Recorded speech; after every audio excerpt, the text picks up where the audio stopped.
It's 8 o'clock on Today. Coming up, the countdown is on. With just 4 days to go until the Iowa caucuses, tensions are running high. Put our own people first. We have to put Governor Haley. Chris Christie suspending his campaign as the frontrunner skips the debate for his own town hall.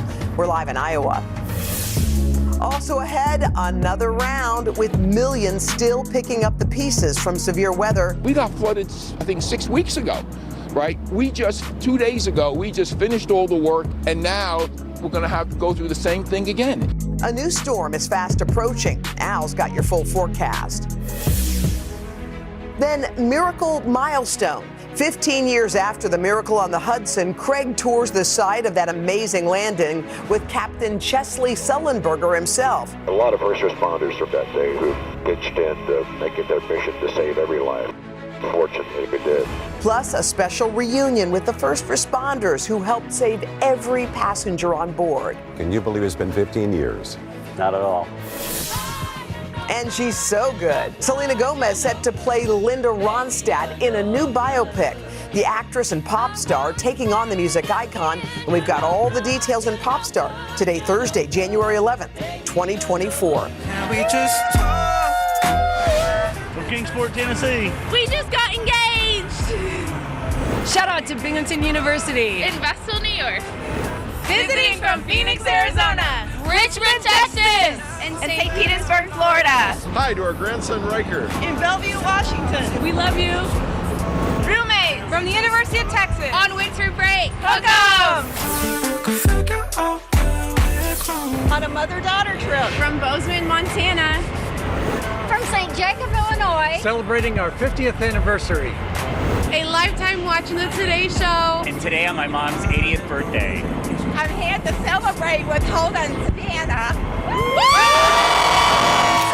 Welcome back. Monday marks 15 years since the unforgettable miracle on the Hudson. Captain Chesley Sullenberger and his co-pilot successfully ditching their jetliner in the frigid Hudson River and saving all 150 passengers on board. Craig, you had the chance to sit down with Captain Sullenberger. Must have been pretty amazing. It was pretty amazing, after all these years. So what makes this story so captivating is not just Captain Sullenberger's brilliant landing, but also the immediate response of New Yorkers, the ferry captains from New York and New Jersey, of course, but also a really special dive team from the New York Police Department who were thrilled to be reunited with the man they consider a hero.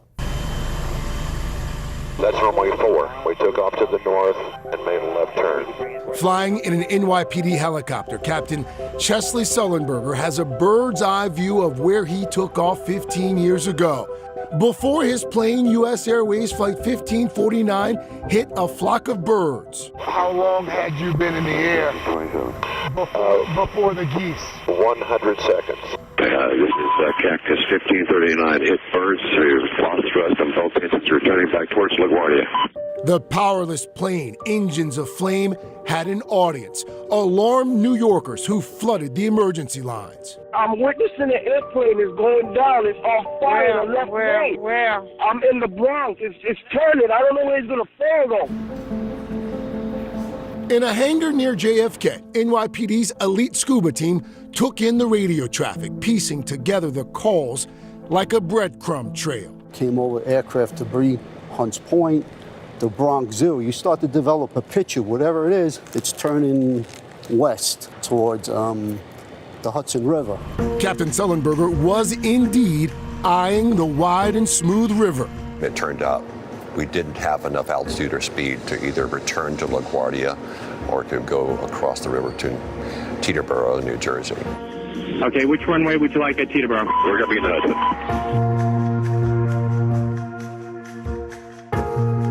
So I chose the least bad option, and I was very glad to have it. The least bad option. Yes. The scuba team, meanwhile, launched their chopper, and as they flew past the Empire State Building, they could not quite believe what they were seeing. When we got closer and we were able to read U.S. Airways, now we know this is a big aircraft and that had a catastrophic problem. That is a New York City police helicopter coming in to the right side there. The NYPD divers spotted a woman in the water. The river temperature, 36 degrees. Every second mattered, so they didn't hesitate. She was panicking, and I just tried to calm her down. My first initial thought was to introduce myself to her. I said, "Hi, I'm Michael. I'm gonna get you out of here." After rescuing her and another passenger, then detectives Michael Delaney and Robert Rodriguez turned to the sinking plane. They assumed there were passengers still trapped. No way everyone survived. When I went in the plane and I started swimming a bit, I was running into objects that were submerged that I thought were bodies, but it was in fact luggage. Thankfully. Yeah. But there was one person who knew all 150 passengers were off that plane. I went through the airplane from front to back twice just to make doubly sure that there was no one left behind. When the dive team heard that, the respect for Chesley was up here and never, wavered. The respect mutual. They saved people who could have floated away and drowned almost unnoticed otherwise. And I was very concerned about that. 15 years, the captain, long eager to reunite with a dive team that played such an important role in the rescue. Oh my goodness. Hello, gentlemen. How are you? Good to see you. Can you believe it's been 15 years? Not at all. Thank you for everything you did for us that day. And I think if we had 20 opportunities to do it all over again, it wouldn't have gone as good as the first time we did it. Captain Sullenberger does this thing. So anytime he talks about what happened that day, it's always we. It's never, I did this, I did that. Have you noticed that? Yes. It's probably the first time collectively a bunch of people from different industries did a gut check and said, I'm going to act bravely in this moment. I know I had some fear in the helicopter that day, but I said, this is what you've been tasked to do. This is your job, so swallow it and try to save whomever you can. A lot of first responders from that day who pitched in to make it their mission to save every life. Fortunately, we did. Individual acts of bravery that, when added all together, made a miracle. You said it best. It is crazy, even 15 years later. I asked him, I said, what do you think it is about this particular story that has resonated with so many for so long? And he made a good point. I'd actually forgotten this. If you think about where we were as a country, 2009, coming out of 2008, the financial crisis, greed, a lot of folks talking about how the individual greed of folks had helped bring down the collective economy. And here you had on this chilly day, strangers coming together, everybody, private boats, and everyone jumping in. Crossing. Yes. Wow. So I also asked him, I found this to be especially interesting. Yeah. You would assume that after you save 155 people, including the crew, that you might have elite status on the airline. Sure. No lifetime, like diamond, platinum status. No free tickets, no free plane tickets. No peanuts. He probably will now. Yeah. That's right. I think you just changed that. Doesn't even get the whole can of Coke. Come on. It was cold that day, but they're lucky they had decent weather because that Hudson River was pretty calm. There was ice on the river. So we should also note that the Paley Center for Media here in New York is hosting a special Miracle on the Hudson discussion tonight. It will, of course, include the captain there, also passengers and first responders. And they all stay in touch, by the way. What an amazing story. And you get to go fly with him. Yeah, that's pretty cool. Yeah, that was really cool. I was in good hands, too. I was like, if something happens. You'll be in the Hudson. Fun.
back. It's 8:35. How lucky am I? I get to sit with legendary Oscar nominee Annette Bening. She's got a new film called Nyad. It is based, of course, on the true story of marathon swimmer Diana Nyad. Back in 2013, she swam 110 miles from Cuba to Florida. You remember this, in jellyfish and shark-infested waters. She made that remarkable journey after 4 failed attempts at the age of 64. So, in the film, with Annette Bening as the lead role, Nyad sets out to prove her determination and sheer will. But first, she has to convince her coach, played by Jodie Foster. Let's take a look. I need to get myself functioning at the highest level. You're going to be my coach. That's why you wanted to play ping pong. You never want to play ping pong. No. So, Bonnie. Absolutely not. No. You said I needed to do something to get out of my funk. I meant you should sign up for speed dating or get a therapist. Not come out of a 30-year retirement for some dangerous, absurd fantasy. I am doing it. I'm not done. I've more in me, and so do you. Come on, don't you want to be fully engaged, fully awake? Your soul ignited by a purpose, a mission. Would be an amazing ride. I'm so in. That's all you need is that one clip. Annette, it's so good to see you. Thank you. I know people don't like to read reviews, but before I dive into this movie, which I'm so excited about and into, I just have to read a couple of them. People magazine says Bening does not hold back. This is her boldest performance ever, almost certain to get her an Oscar nomination. Collider says Bening is the best she's ever been as Nyad, embracing the athlete's stubbornness and strong will to a T. And AP says when Diana hits the ocean, Bening turns into a ferociously forward-moving force who won't let anything, not thunderstorms nor jellyfish stings, stop her in her quest. Just keep swimming. She'd leave Dory in the dust. So taking on this role was not for the faint of heart. I mean, did you immediately say yes to it? I actually did, because I read it and was just so taken with Diana and her journey. Yeah. I was moved. That got me just in my gut. And I actually didn't really think it through. But maybe that's good. But I knew I had to play it. I knew that this was an opportunity that like no other. And it really proved to be that. But that's something that I think it's good for us, right? Yeah. A big challenge, something new, something completely took me into a world I would never have imagined playing a marathon swimmer. I never thought about it. Well, to think about it, and this is not something that was shot in a way that wasn't arduous. It wasn't beauty shots and why don't you get in and swim for a little bit, Annette, for the part. You trained with an Olympic coach. You had to get in shape. You had to be in a bathing suit the whole time. This is quite some difficult stuff. Well, I knew that it was a chance to maybe strip away some layers and dive into something, no pun intended, that was brand new for me. And the physical challenge was a gift. I mean, I was quite nervous as I started, and I thought, how can I pull this off? I'm 60, whatever I was when I started, 62. I'm 65 now. How can I make this work? But I had a great coach, Rada Owen, who was an Olympic swimmer, and she teaches kids too, so maybe that's good. But she was just that person. I mean, an Olympic athlete herself. She knows what it takes. And she also knows the mindset. Yeah. And, that was what kills me about Diana, is that she says, look, I tried to do this swim when I was in my 20s and I failed. Okay. So when she reaches 60, she's at a turning point. She's been a broadcaster. She's written books. She's a really erudite, interesting, worldly person. And she says, okay, I have to do this now. And she said, and her partner, Bonnie, who Jodie plays, says, well, that's insane. You're 60. You couldn't do it when you were that. How can you do it now? And that's what she says in that scene. Yeah, but I have this. I love this. Is what I didn't have then. The brain, the life experience, the chutzpah, and the mental ability to really pull this off. I feel like life's broken down in like 3 chunks. The first part of your life is about learning. The second part often is about earning. And the third part really is about wisdom, about all the things that Diana That's Nyad very smart. is. And I was wondering just about you, because you are in this cool, awesome phase of your career. You're choosing things you like, but you keep taking risks. It's not like you're saying, you know what, let me do that. How much work's that going to be? I'll take care of that one. You're stepping outside of your comfort zone still. Well, I see that in a lot of people. Maybe it's my girlfriends or people that I know, but also just in reading and looking at the world. Sometimes there's some people, I think there's a lot of people, you want a new challenge. You might be in your 60s or even older. I mean, my mom is 94. She still gets down and reads, and she's got the crossword puzzle going. And, you know, you need something new.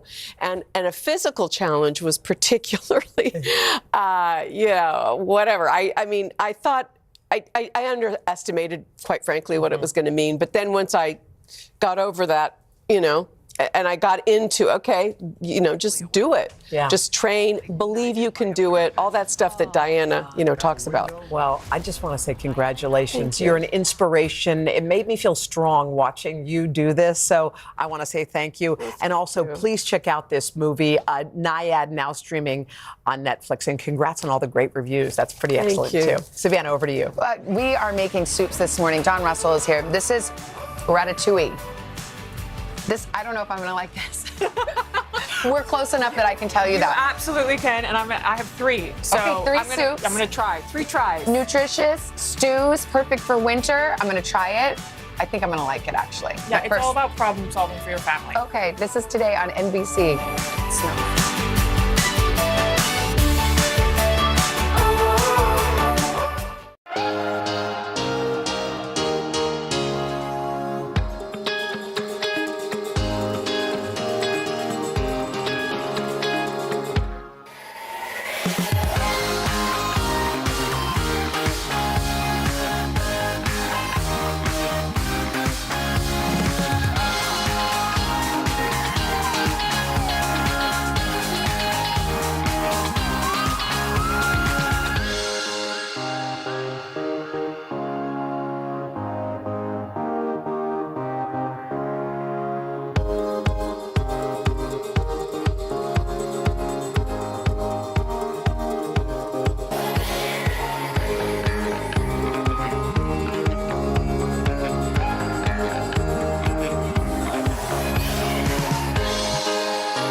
We're back at 8:44 with Today Food. 'Tis the season for comforting soups and stews, and they can also be incredibly nutritious. Yes, here with some easy, healthy recipes your entire family will love. Lifestyle expert Dawn Russell. She's the founder of 8 Greens and author of the 8 Greens Cookbook. Dawn, it's always good to see you. Hi, Dawn. And you're always telling us to eat our veggies. This is a good way to do that. Yes, I'm a problem solver. That's my goal from when I started 8 Greens, the company to help us get greens, to today, problem solving for our kids to get healthy food and not be having the battle at the table. Yeah. And then for us busy working parents to get what we need as well, the little boosters that I'll show you along the way. What are we hiding in this first one? Because you can blend up anything. The kids don't even know what's in Yes, there. this Exactly. is zucchini. So this is zucchini, and I'm going to show you. Zucchini's pretty amazing. So first tip I want us parents to know, keep the skin. 75% of the nutrients is in the skin of the zucchini, as well as onion, salmon. Now, also for us adults, zucchini is very much a water-based vegetable. Yeah. So it's great for weight management because it fills you up quite quickly. Okay. It's a heavy one. So we have in here, we are sauteing onion, potatoes. One of the tips for kids liking this, use vegetable broth. It's a little bit sweeter. Don't do low salt. We're giving them zucchini. That's not healthy, right? Yeah. Pick and choose your battles. Exactly. So vegetable broth and no salt will give it the flavor. So you're going to put the zucchini in the broth, which has the onion, the potatoes, and you let it simmer for 20 minutes. The great thing is you don't have to stick around. You can go this. You just let it simmer. What's this powder? Are you putting that in there? Now this is for us adults. Now kids can have it too, age 4 and over. I think you have one child younger than 4, so not for them, but everyone else. This is omega oil. Very good for us women, for our skin, our hair, our digestion. It's amazing. Adults normally have a shot every day. A bit dreadful tasting. So this is how we sneak it in and have it all the time. Like a fish oil? It's exactly a fish oil. It's like I always say. Does it make things taste fishy though? Well, no, that's why we're putting it in. We're burying it. That was the whole goal, right? Okay. So, because if you just eat the soup, you don't know what's in there. Yeah, but all sorts of good stuff. I know. Savannah, don't ask questions. So, the omega oil is great. It's like oiling your car, you're oiling your body. Here, we have probiotic. Every single person in the world needs their probiotic. Oh, wow. Children, 5 billion. Adults, 25 billion. And you've snuck it in. Then you put all of this in the blender. Okay. Now, the one other tip I want to give you, this is the most requested soup that my 2 boys ask for. Very lemony. Lemony. There you go. Did you put lemon in it? No. Oh, don't you think it's lemony? No. No. Okay.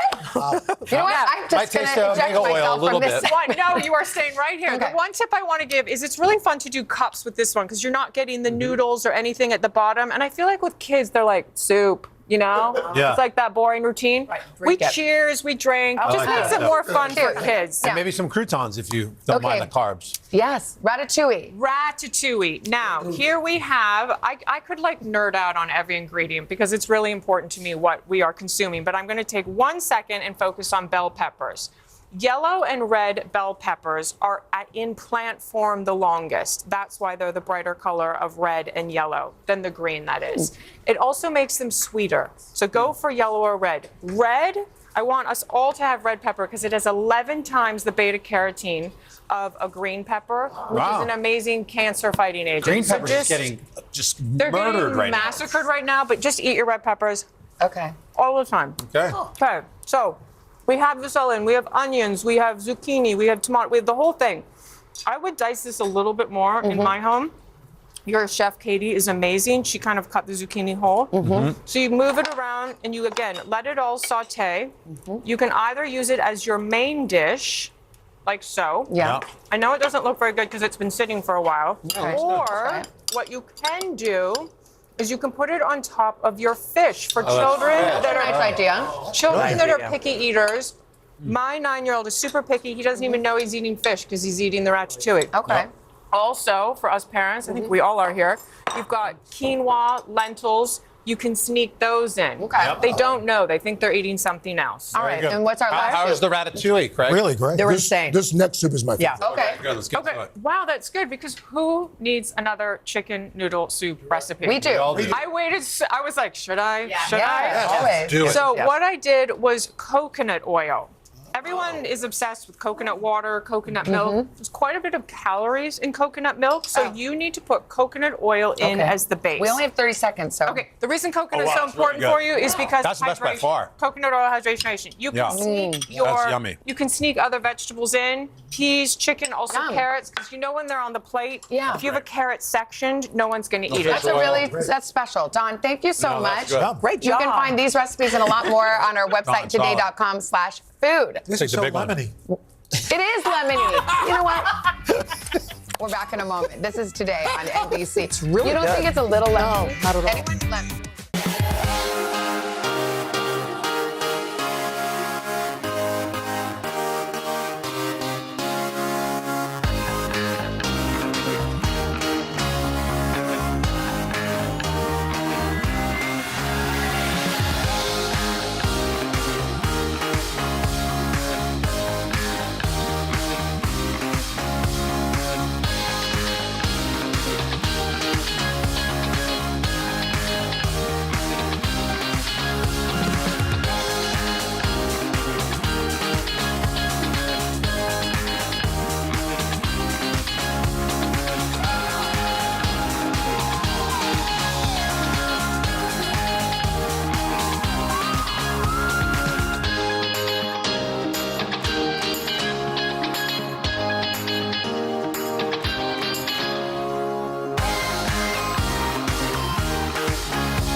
Mr. Oker, you got birthdays to celebrate. Absolutely do. Let's give those Smucker's jars a spin. It is the first Smucker's jar spin of 2024. First up, happy 100th birthday to Lydia Salvino, a crossword puzzle whiz from Belle Vernon, Pennsylvania, celebrating her big day with 5 kids, 13 grandkids, 16 great-grandkids. Wow. William Bender of Mount Juliet, Tennessee, is celebrating 103 years. Served in the Army. We salute you for your service, sir. A happy 101st birthday to Gloria Watts of Boston, Mass. She loves listening to music from the 50s, especially Old Blue Eyes. Arthur Lopez of Kansas City, Missouri is 100, married to the love of his life for more than 60 years. Foster Evans Sr. from Sylvester, Georgia, a Dodgers fan. He's 100. The secret to longevity, stay active. And happy 100th birthday to Mildred Harmon, a beach girl from Westminster, Maryland. Mildred here is putting the green champion at her condo. She's the putting green champion at her condo complex. Wow. You go, Mildred. All right, there you go. Oh, by the way, we have some amazing guests coming up in our third hour. In fact, let's bring them on out here. Ladies and gentlemen, we've got actress Andie MacDowell here, incredibly talented couple, John Baptiste and Zuleika Nyad. Good to see you guys as well. This is so exciting. Yeah. I mean, we've never done this before. We had so many stars on the third hour. We had to bring them here just to bring things in. So, first of all, you guys, congratulations. That documentary, American Symphony. Everybody's talking about it. Incredible. I mean, you guys were very vulnerable in that. Was that tough to do? Oh, yeah. Very tough, but it's worth it. You know, we all go through the human condition. Nobody's exempt. Right. Were you holding your breath before you saw the first screening of it? Like, okay, what's this going to be? Holding our breath, burying our faces into each other's jackets and sending up a prayer. For people who don't know, Zuleika, you were battling cancer, and it was right around the same time as John's career was like hitting this fever pitch. And it was how both of those things came together and how you guys handled it. And I had the privilege of interviewing you guys on my podcast a couple years ago.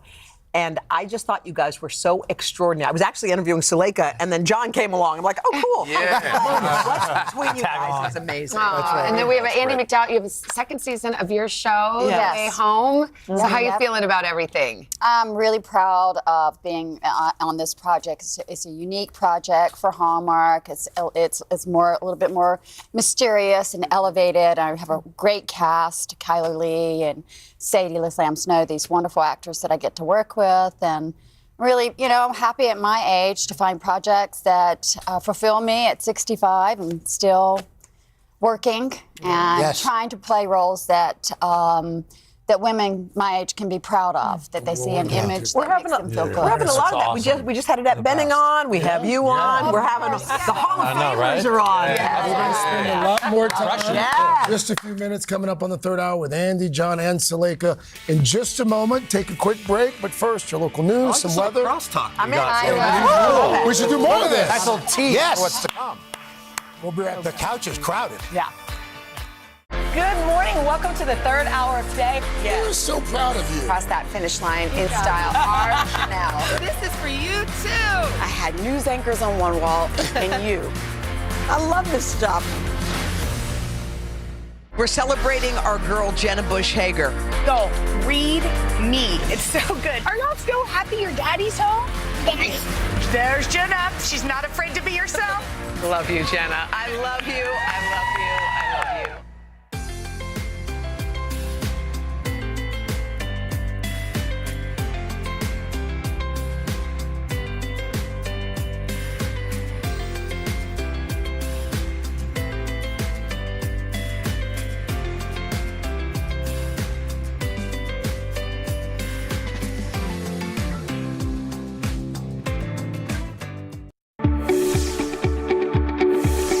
This morning on the third hour of today, revisiting a miracle. At a time when we needed it, it gave us all hope. 15 years since the miracle on the Hudson, Craig's sitting down with Captain Sullenberger and some of the brave officers who jumped into the frigid Hudson River, sharing their memories from that day. Then later, a Today exclusive. We're taking you on board the largest cruise ship in the world. Oh, my God. Showing you all the places you can hang out or chill out. Plus, Andie MacDowell is live in Studio 1A, talking about the return of her Hallmark series and celebrating 30 years since a rom-com classic. And Grammy winner John Batiste and his wife, best-selling author Suleika Jawad, are in Studio 1A live, sharing their powerful and personal new project. And John's performing his new song, Just For Us, today, Thursday, January 11th, 2024. Live from Studio 1A in Rockefeller Plaza, this is the third hour of Today. Good morning, everyone. Welcome to the third hour of Today. I'm Dylan here with Al, Chanel, and Good Craig. morning. Good morning, guys. We're all together again on this Thursday morning, but we do have some news. Yeah. And as the resident New England Patriots fan on this desk here, I will say it's a little difficult to say, but Bill Belichick will not be back as the Patriots head coach. Is it difficult to say? Well, I don't know. ESPN, reporting that he and the Patriots owner Robert Kraft agreed to part ways, citing league sources. NBC News has reached out as well. They are expected to hold a press conference later on this afternoon at like noon Eastern time. It was wildly expected, though. It was expected. We talked about it with Rob Gronkowski when he was here. I think, first things first, whether you're a Patriots fan or not, I think Bill Belichick was one of the best coaches of all time. 24 seasons with the Patriots, 6 Super Bowl wins. But at the same time, I feel like the Pats haven't really changed much in the last 2 decades. I think they started winning. Well, they started winning, right. But I mean, like recently, they haven't, he has an old school style of coaching. I think the team has grown. I think a lot of teams grow. Plus, he lost a couple of big stars. Lost a lot of big stars, so I think it's time to make a change. So where do you think he's going to go somewhere else, or is he finished? He I don't know. He says he wants to keep going. Yeah. He's also with that sunny disposition, how could he not? It's hard when someone is kind of just known to be with the team. It's like Jordan going somewhere else. And it feels weird seeing them somewhere else. But Pete Carroll retiring yesterday from the Seahawks. Nick Saban yesterday from Alabama. Like, this coaching carousel, it's real. Coaching carousel. We like that. Did you just come up with that? I like it. He's a very versatile guy. For example, today marks the anniversary of a truly remarkable event that Craig got to cover. It's been 15 years since the miracle on the Hudson. Can you believe it's been 15 years? U.S. Airways Flight 1549 with 155 people on board landing in the Hudson River. And the man at the controls was Captain Chesley Sullenberger. I recently talked to him exclusively, as well as some of the first responders who braved those icy waters that day, to hear their memories from that unforgettable day. That's runway 4. We took off to the north and made a left turn. Flying in an NYPD helicopter, Captain Chesley Sullenberger has a bird's eye view of where he took off 15 years ago. Before his plane, U.S. Airways Flight 1549 hit a flock of birds. How long had you been in the air before the geese? 100 seconds. This is Cactus 1539. Hit birds to lost thrust on both engines returning back towards LaGuardia. The powerless plane, engines aflame, had an audience. Alarmed New Yorkers who flooded the emergency lines. I'm witnessing the airplane is going down. It's off fire on the left lane. Where? I'm in the Bronx. It's turning. I don't know where it's going to fall, though. In a hangar near JFK, NYPD's elite scuba team took in the radio traffic, piecing together the calls like a breadcrumb trail. Came over aircraft debris, Hunts Point, the Bronx Zoo. You start to develop a picture, whatever it is, it's turning west towards the Hudson River. Captain Sullenberger was indeed eyeing the wide and smooth river. It turned out we didn't have enough altitude or speed to glide that far to either return to LaGuardia or to go across the river to Teterboro, New Jersey. Okay, which runway would you like at Teterboro? We're going to be in the Hudson. So I chose the least bad option, and I was very glad to have it. The least bad option. Yes. When you made that decision, was there a part of you that thought, this could really go sideways pretty quickly? Or did you think immediately, I'm going to do it. This is going to work. I'm going to save these lives. The latter. My definition of success was complete, absolute. The scuba team, meanwhile, launched their chopper. And as they flew past the Empire State Building, they could not quite believe what they were seeing. When we got closer and we were able to read U.S. Airways, now we know This is a big aircraft and that had a catastrophic problem. That is a New York City police helicopter coming in to the right side there, hovering just a few feet off of the water. The NYPD divers spotted a woman in the water. The river temperature, 36 degrees. Every second mattered, so they didn't hesitate. She was panicking, and I just tried to calm her down. My first initial thought was to introduce myself to her. I said, "Hi, I'm Michael. I'm going to get you out of here." After rescuing her and another passenger, then detectives Michael Delaney and Robert Rodriguez turned to the sinking plane. They assumed there were passengers still trapped. No way everyone survived. When I went in the plane and I started swimming a bit, I was running into objects that were submerged that I thought were bodies, but it was in fact luggage. Thankfully. Yeah. But there was one person who knew all 150 passengers were off that plane. I went through the airplane from front to back twice just to make doubly sure that there was no one left behind. The dive team heard that. The respect for Chesley was up here and never, wavered. 15 years, the captain, long eager to reunite with a dive team that played such an important role. Oh my goodness.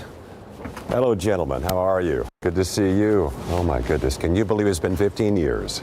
Not at all. Thank you for everything you did for us that day. I mean, you were there so quickly. I had some fear in the helicopter that day, more than usual, of my own life, deploying in those conditions. But I said, this is what you've been tasked to do. This is your job, so swallow it and try to save whomever you can. On this day, a collection of strangers rose to the occasion and made it their mission in life to save every life. And at a time when we needed it, it gave us all hope. It's you asked a good question there. You're like, how were they able to get folks out of the water so quickly? And Captain Sullenberger talks about that, the speed with which not just the NYPD moved, but all of the emergency personnel as well. Folks were bringing in their private boats. Yeah. And the call went out. Everyone rushed to the scene. Everybody must have gotten off the plane so orderly. Yeah. To not panic and just follow what needed to be done. And before he landed that plane on the Hudson, I said, what'd you say to the passengers on board in the back? He said, I didn't have much time, but I wanted to convey calm and I wanted to let them know everything was going to be okay. So in my mind, I came up with 3 words: brace for impact. Wow. And I said, what did you say to the co-pilot when you landed the plane? I kid you not, he said he turned to him, he said, "Oh, that wasn't as bad as I thought." Oh my God.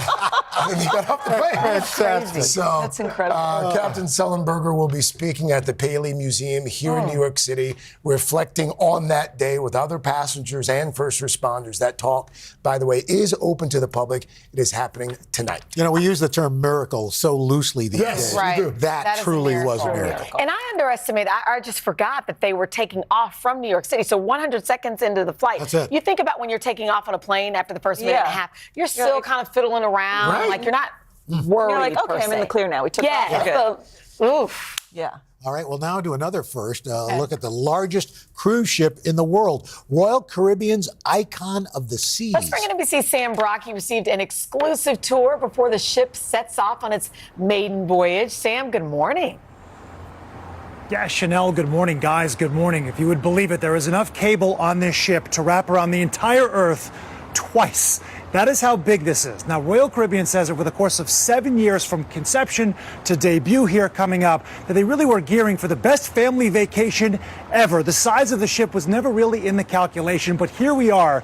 Look at these aerial shots. On one side of the ship, you have Chill Island, which has pools and cabanas and a swim-up bar. On the other side, where I'm standing, Thrill Island, yes, it rhymes, and it certainly works with the thunderstorm theme. 6 different slides, a water park experience, and other experiences that will leave passengers, including this one, breathless. Royal Caribbean's brand new Icon of the Seas is finally home at Port Miami, becoming the largest cruise ship on the planet. You're not competing with another cruise. You're competing with any other vacation a family would want to do.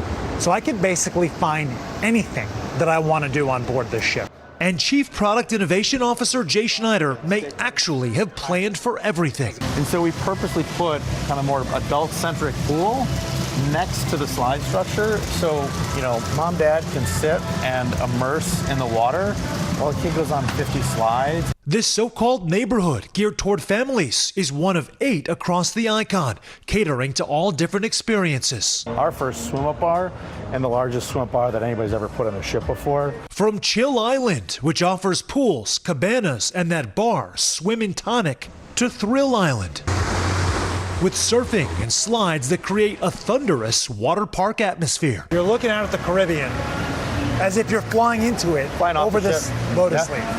And Central Park, which has shopping and a 10-course meal option alongside some jazz. But expect to be wowed inside too, with what Schneider calls the mic drop moment. 3 stories of glass views and the Pearl. The Pearl is the world's largest kinetic art sculpture. It's an arrival moment for us. For some families, like the McMasters and 11-year-old Bella, the arrival of the Aquadome and its high-tech performances prompted mom to book a cruise for 20.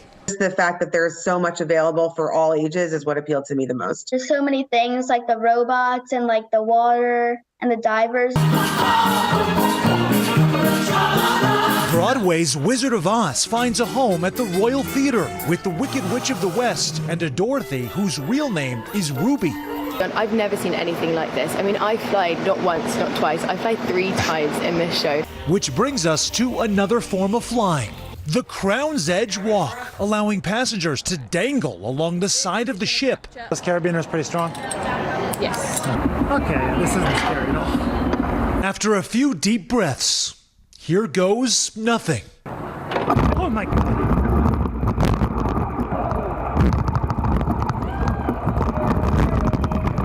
An adventure befitting of a first-of-its-kind ship.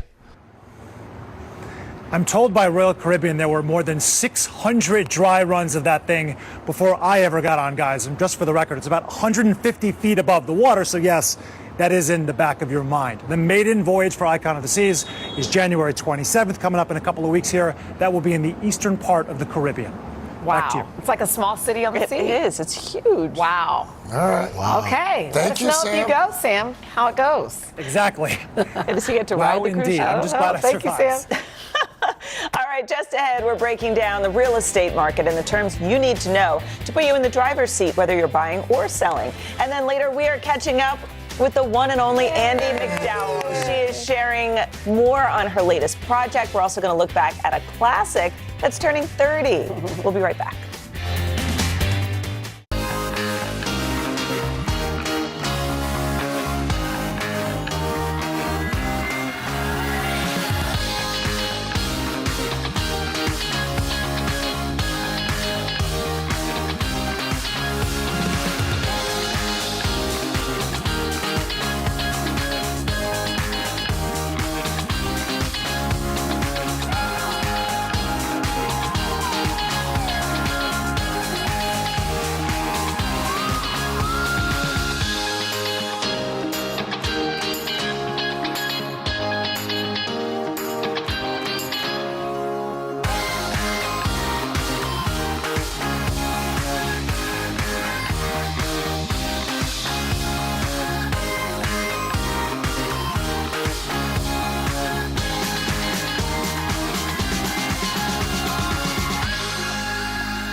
...2023 was a roller coaster year for the housing market, but we're going to turn the page. It's a new year, so whether you're thinking of buying or selling, we've got an expert to help know your words when it comes to real estate. Stephanie Birkin is a broker and president of R New York. Stephanie, good to see you again. Good morning. Welcome back. Thanks for having me. I love being here. Well, we love having you. So it's 2024. If you can look into that real estate crystal ball, what do you think you're seeing for 2024? So I'm finally coming with some good, hopeful news about the market. You know, the Fed officials forecast some rate drops. So it's going to catapult home buyers into the market. The people who were ready and just waiting but didn't want to absorb those higher rates are now going to get into it. I think if the rates drop under 5%, I think that 5 number is what's really going to shift it. So after a couple tough years, I think it's going to be a strong market. I think the rental market is going to soften, which we've been waiting for. So if you were thinking of getting into the market, get in now and It could absorb be those time. lower rates. Right. Yeah. So let's get into some of the words. The first I'm familiar with because my adjustable rate mortgage kicks in a couple years. So break down this one, the ARM. Yeah, so an ARM, exactly right, Dylan, is an adjustable rate mortgage, which is a type of mortgage where it's fixed for the beginning period and then it resets periodically and it's based on market and economic conditions. So the rate adjusts or changes throughout the life of the loan. It's good to get in now, exactly to your point, because you can take advantage of those lower rates and it sort of protects you. People say, what's the difference between a fixed and an ARM? A fixed, the rate stays the same. So there's stability and certainty. An ARM changes over the life of the loan, fixed, and then starts to adjust based on market conditions. Okay. Let's talk about title, the word title. Now that we've Title. covered ARM, what is title, how does that relate to ownership? What does that mean? So we hear that term thrown around all the time. It's the legal right to ownership of a property, including the right to sale. So it's actually conveyed with a deed. Title is just a concept. The deed is that written physical document. It's really important for buyers to get title insurance. It protects you over unknown property issues, property disputes. It could be held by one person, multiple people, an entity. And I tell my celebrity and high-profile clients, if you can buy property in the name of a trust or an LLC and have your business manager be the guarantor, because anybody can run a title search and they'll be able to see your individual name if it's not protected in some sort of a shell. Let's do another word. It's funny, I think of my kids saying, use your words. Yeah. Another one, earnest money. Yeah, so earnest money, which is also called a good faith deposit. It's a sum of money that home buyers use to show their commitment in purchasing a piece of property. So it's different from a down payment. It's different. A down payment is actually for the lender, which is about how much you're going to finance and how much you're willing to put up front. Earnest money deposit is a buyer showing, I'm acting in good faith. I want this property. It protects the seller in case the buyer backs out. And if the sale goes through, it gets used towards the down payment. It's usually about 1 to 3%, but could be all the way up to 10%. So then what if you back out? Do you lose the You lose that. You lose the earnest Yes. money. Yes. And it's held in escrow, right? It's held in an escrow account. Exactly right. Okay, concessions. Yes. Concessions are like incentives, things to sweeten the deal. So examples that sellers would give to buyers are personal property, TV. I actually did a deal recently where the seller paid a portion of the HOA fees over 5 years to reduce the buyer cost. It has to work for both terms. It's going to be the difference between a property sitting or selling. And in a tight market or when you're in one of these bidding wars for the buyer, can the buyer make concessions? Totally. It has to work. Whatever will actually get the deal done and sweeten the deal. So if it's a buyer's market or a seller's market, what will sweeten the other side? Great information. Good luck. Buying or selling now. this morning. Thank you, Stephanie. All right, when we come back, actor Andie MacDowell is live in Studio 1A today. We are going to hear all about her Hallmark series, and we have a South Carolina showdown with Craig. That's an overstatement. I mean, you're all God's country. This is God's country. Well, Is that Andie? Is that your impression? That's my impression of you. We'll be right back.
Next guest has starred in some iconic films. We love watching Andie MacDowell again and again and again. And one of my favorites as Rita in the 1993 comedy Groundhog Day. This year also marks the 30th anniversary of the classic Four Weddings and a Funeral. Wow.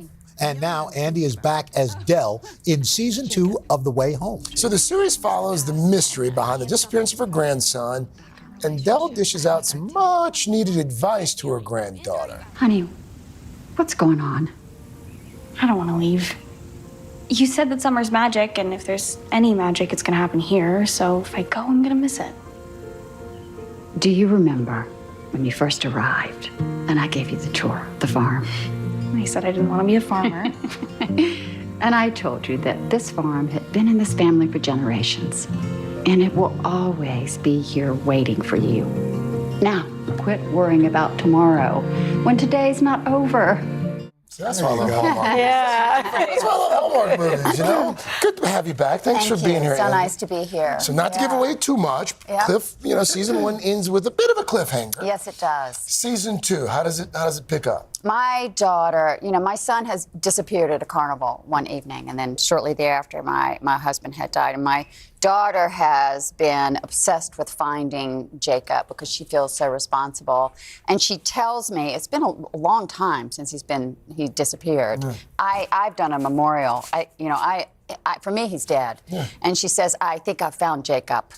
I think I know where Jacob is. And I cut her off completely. So that's where it ends, and it picks up right there again, and me dismissing that thought, because how is that even possible? Okay. I would not know anything about the possibility of that, but she knows.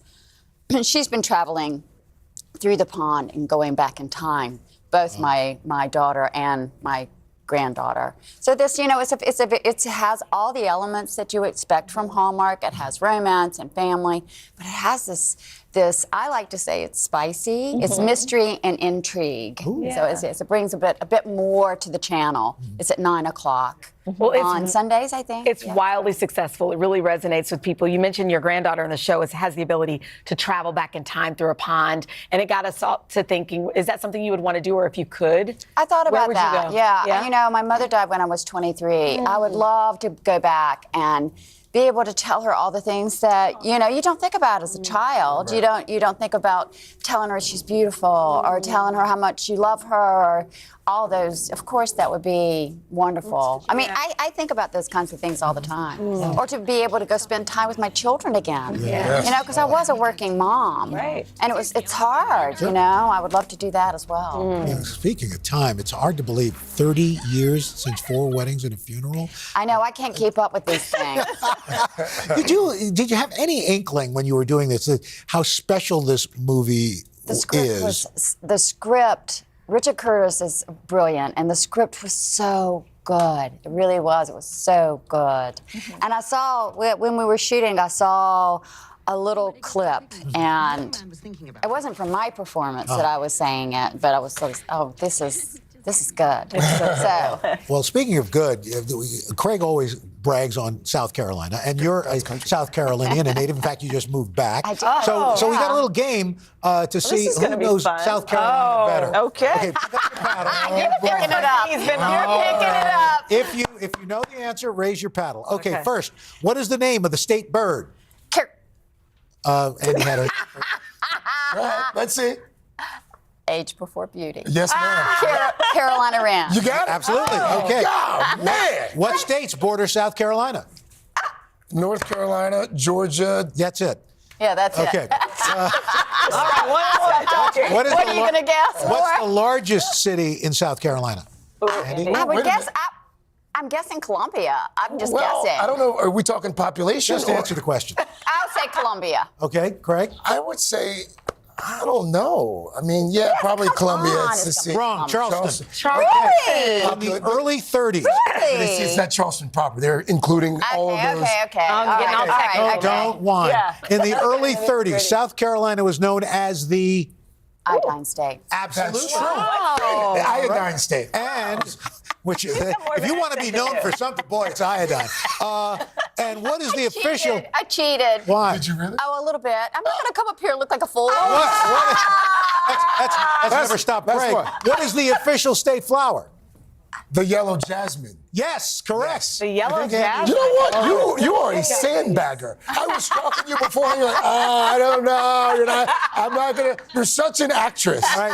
Oh, the Queen of South Carolina. I love that. I love that. Right on, there you go. Queen of the throne. Andy, thank you. You're Thank always such a you. treat. That was Love fun. having He'll you. challenge you for the crown next time. Season 2 of The Way Home premieres January 21st on the Hallmark Channel, which, by the way, you can also stream on Peacock. I love it. All right. Thank you for coming in. Thank you. Thanks for playing. My queen. Okay, up next, we're sampling some hot food trends, including one that lets you buy flowers and chocolate in the same package. But of course, we'll be right back. Yes, Queen.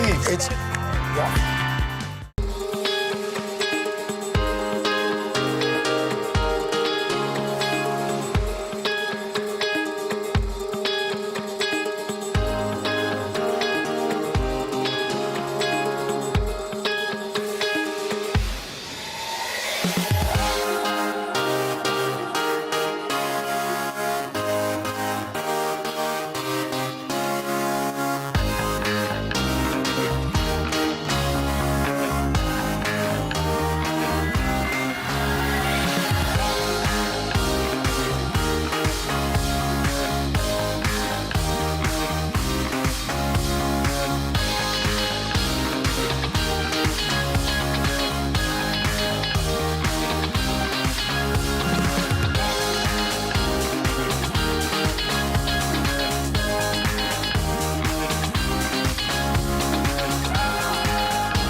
We are back with our first Try This Today. Here we go. 2024, sharing trends that people will be buzzing about this year. So here to help us is Today.com food contributor and cookbook writer Joey Skladany. And all of these, by the way, are from small businesses. They ship all over the country. Oh, great. So Yes. you two at home can have, all of this. Yeah. Hi. Let's jump right in. Our first trend is super spicy condiments. Now, gone are the days of people being afraid to try spicy foods. Yeah. And we have Gen Z to thank, actually, for that. They're a bunch of adventurous eaters. Chili oil had a huge moment in 2023. It did. You guys got me on board. Yeah, and it's going to continue into 2024, except this is Glorious Shitor. It's from Ghana, and it's got a mix of habanero peppers, ginger, tomato paste, onions, garlic, great on just a cracker, pizza, eggs. You name it. Give me a bunch of oil. Little You spice. give me the- Oh, you didn't get the good stuff? I didn't want you to get too spicy. Yeah, can overwhelm the palate to start, but really good. That's really good. It's that's really good, right? good. You can add it also to just a stew or a chili and kick it up a notch, you know? Oh, that's spicy. Right, it's spicy, yeah. Be careful. Plant-based food is a big Plant-based deal. food, yeah. It's I give you nothing a lot. novel, but definitely chefs and cooks and bakers are going out of their way to incorporate fruits and vegetables in innovative ways. Just like Brady's Bakery, they're an LA-based bakery, and they've created a vegan maple bacon. What? Look, it's vegan, Al. Wow. It's made out of soy protein. And of course, if you're craving butter or milk chocolate, you can go on their website and get any type of variety. But they ship nationally. And I mean, You gave me a spoonful of it. I get myself a spoonful too. Are you dying from the Okay.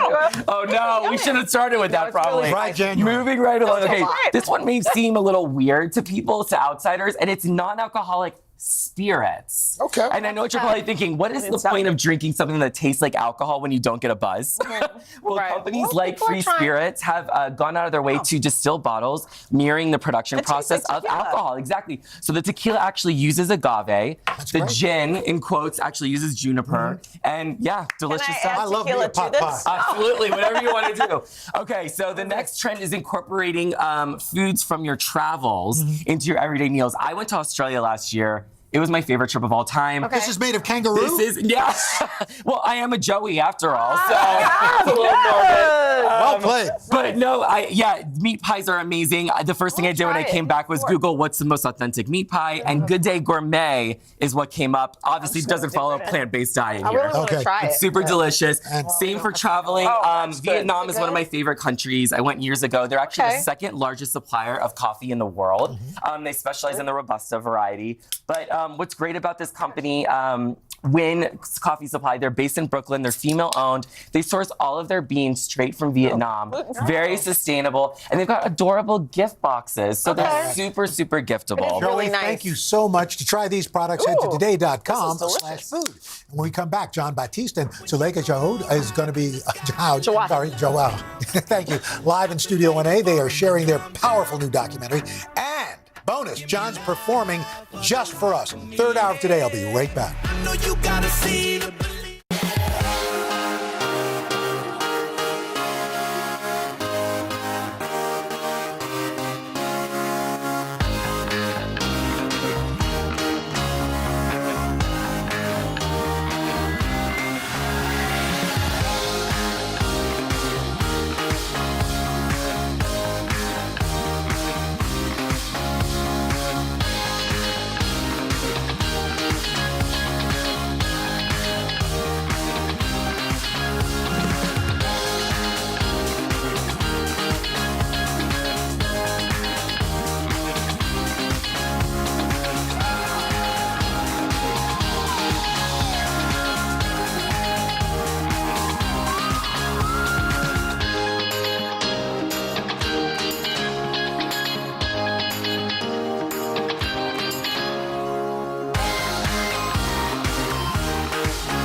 The City Music Series on Today is proudly presented to you by City. We are back with an incredible couple sharing their talents with the world, Jon Batiste and Suleika Jaouad. So Jon has won an Academy Award, a Golden Globe, he's won a few Grammys, 5 to be precise. Suleika is also a New York Times best-selling author. Together, they are opening up in a personal new Netflix documentary. It's called American Symphony, and it follows them as their lives came to a crossroads. Just as Jon's career reaching new heights, Suleika faces the battle of her life when her cancer returns after 10 years. I feel a strong, strong desire to take the pain away. But I can't. This is a moment, a test. And it's nobody's fault, and nobody can control it. It's so good. Oh my gosh, Jon and Suleika, good morning. And first of all, this film is extraordinary. I mean, I don't think I've ever seen anything like it. But before we get to that, Suleika, how are you feeling? How are you doing?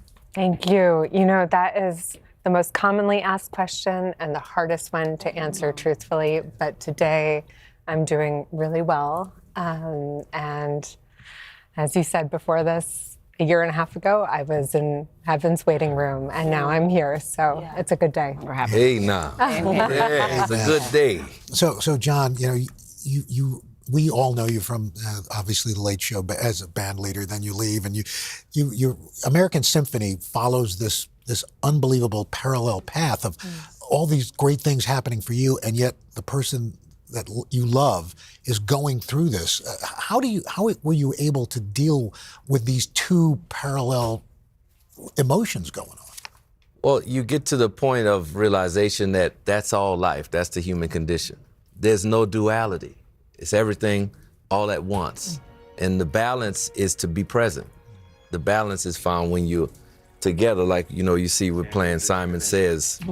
We're so present with each other, which is the gift of our love, our relationship, that I don't even remember it being in the hospital room. That's just us enjoying being present together.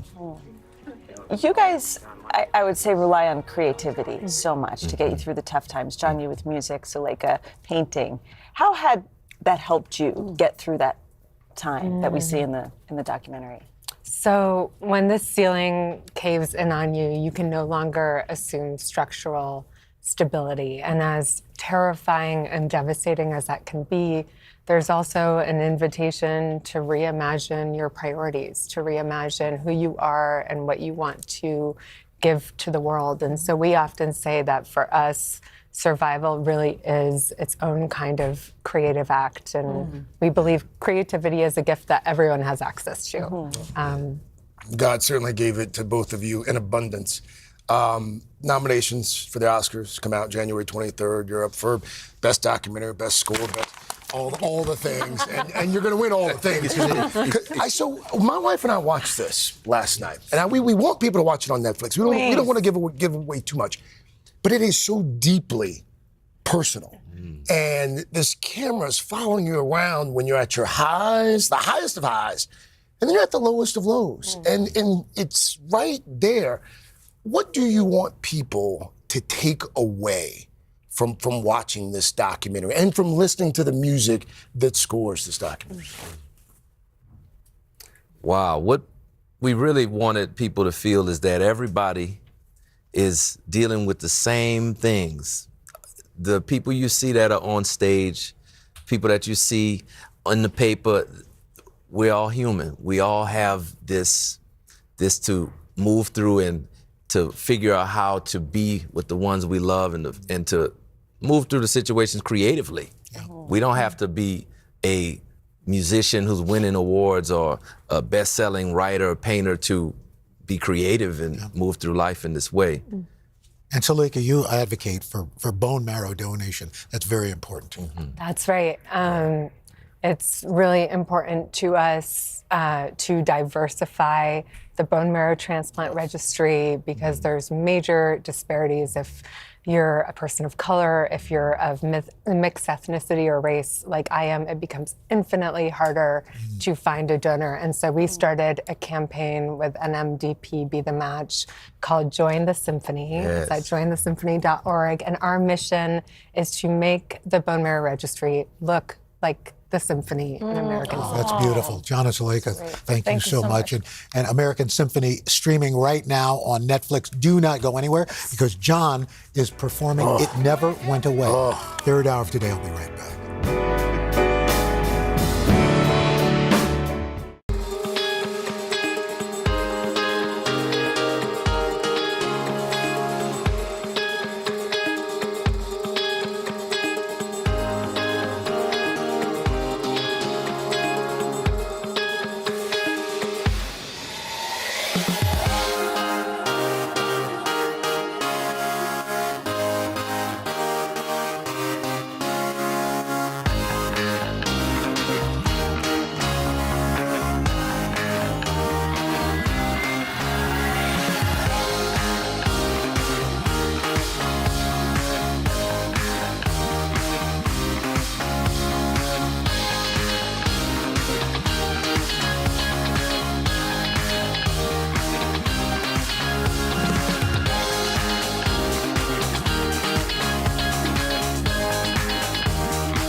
Back with award-winning musician Jon Batiste. He's up for another 5 Grammys this year. And the documentary American Symphony about Jon and his wife Suleika is getting Oscar buzz. Well, now Jon is performing a song he wrote with Suleika in mind. It's called It Never Went Away. Jon Batiste, take it away.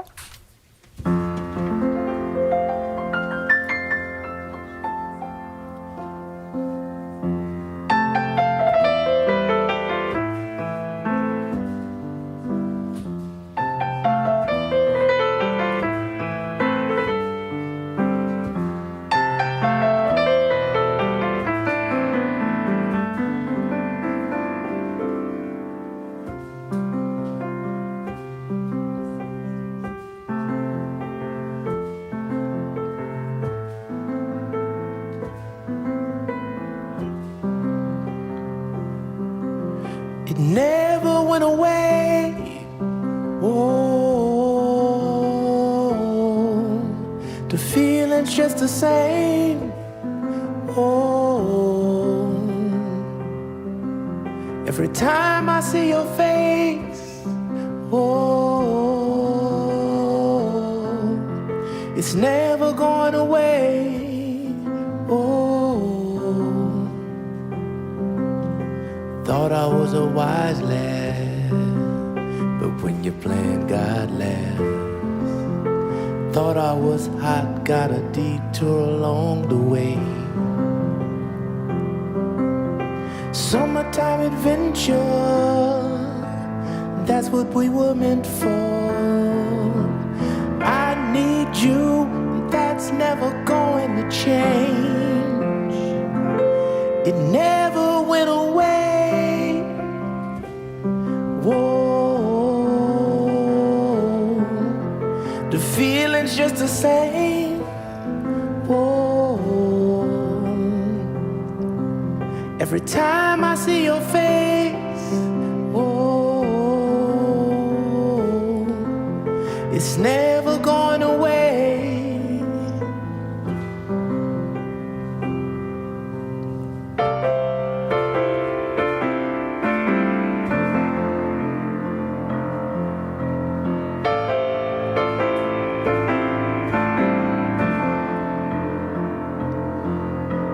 Looking for adventure, that's what we were meant for. I need you, and that's never going to change.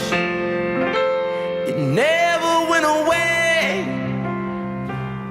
Whoa, every time I see your face, whoa, the feeling's just the same.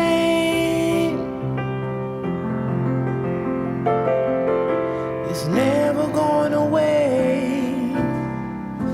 It's never ever going away. Going away.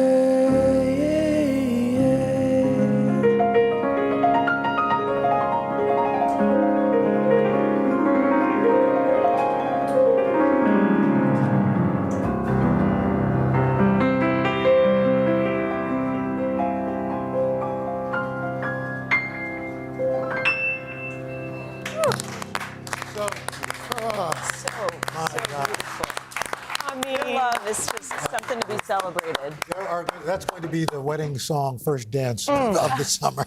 Incredible. It's beautiful. John Awesome. Suleika, thank you so much for being here. And you can catch John on his Uneasy tour. It actually kicks off February 16th. I'll let you two come together. There we go. And we'll be right back. So good. Summertime adventure.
That was a heck of a show. Oh, my God. There's more tomorrow in the third hour of today. Actor Maura Tierney is going to be live. From ER.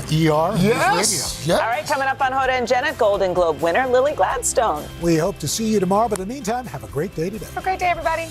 Bye-bye. Good morning, everybody. Here's what's happening in your neck of the woods. You deserve to be celebrated. Way to go, Reynolds. Oh, Al. Al, you're all of our heroes. Yeah. Y'all love Al Roker. We're celebrating our girl, Jenna Bush Hager. Go, read me. It's so good. Are y'all still happy your daddy's home? There's Jenna. She's not afraid to be herself. Love you, Jenna. I love you. I love you. I love you.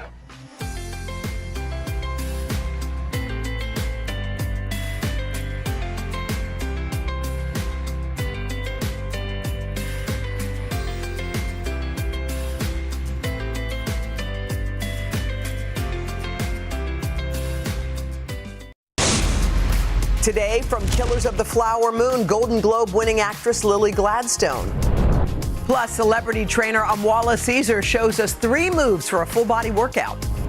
And music superstar Olivia Rodrigo is about to hit a major milestone. So how will she celebrate? Well, we're talking about it.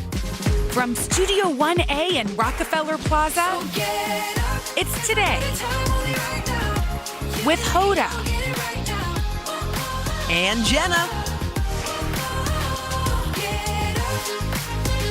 It all starts right now. Come on now. Come on now.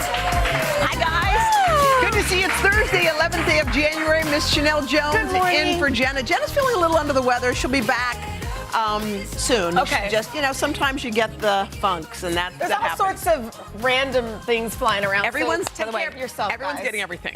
People getting the flu. They're getting RSV. They're getting everything, everywhere, all at once. By the way, I just have to point out something quickly. Yes. So this morning, like everyone's got a cold. Hope's got a little something. Everyone's got something. Wasn't sleeping, whatever. And I woke up, and the weirdest song came on.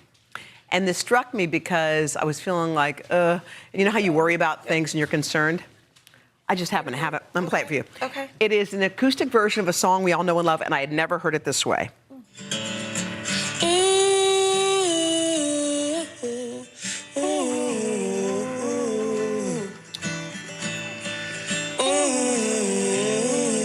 Get ready for the acoustic of this. Ready? This is for you, too.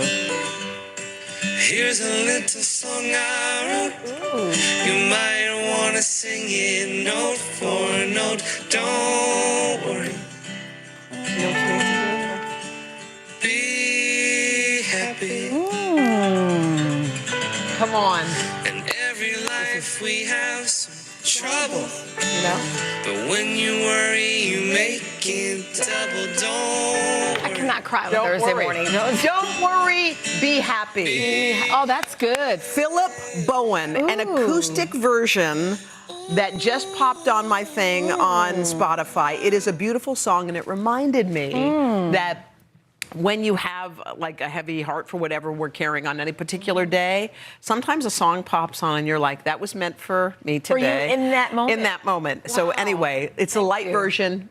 Download it. That was good. Yeah, you need that. Yeah, and also cleansing. the worry makes it double. Yeah, I know. And we don't need any more. By the way, I've heard that song 8,000 times, and I'm like, now I'm finally heard that letting all the words sink in. You know what? Somebody out there needed to hear that this morning. Yes. So hang in there. We got a big guest here on the Yes. show. We got a Golden Globe winner.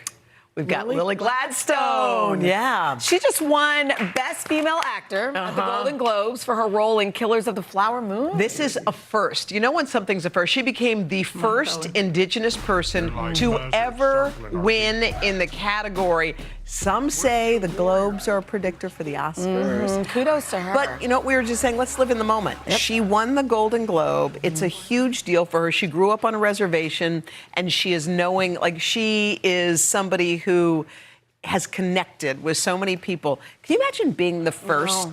Were you ever the first? I was I was thinking, one of the reasons why we like shows like that, she had the presence of mind to be in that moment and to take it in. Yeah. There's a picture of her. Yeah. That's gone viral. Yeah. Look at this. This is her high school senior superlative, and she was awarded, this is no word of a lie, most likely to win an Oscar. That is Lily holding a fake Oscar at her high school. And, who knows? That could have been foreshadowing. Wow. That's why. So when you asked me, to be a first, I mean, this has been, it's almost like her destiny for so long. It was. Okay, now I'm picturing you in high school. I just had a moment. Yes. Senior superlatives. Let me guess. You were most school spirited. Oh, that was 10th grade. Okay, you were most school spirited. Sorry for my forehead. You were most school spirited, were you? You were most popular. I was. You were most likely to succeed. Oh, you're so sweet. I had two. What were the two? I had one who goes out of her way to help others. Aww. And then I got most likely to be on TV. You did? I did. I think we just had I graduated in 96, so however many decades ago that was. Yeah. They showed me our old high school newspaper. I took a picture with it. I don't know if you guys have ever gone to Philadelphia with Chanel Jones. Chanel runs Philly. I mean... No. Philly was your town, you know when there's like an anchor that you identify with your city? Think about your city and think about the anchor. Everyone's like, oh my God, if I could just meet, That's you fill in the New blank. Orleans. But we're not talking about me. We're talking about you. We're talking about you Philly in and Philly. Wichita, Philly's yeah. like Yeah. Philly and Wichita. So Yeah. those are like hometowns for Those you. are- yes. So what? Just give me just a quick. Why don't you ever let me turn it on you? No, because this is my show. Okay. So wait. So when you go back to Philly, what happens? You're right. It feels like home. Wichita and Philly, they're two places. Everybody needs, we were talking about a third place, right? Yeah. You need a place where you can go sometimes where, it's not your house, it's not school or Yeah. work, it's another place where you feel like Embrace you've and landed. love you. Philly and Wichita are those places for me. Isn't that cool? I bet Your you were- turn. But I bet it was scary to leave Philly. I was just thinking, I bet it was scary to leave it. It definitely was. You're leaving a place where you're beloved, Yeah. and all of a sudden you're going into this New York City, Into which, this, yeah. and then you know what happened? What? I met you. I met Savannah. I met Yeah. Al Roker. I Yeah. met Craig Melvin. And I thought, Yeah. you know what? It fits here too. I know there are many places to fit. If you think you only have one place that Yes. you fit, You can't show a high school picture of me and then No, not show. please. No. Did she not? Thank you. You know what? Okay, I'm like, how do you Okay, think? first of all, Do you why have do we contacts always right now? Yeah, I'm legally blind, okay? I played for the Schaefer Florist Foals, which was a big team. I had an H necklace, which I thought was amazing. I shoved my hair into that cap, which was part of my growing up. But I also think what happens when you are like that kid, Yes. you develop other skills in school. You do. No, honestly, that is sports true. or personality That is true. things No, because I agree, Hoda. Do you remember the most Yes. popular, most beautiful people? Absolutely. They said something that was moderately funny, and the place erupted in Oh, wild yes. I was laughter. not that. You know what, though? You don't want to peak too soon. Yeah, you're right. So, You're right. And the thing is, can we see that picture again? Oh, gosh. You see how she's got that H? And and now you have the N. I have my M So for there, mom. wherever you're you go, there you right. will be. Oh, you're still right. you. I didn't even notice Isn't that. Yes, sweet? beautiful. All right. Just blooming. So Olivia Rodrigo Yes. is coming off of a huge Beautiful. year, and now she's got yet another reason to celebrate. She's turning 21. 21. So you know what she's going to do? What? She's having a big party. They're having bubbly. She's having her friends over. 21. They're like milestone Yes. birthdays. 21. Your turn first. Do you remember? You know what's funny? I'm a summer baby. I was born in August. Okay. So my whole life, I grew up with birthdays that had the same people around the table, my parents and my brother and sister, because it was summer. Yeah, Happy that's true. With the birthday friends, to you. Like that was my birthday. And I didn't have like, it's 16, sweet 16. It was just like, oh, school's I going know to what you start in a mean. month. So how But about what you? about 21 though? Because by then you were. I think I was home for the summer after Yeah. college. I can't remember. But it wasn't like such a Ooh, thing. 21. No, how about for you? Me too. Really? I was a late bloomer. Oh, you were? I didn't even really. When was your first alcoholic drink? I was an intern in like. Oh, you were coming out of grown. college. Yeah, I was. Wait, did you drink anything in college? Not really. Wow. I was a late. Jenna always teases me. Like I was whatever. Sorry, but I just it wasn't It until. wasn't for you. No, and you know what else? I would see kids and they'd be falling all over the place, Yeah. and it's just like Yucky. So I was always in charge of the blender, and when I did try to feel like I was doing something, I was always making like mudslides. Did you- It was more like a chocolate shake. That's really. But I have a question. Were your parents strict with you, or was it just something that didn't appeal to I you? think I was so motivated. I look Yeah. back now, like Yeah. I wanted to be here. Yeah, you had and plans. so I had plans, and then also, again, the people around me. I was always the driver, Jasmine, my Ford Yeah. Escort. I was always Yeah. taking people around in that. Like it just Wait, didn't. your car's name was Jasmine? Oh yeah, 91 Ford Escort. She was red, and that was my girl. Like Jasmine was everything. Everyone got But anyways, Jasmine. everybody got a Okay. Jasmine. Uh-huh. It wasn't until I got into the business. This business will do it. You know, my parents were really super strict, but I do remember in high school getting one of those 7-Eleven Slurpee cups, Okay. dumping the Slurpee out, and met my friends in the back, and we would we filled it up with like some kind of beer that somebody bought us at the 7-Eleven, put the top on it. We felt like we were the did sneakiest, something. coolest, because I was a rule follower, so to do something crazy was like, look at me slurping this beer out of this big old cup at the football game. How did that night end? Like I never, was fine. I just didn't overdo it because I was afraid. I know. There was one time where I was like, I'm gonna stay out late. It was prom night. Yeah. Late. I ended Yeah. up getting home at like 4 a.m. Oh gosh. Yeah. I came home, Jasmine got me home, and my mom was sitting at the door. Oh, of course she was. And we didn't have cell phones then. What was the look on her face? It was just, I'll never do it again. Ever. Like, I'm such a good girl. I would never. I think it's funny because I think a lot of us in this. And she was a single mom then, so we were close. Oh, so she was like, don't do that to me. All right. Coming up next. Yes. Is there anything better than chicken soup? We're going to find out right after this. Sorry, Rainey, we didn't get to any of your topics. Diana Ross. Oh, don't worry.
Welcome to the third hour of today. We're so proud of you. Cross that finish line in style. Our Chanel. This is for you, too.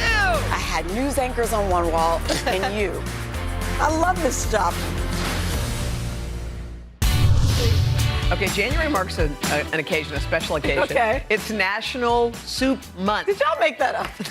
We make up a lot of things, but this isn't one of them, so we thought we'd have a game. Okay, so since not all soups are created equal, we are going to choose our favorites in another edition of Hoda and Jenna's Ranked. Okay, so we've got how many bowls? 5 bowls 1, of 2, soup. something. I don't know. And 5, here they yeah. are. They Okay. are. I didn't know we were going to stand. I would have put on my higher heels for Okay, you. we've got tomato soup here. Okay. We've got chicken noodle. We've got split pea, broccoli cheddar, and minestrone. Are you a soup person? Did you say minestrone? What do people say? Minestrone? I don't know. Anthony. What is Minestrone? it? Leave it He said alone. leave it alone. Just leave it alone. Okay. Okay. All right. So we're gonna have Ready? a minute, and we're gonna rank. 1 minute? And we're doing it. Are we doing it together? Yes. We have to. Do we have to agree? We have to agree. Okay. So we have to agree on. Okay. So what is the worst of all these soups? Let's start there. Maybe Split that pea. one. Are we But tasting them? lately, I'm trying to be a big girl about it. 5. Yeah, definitely. You think 5? I think it's yeah. Okay. That's not bad. We only have 30. We only have a minute. Okay. So now, what do you think? Should we try? What do we try? You're I love probably tomato. yeah, I love tomato. Tomato soup. With a grilled cheese. That is no, good. let's keep that. Hold on. What's this one? Chicken noodle. 4. Yeah. Okay. Chicken because noodle. it's You know not- why? it's- Because yeah, we're we used to already know. we're used to that. Chicken noodle is number 4. All right. Oh, you know broccoli cheddar is going to be killer. Have you ever tried it? Oh my gosh, I used to do some potatoes. At Panera, it's so good. Oh, that's good. Oh, that's good. It's pretty good. Okay. Minestrone knee. Okay, hold on. It's good. Pasta. Oh, you want 3? All right. Let's go. Okay. Tomato 2. Actually, that's not bad. 3. Yeah. Okay. Thank you. 2. 8. Tomato. Yeah, 100%. Broccoli cheddar. Absolutely. Wow. So we're gonna start at 5th place. We. This is totally subjective. This is good, but yeah. So we're gonna tilt up so you can see. Split pea. I'm trying to do this because it seems healthy.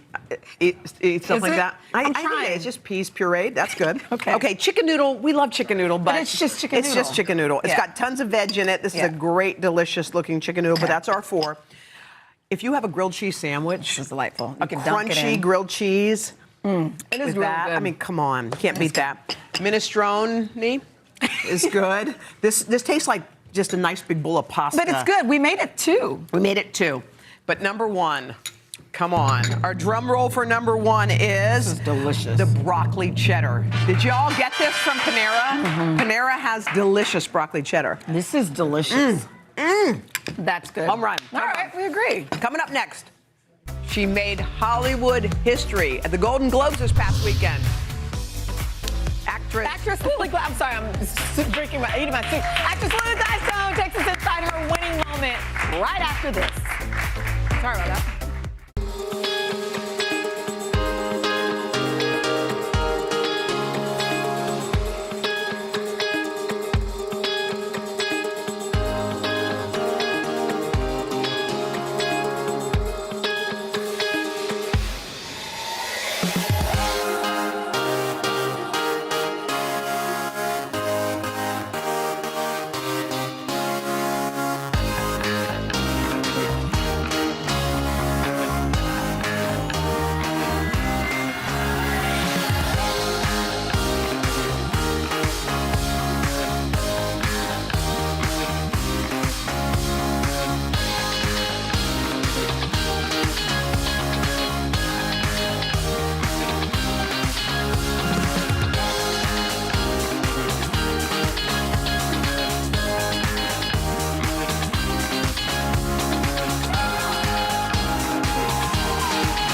Good morning, everybody. Here's what's happening in your neck of the woods.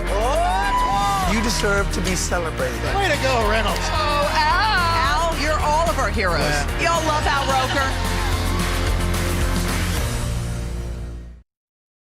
This is for every little res kid, every little urban kid, every little native kid out there who has a dream, who is seeing themselves represented and our stories told by ourselves in our own words, with tremendous allies and tremendous trust from each other. So thank you all so much. That, of course, ended in a standing ovation. That was Lily Gladstone becoming the first Indigenous person to win a Golden Globe for Best Actress for her role as Molly Burkhart in Killers of the Flower Moon. Lily stars alongside Leo DiCaprio and Robert De Niro in the Martin Scorsese film. It's about an Osage woman whose relatives are murdered in an attempt to take her family's oil-rich land. Will you, Lily, first of all, welcome. Will you take us? Sorry, We're so enthralled. We're just so enamored by what you've been able to accomplish. And to have that moment at the Globes where you could actually say out loud the thank yous and to represent, just what was that like for you?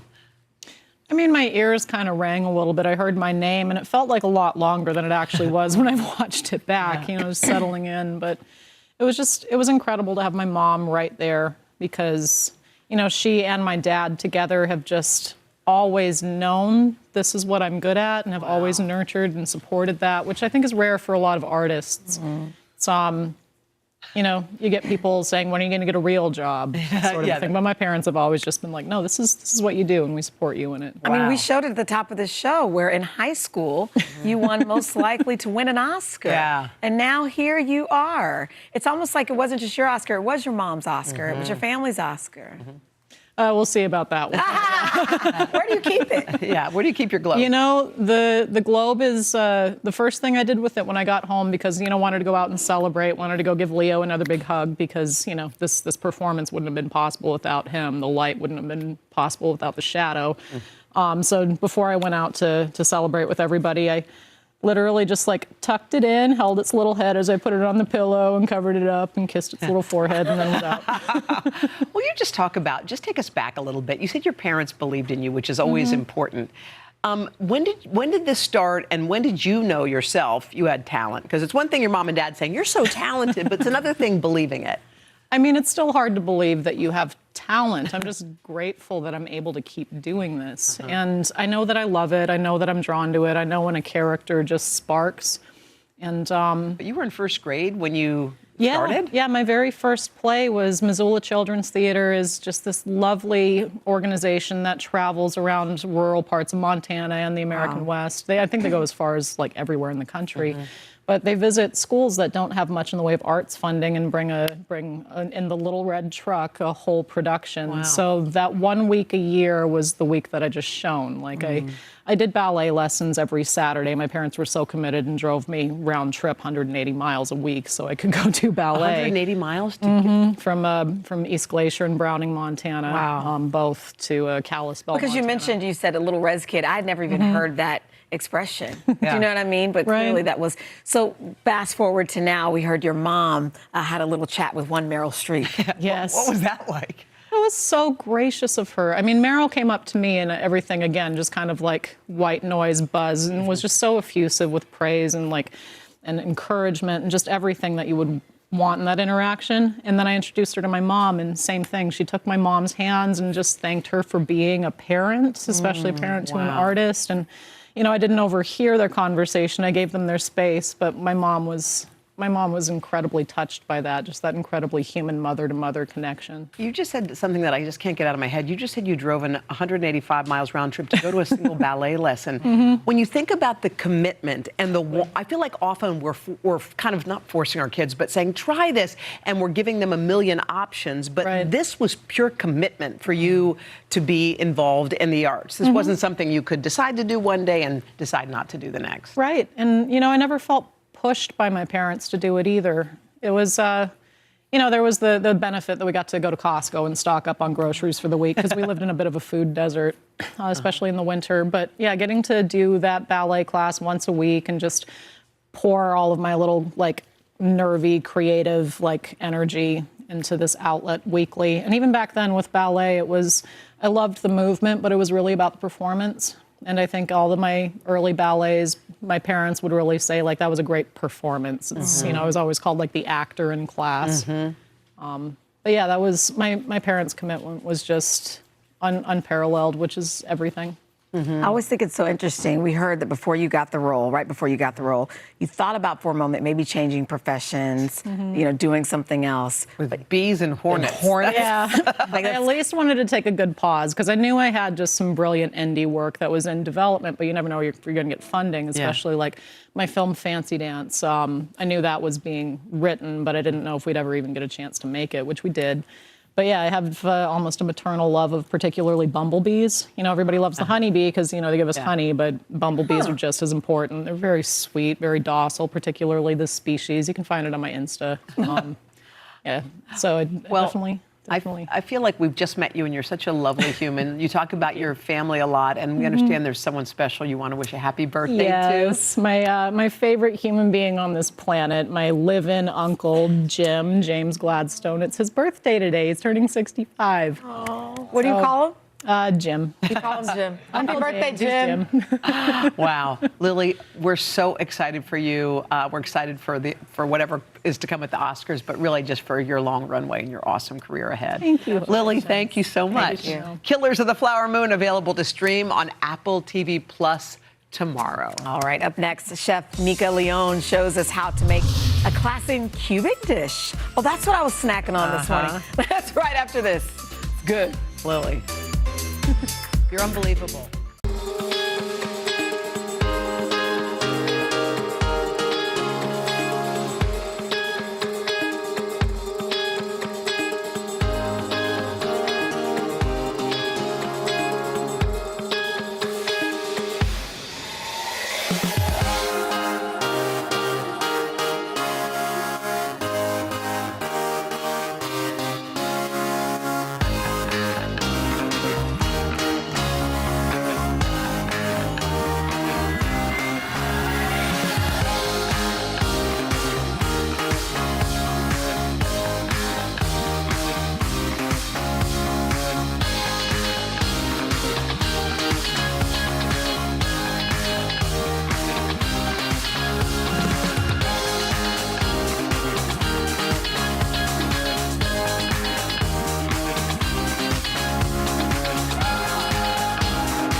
We're celebrating our girl, Jenna Bush Hager. Go, read me. It's so good. Are y'all so happy your daddy's home? There's Jenna. She's not afraid to be herself. Love you, Jenna. I love you. I love you. I love you. Hey, we're whipping up some Cuban comfort food with Chef Mika Leone, the owner of Calle Caliente in Coral Gables, Well, Florida. Mika will be teaching a master class on Cuban cooking at the South Beach Wine and Food Festival, which is huge in February. But first, she's giving us a lesson. And if you want to follow along with the recipe, you can just scan the QR code. Making a Cuban. There are so many ways to make it. So many people are intimidated of making Cubans, but I'm going to be making it in a pressure cooker today. Really? Wait, what? Carefree, easy recipe. Okay. And I'm going to be giving you my grandfather's mojo recipe. Okay, we're so ready. So we're going to start with some lime juice. Okay. Going to be my assistant over Yes, here. I will. Some orange juice. Lime juice, orange juice. And an onion right in the middle. Big onion. I mean, 30 cloves of garlic. 30? Yes. 30? I thought you were going to take a couple of those out. You never have enough garlic. No, wow. Okay. How many people will this serve? There's always leftovers. Okay. Okay, what are these Some secret garlic, ingredients? salt, and oregano. Okay. Put some pepper. Who taught you how to cook, by the way? My grandfather, my mom. These are a lot of the recipes that we have at our restaurant in Miami, and we're going to be sharing at South Beach Food and Wine in Miami. Okay, so you're pulsing this or doing whatever. We're going to pulse that, and then a little bit of TV magic. We have our mojo right here. That's why it's so good, isn't it? It starts there. Yeah, this is what it's all about. Okay. Then we're going to be adding this, and we're going to be using What's in there? pork shoulder or pork butt, depending what cut you like. Okay. I like pork shoulder. That's what I grew up eating at home. And then instead of 4 hours in the oven or a caja china, like we do the roast in the backyard, 40 minutes. Just put it in there. 40 minutes. 40 minutes. That's it. And I love making this on Monday, and then you have it for the rest of the week. You can make sandwiches, bowls, burritos, a little bit of everything. You can use it. Yeah. Okay. And it comes out looking beautiful like this. So you just need 2 forks to shred it with your hands. So and 2 moist. forks. So that's. And then the liquid gold. Wait, is this shredded already? Can I help you? You can help me, sous chef. And then this is the liquid gold, which is the mojo from the cooking pot that I love to pour on it. Wait, And- that's what I said. Yeah. So you got the meat out, then you took that out of the bottom of this pan? Yes. And you want to reserve this. This is delicious. Save it. Dip a little bit of bread in here. Okay. It's very good. Okay, so And now the then- layering piece. This is very important. Now you're going to help me layer it. All right. I do mayo and mustard. A lot of people don't like mustard or mayo. Kind Why? of. I don't No, know. I'm no, like, you got mayo to. all Need a little day. bit of both. Am I doing this the right way? Swiss cheese. We're going to put some sweet deli ham. Do you on always there. use Swiss? I always use Swiss. I do. Sweet deli ham. So, and then we're going to put some sweet deli ham. We're going to add some of that lechon right on Am I top. doing too much or no? Wait, Oh, it's perfect. There's never too much in this. Oh, so this is the meat that we just shredded. Yeah. Okay. Why am I going to all that trouble? I'm going to take her back to my restaurant, guys. Okay. So you All right. plop that on. Some lechon. And what kind are those sweet pickles or dill? Yes, we make these in-house at the restaurant, but of course you do. we're going to teach how to do that Okay. at South Beach Food and Wine. Oh, that's fun. My class is sold out, but course it there's is. a bunch of tickets for other master classes and events. That aren't as good The as fact yours. that it's sold out, what does that tell you as far as the kind of food that you're creating? The people, because I think they they're want it. loving it. Yeah. They want it. That. Now, what happens with this butter situation? Oh my God! So Where am I this putting is that? this is the other star of the show. Okay. The more butter, the better. The Where is it, on the sandwich. outside? On the outside. Okay.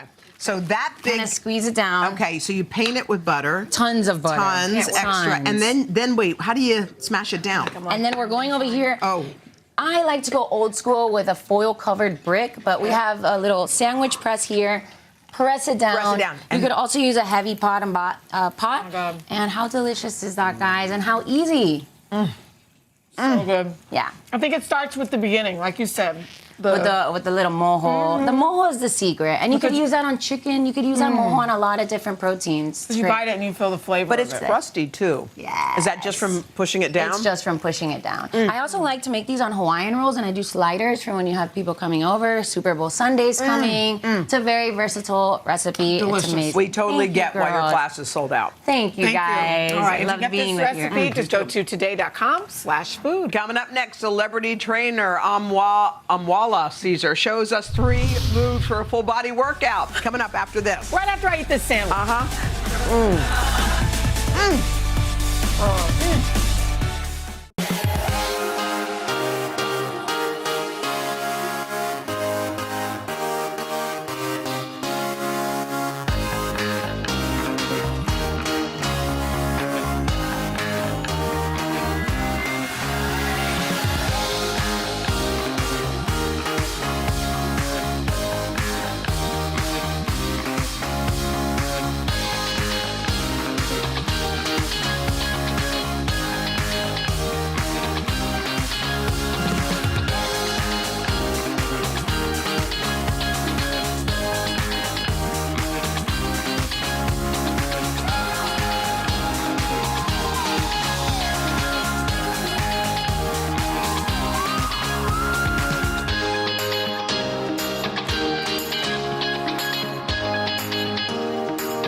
I'm just gonna say it. What?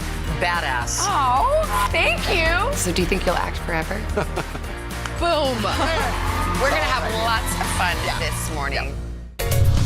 Okay, so if you want to join our wellness journey and transform in 2024, getting in some good exercise is a good place to So start. we brought in super trainer Amwala Caesar from the fitness platform Body to show us 3 moves that we can all do at home. But before that, why don't we take a look at your inspiring journey?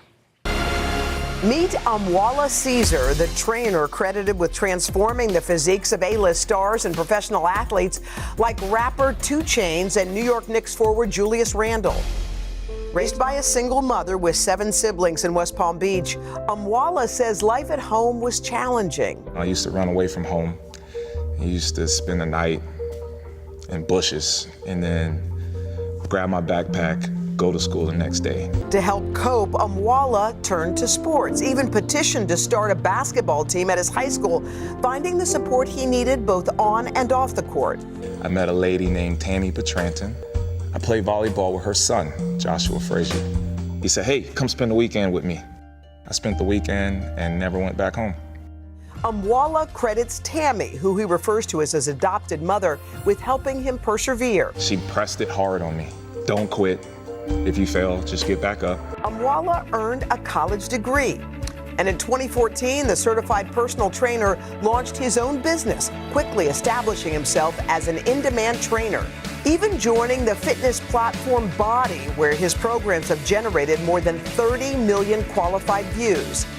And he shows no signs of stopping. You got this, boo! Yeah! That's awesome. Okay. I'm so Can glad we have a round of applause that. for this man? Oh, Wow.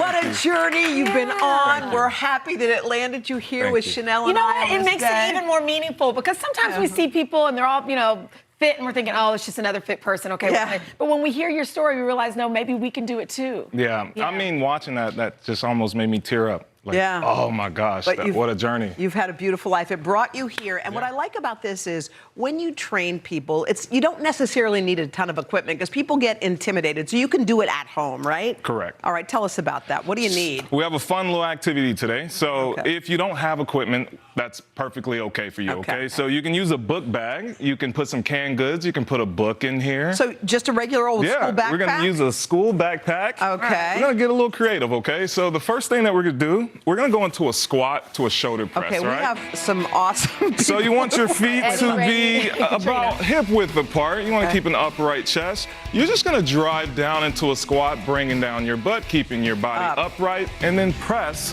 above your head. How many pounds do you think is in that So bag? this feels about 15 to 20 pounds. 15 to Right? 20?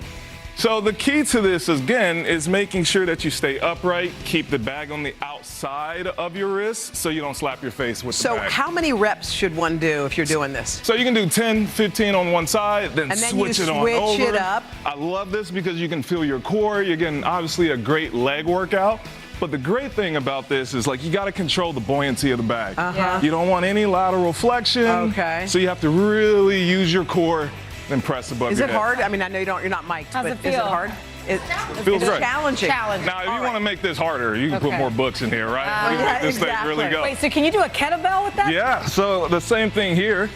If you want, you can do a kettlebell swing with this. So imagine that you're about to play football, right? Ladies, I don't know if you've played football I'm before. a powder puff one time. Okay. So I think you've hyped a Okay. football before.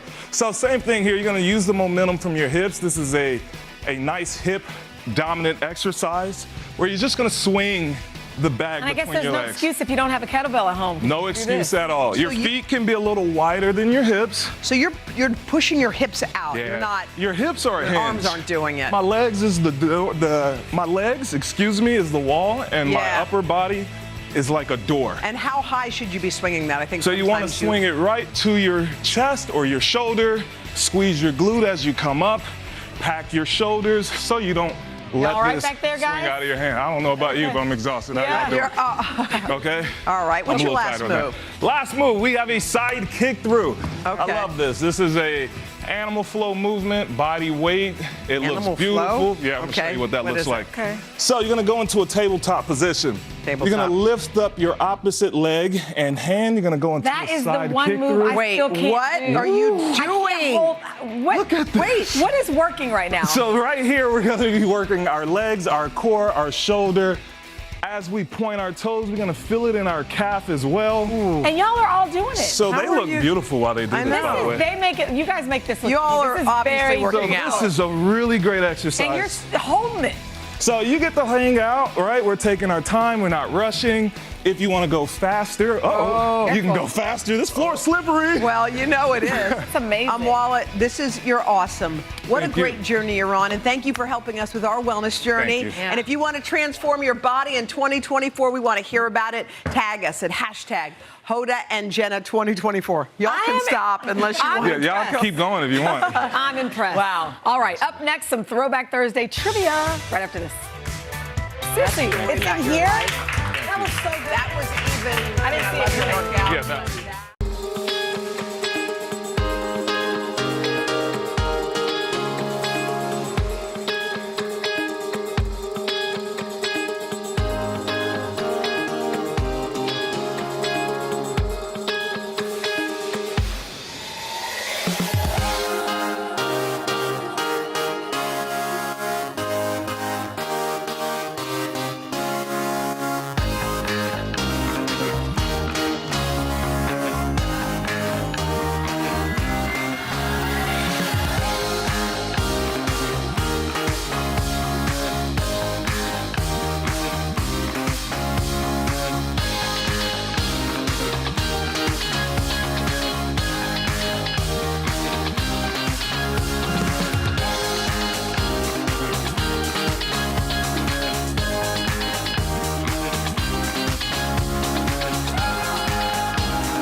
Welcome to today. So happy to see you guys. Would you like my boost? Yes. Back, here we go.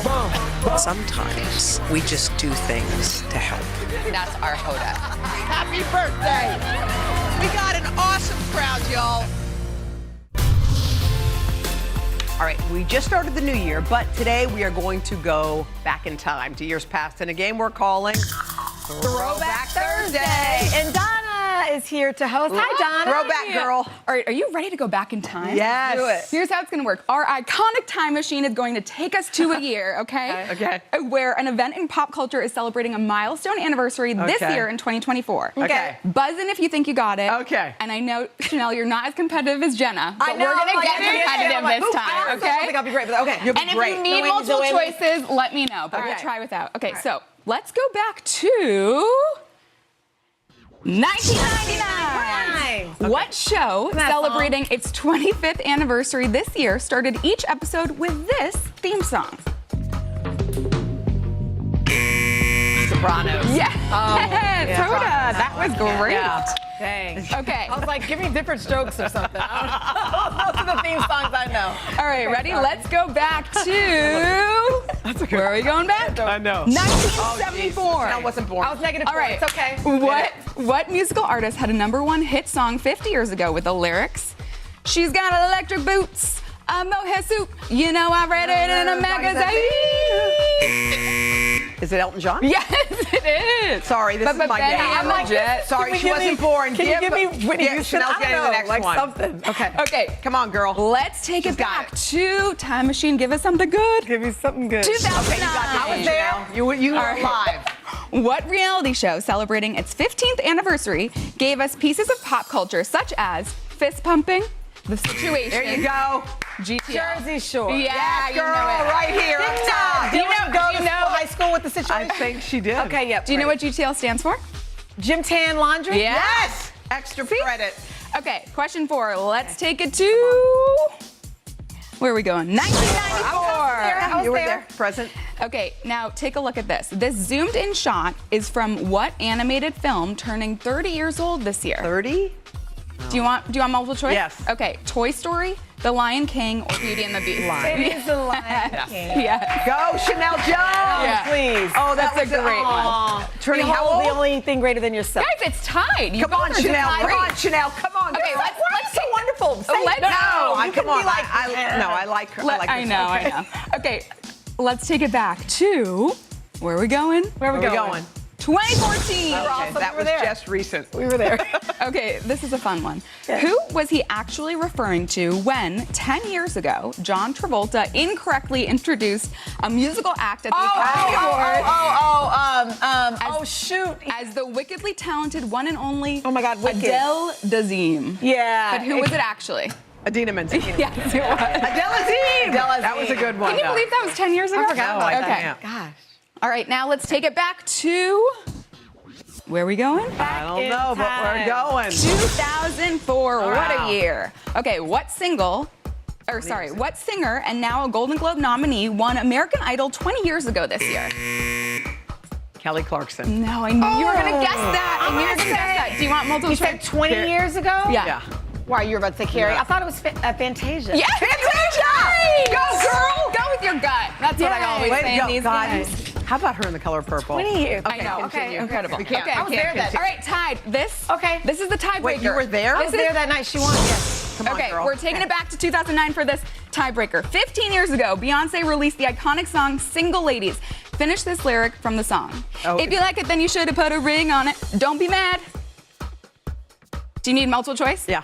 Once you see that he want it, that you didn't put a ring on it, or because you know that I'm about to dip. You got it, Ash Jones. Did you mad because you said that he won it? Yes. That is, once you see that he won it, and isn't that all? By the way, there's no dance move like a Chanel Jones dance move. I can't even do How does it go? this. Yes! Yes! Come on! Chanel, congrats on winning. Thanks for playing. And Chanel, the best. We'll be back right after. I thought I was going to lose my Beyonce card. No.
What time is it, Al? Best time of the morning. That is Pop Star. I want you.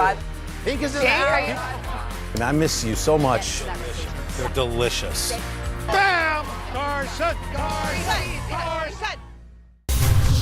just want to say thank you to you, Chanel Jones, for hanging out with me. Tomorrow, by the way, if you want to be motivated, Mel Robbins stops by. She's got advice for the new year. What a gift. And Devin Simone solves our viewers' relationship dilemmas. We'll see you Friday. Bye. Bye. Thank you so much for being with us. We're just getting started, folks. Your questions are always better than mine. What can fans expect? Us forgetting lyrics. Greg loves to say Friday. There it is. That's a look at the weather across the country. Now here's a peek out your window. I just want quiet. This is truly a pinch me moment right here at Fenway Park. Sweet, but I like it. Very much like your show.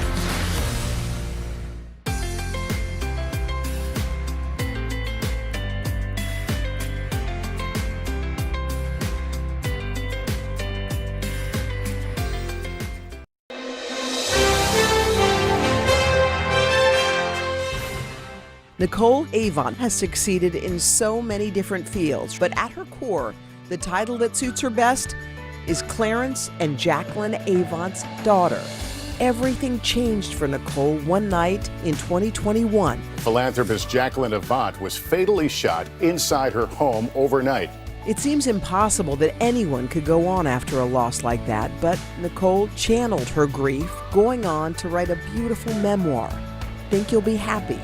Sadly, while writing this book, Nicole lost her father. Nicole beautifully articulates her experiences and all the ways love and loss can intertwine. Lessons we can all learn from. First of all, I'm so happy to be sitting across from you. I'm honored that you're sitting here, and we have so much, I think, beautiful ground to cover. Thank you. Thank you for having me. It's a big deal to take your life, and not just your life, but your parents' life, and put it into the pages of a book. This is your story, but the title is Think You'll Be Happy.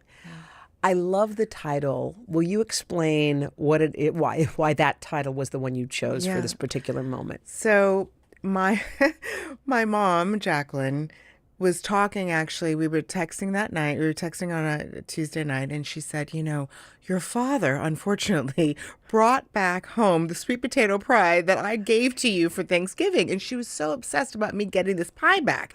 I said, Mom, okay, don't worry, relax, I'll get the pie. And it's interesting because I was typing her back a little sarcastically that night. And thank God I listened to my intuition.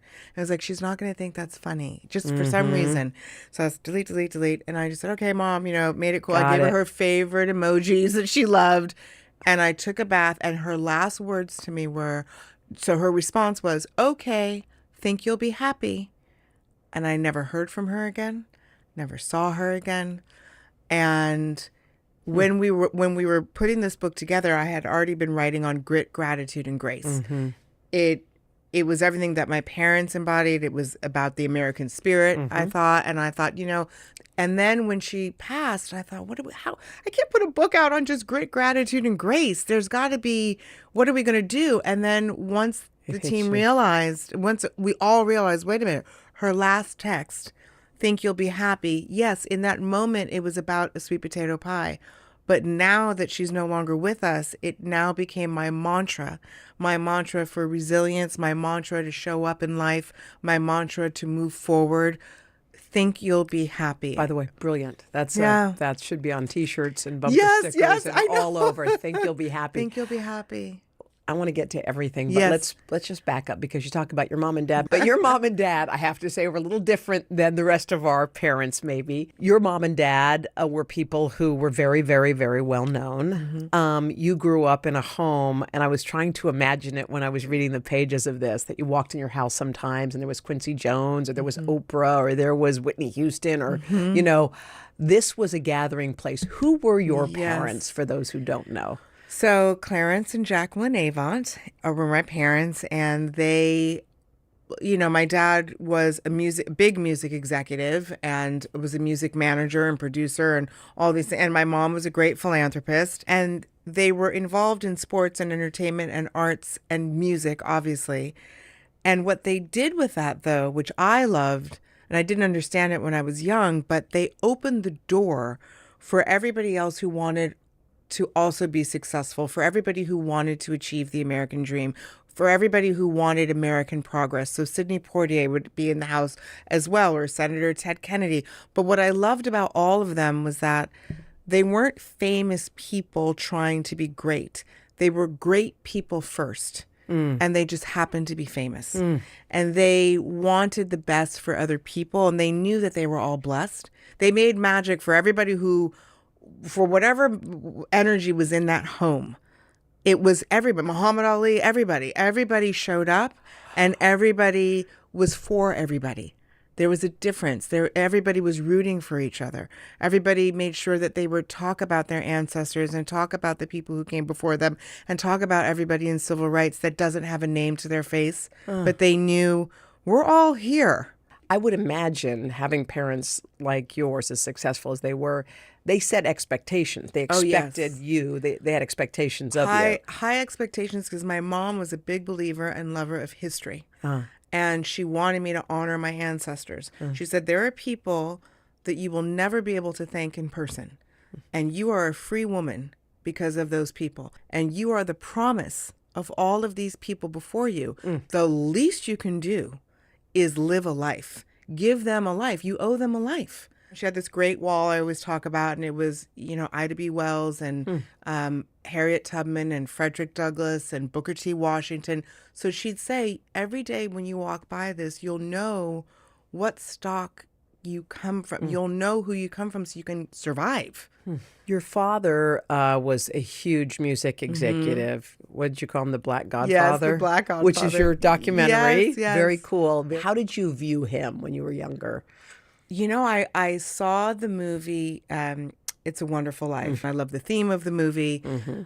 And then the angel in the movie happens to be named Clarence. Yeah. And as a young girl, I went, oh, that's what he does. That's kind of what my dad does, which was I looked at him kind of like the Wizard of Oz. Like, he's a man that loves making people's dreams come true. Describe when that happened. Like Hank Aaron. Hank Aaron was going to break Babe Ruth's record, and my father didn't know him, but he kept saying, where's his endorsement deal? Wait, he's supposed to have an endorsement deal. My dad took him to the Coca-Cola offices, went up to the president's office. He got one of the biggest endorsement deals ever at that time. And the beauty of that story for me is that Hank and his wife ended up, starting a scholarship foundation for children and putting people through school. So that's what I always was able to see from great people like Hank Aaron or Bill Withers or any of them. They all gave back. They all turned around and passed the baton and shared their blessing. Being the daughter of such incredible people, how did you navigate that? How did you, because you have to find your own voice, because those are big shadows. There's big shadows, and thank God for my parents for telling us our shoes are already filled. My dad would say, I'm in my shoes, so you don't have to try to fill. And I was like, well, really? Thank you. Okay. And he would say, I'm going to, my parents made a commitment to put my brother Alex and I in as many different situations as possible. Yeah. And that we would find our way. What were some of the situations? So, my mom, first of all, she said, you're going to work at a very, very young age, and you're going to work in service. I was a waitress. I was a hostess. I sold shoes. I worked at a dry cleaner. Yeah. I did everything before I was 21. Right. Because she said, you will not understand people Agree. and basic humanity until you are in service of others. And then you will see the best of humanity and the worst of humanity when you're, and I did as a waitress. Oh my goodness. Oh, yeah. It was, I would come home some days laughing and then some days crying. Yes. The beauty that the best gift that gave me was to never make someone feel like that, because I had already had the experience. You knew what that was like. I knew what it felt like. Right. I was just thinking also anything that came with, you're so-and-so's child. Yes. That was erased. Like you were every other kid, every other person. My mom made sure, smart. she said, I want to make sure that you'd never get, some doors will be open to you because you are Clarence, you are a child, but I never want your ego to get so inflated that you feel that you deserve it and you become entitled. What did you study in college? I studied broadcast journalism and I loved it. And I studied psychology. Interesting. And I really loved psychology. Yeah. And my mom said, try everything. Let's see where you land. So you venture out of college, and you work there for a bit, and then what happened? And then so I worked at A&M Records, and then I had a couple of jobs, and then politics just came. They came knocking on the door. Now, that must have been such an interesting and exciting time for you. You became an ambassador. I mean, to get the phone call from President Obama must have been like, wait, what? So tell me about that story. Well, I said a few people from his team kept calling, saying, listen, hey, you've done all this. You were the finance chair from California. He's now in the White House. How are you going to continue to serve? What are we going to do? The president, and then I kept saying, oh, no, I don't want to do anything. I actually want to take a break for a minute. Yeah, I need it. And then my husband, Ted, said, no, when the president calls, you say yes. Yeah. He's asking you to serve, and he's asking you to represent him overseas. I said, Ted, we just got married. I'm tired. I'm this. He said, who cares? This is nothing. You have to say yes. And it was really Ted who convinced me. And then my parents, of course. Yeah. My mother was like, oh, this is fabulous. This is exactly what I've dreamed of. You were the ambassador to the Bahamas. And it was fantastic. I mean, I was 40 years old. And did you have children at that point? Yes, I had two children through Ted, so two stepchildren, and they were 12 and 14 when I met them. So they were young and excited, though. So it was a whole new chapter, but everything in my life was new. 40 was my year of just saying, I'm saying yes to everything. So Ted came in at 40. I said yes. The Bahamas, everything, I just said yes. Can I ask, how was your mom so knowledgeable? Because to be that kind of a mother, to know, because we can have our values, but to be able to teach that, just that gesture. I have no idea. She was so smart and wise beyond her years. And, she loved history so much. So she'd study queens from around the world. And she'd study great American women. And she studied these women to the point where she said, I'm going to move through the world like that. And I ran into someone in Queens. She took me to Queens once when I was younger to see her family. And this woman said, oh my gosh, it's Jacqueline Gray. It's Jacqueline Gray. And I said, who's Jacqueline Gray? And my mom said, that's my maiden name. And she said, we loved you. We were so proud of you. Because, my mom would model and do all this advertising. And then she'd say, and you married Clarence Avant. And my mom would say, yes. She said, you're Jackie A now. You are our Jackie A. And it was and that's when I knew my mom was a big deal. But it was great because, to your point, the values and the way she expressed herself in life, the way she decided to move through life as a Black woman. And when she picked me up from school, I said, can you please dress like all the other moms? They're all in jeans and they're casual. And she said, no, I'm going to wear my suit and my face is on. And, many of these people will never see Black people dressed this way or look this, like she knew there was a bigger she was representing more. Yeah. This was it was an early time and she said, we just got our rights here.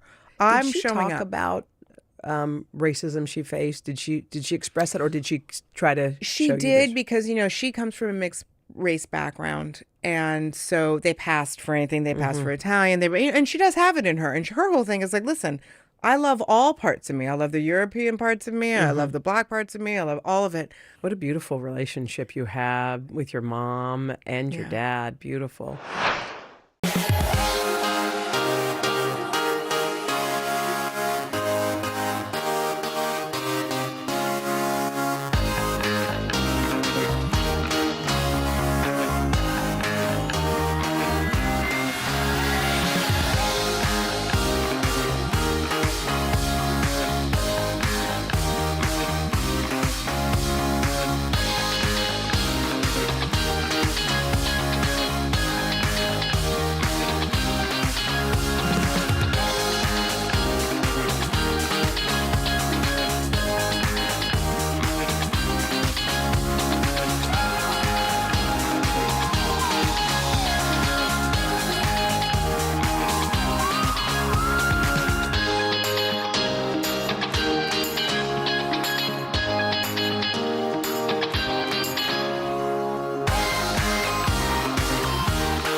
Take us to that night.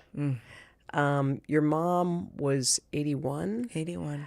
81, my mom's in her 80s. There are ways that we imagine or expect our mom to leave her body and go on. You can sort of picture it. But the way your mom died was not at all from the depths of our horrible imagination. It didn't even exist there. Ever. So you talked about at the top of this there was a text exchange over some sweet potato pie. Yeah. And she writes you a text. Okay. And so she writes you a text, which is the title of your book. It's called Think You'll Be Happy. And you go to sleep. Yeah. Okay. And then what? And then in the middle of the night around 2:30, 2:45, I you know how something just wakes you up and I happened to turn over. I'm a pretty deep sleeper, but something woke me and I saw all these missed calls from my brother. I thought, what? And then as I picked up my phone to call him back, and immediately I thought, oh, something's happened to my dad because he was almost 91. And to your point, I was like, oh, well, something, Something happened to Dad. Something happened to Dad. As I'm dialing Alex back, the phone rings and it's my husband, Ted. And I said, what is going on? Yeah. What is going on? He goes, love, listen, I don't know everything. You need to get dressed. You need to hurry up. You need to get to the hospital. You need to get to Cedars. I said, what? He goes, your mom's been shot. And I just stood there like, wait. Shot by whom? Yeah. Where was she? What- Is she what- out? Because I couldn't even figure out what time it was. Yeah. So I'm thinking, I go, were they out at dinner? He goes, Nicole, I don't know anything. Yeah. Your mom has been shot. She's at Cedars. You need to get there immediately. I'll meet you there. And I stood frozen for a minute and I felt my knees buckle. Yep. My heart was racing. I thought, wait a minute, what? Yeah. And then I took a deep breath. I'm like, okay, well, then, then your brain holds on to anything, Yeah. like, oh, well, she's at the hospital. Right. So So how bad can it, I don't know. She's I probably didn't know fine. anything. Right. I was like, and then I got in the car and I drove. I remember driving down 6th Street in Los Angeles and I was making a right to get to Cedars and this green light started flickering. And I just took it as a sign and I said, okay, Mom, I don't know what's happened to you, but I don't even know if you can hear me, but I just need to say this. I love you and I'm praying for you, but you don't have to come back. I can take care. I just went into this. I got it. Everything was coming out. I'll just take care of Dad. What was there panic in you, or was panic? Yeah. There was panic, and my heart felt that it was sitting out of my chest. Yeah. And I was shaking. Yeah. I mean, I found myself, and it was just such a place that, like you said, you can't even imagine it. Even in your worst nightmare, you don't imagine this, and you don't imagine the words, "Your mother's been shot." Mm-mm. And I got to the hospital, and I waited, and we waited around, and the doctor came out and said, "We're very sorry to tell you, we did what we could, but she lost a lot of blood, and she's gone." And everything just changed. And who was with you in that moment? It was my brother and his friend and Ted and my husband and my father. And my father was sitting next to me and just kind of slumped over. I shot up like an arrow. Ted said, he said, your brother wailed, your dad slumped over on you, and you shot up as he goes, and you became Jackie. In 2 seconds, I said, okay, you go over here. Dad, you get in the car with Ted because he drove separately, but you get in the car with him. I'm going to go to my car and I'm going to meet you at my house. And my dad said, well, I need to go to my house. I'm going, you're not going to your house because I don't know what is going on. Yeah. So somebody broke into your house. I don't know what's going on. Right. So we're going to go back to my house and then we're going to sit as a family and then we're going to, and he never left. Never left. When you said the words, she's been shot, there was an intruder. Yeah. So what happened? There was a person who had been on a spree that night of different houses. So there must have been, the house must have been targeted, because many were around at that time, post-COVID. It was a lot of stuff happening in Beverly Hills but everywhere. And my parents' house was on his list and my mom happened to be up. She just happened to be in the crossfire and she encountered him. She fled. And then he, when you shoot a rifle, not one bullet comes out, a bunch come out. And one of them hit her in the back and just struck her in the back. Yeah. It's just hard to I know. Just hard to fathom that was how a life of service was ended. And, because I said in my letter to the judge, a woman who lived like that should not have had to die like that. It made no sense. The energies were so opposite. But I know her, like she still lives on within me. Oh, yeah. And I don't know. It's still shocking, I'm obviously not going to give the horrible assailant any airtime. No. But I did read, and correct me if I'm wrong, that you have found it in yourself to forgive him.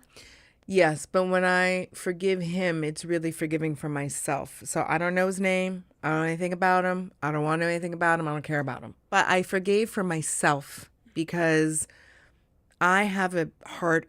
I have a good heart, and I have a happy heart, and I wanted to protect my happy heart, and I could not hate him and be at peace at the same time. I tried. It doesn't work.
So where do you place your grief? How did you and do you deal with it? You know, it's like a roller coaster, and it goes up and down. Yeah. It hits you in different ways, as Yeah. you know. And the grief, I just choose to move through it. So when it shows up, I feel it. I don't try to push it down anymore. Go exercise, extra work. Yeah, blah, yeah. blah. I always used to busy myself. Yeah, and get now I'm busy. like, I'm going to feel this. Yeah, let me I'm feel actually going to feel this sadness. I'm going to feel this and know that it's not going to destroy me. I'm just feeling a sadness, and and then the sadness reminds you of how much you loved someone. You know, the grief is the receipt that you loved and you were loved, and the music, you know, some things that, you know, remind me of my mom. She loved Johnny Mathis, so if I hear him on the radio, I'm hysterically crying, but at the same time, I'm also smiling that she loved this. So grief is going to come to all of us because we're human, and I think people need to be reminded that on our existence and on our journey in life, grief and trials and challenges, it's inescapable. Part of it. Yeah. But to your point, moving through it as opposed and owning it as opposed to trying to outrun it and out exercise. Yeah. Let me go for a 10-mile. No, Yeah. let's just feel it for a minute. Yeah. And it's okay. It's okay to grieve. That's another thing that I had to learn. It's okay. It's part of the human existence is to grieve. And so to try and look at it as if it's this terrible thing that we need to push away or get rid of, no. It's hard, obviously, to lose a parent and then to lose both your mom and dad over the span of just under 2 years. Under 2 years. Yeah. So your dad passed away. He was 90? Almost 90. It's 92. 92. 92 and a half. 92 and a half. How was that for you? How did you handle that? It was absolutely, it's such a weird word to use, but beautiful, because it was so opposite from my mom. But to be a part of his transition that was peaceful and dignified, that was everything for me. I said, if we get this peacefully and dignified, then I've gotten everything, because he really did live his life. He lived a full life. And I got to tell him that on his last day. I said, Daddy, you're safe to go. And you have really run your race. And you won. You didn't quit. You ran. And I thank you for running for me. I thank you for running for everybody, people that you do know and people that you've never met. You've run for them. And I thank you for that. And you can now go be with Mom, be at peace. And thank you for living and not quitting.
Podcast is called Making Space because we like to make space for ourselves. So when you make space for yourself, how do you spend that time? If you had a day and it was just for you and you had zero responsibilities and it could be about nourishing yourself or just letting loose, like how would you spend that time?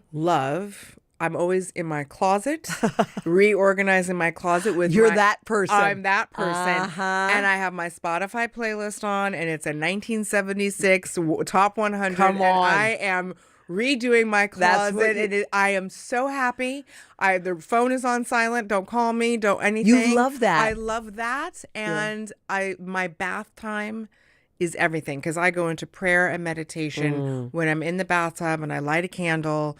And I really purposely every time I can get in the bath. My time is bath time, and I reflect on everything. Things things that I was aware of that day, things that I wasn't aware of that day, or oh my gosh, I didn't think of even saying hello to that person behind me at the store, or what have you. It's my time where I know myself more, and I want to be with my soul, because you have to nourish your soul, and you can't nourish it with, like, when I clean the closet, it's not busyness. It's really me looking at expressions of me in my closet, and I was like, why would I have ever bought that? Yeah, exactly.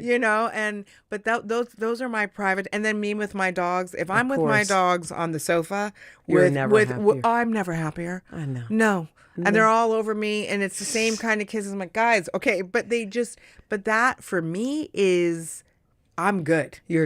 I'm happy. Do you think about when you will see your mom and dad again? Yes, I do. And how do you envision such a beautiful moment? I think that they are just going to be clapping and cheering, and my mom's going to be like, I knew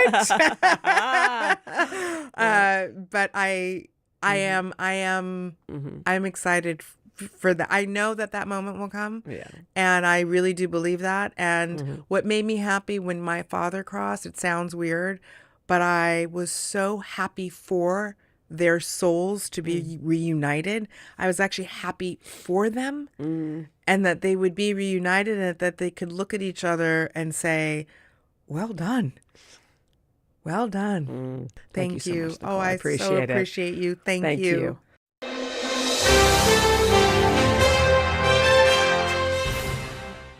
Posing the age-old question, what's in a name, is the perfect way to introduce my next guest. That's right, I'm talking about the one, the only, Allie Love. And by the way, that is her real name. Allie is the epitome of a multi-hyphenate. She's a Peloton instructor, model, dancer, Today Show contributor, CEO and founder of her female empowerment company, Love Squad, and so much more. The Allie you're about to meet is different from the one you'll see on screen. This is Allie Love off the bike, shoes unclipped, heart wide open. I'm so happy that I get to ask you all questions about your life because I've been totally curious. Before I knew you, like so many, from your Peloton days. Do you remember the day Jenna Bush and I were at a luncheon and we had never met you? And we squealed with delight when we saw you. Do you remember that day? Oh my gosh, you made me feel like Beyonce. Like I was Beyonce and Cher at the same time. We were like, Allie Love, and we realized there was already a line at you. So what I was struck with before I get into your life is the fact that you were able to reach out and touch people in this very profound way, often without ever meeting. And it's something beyond what you do, because a lot of people do what you do. It's something else.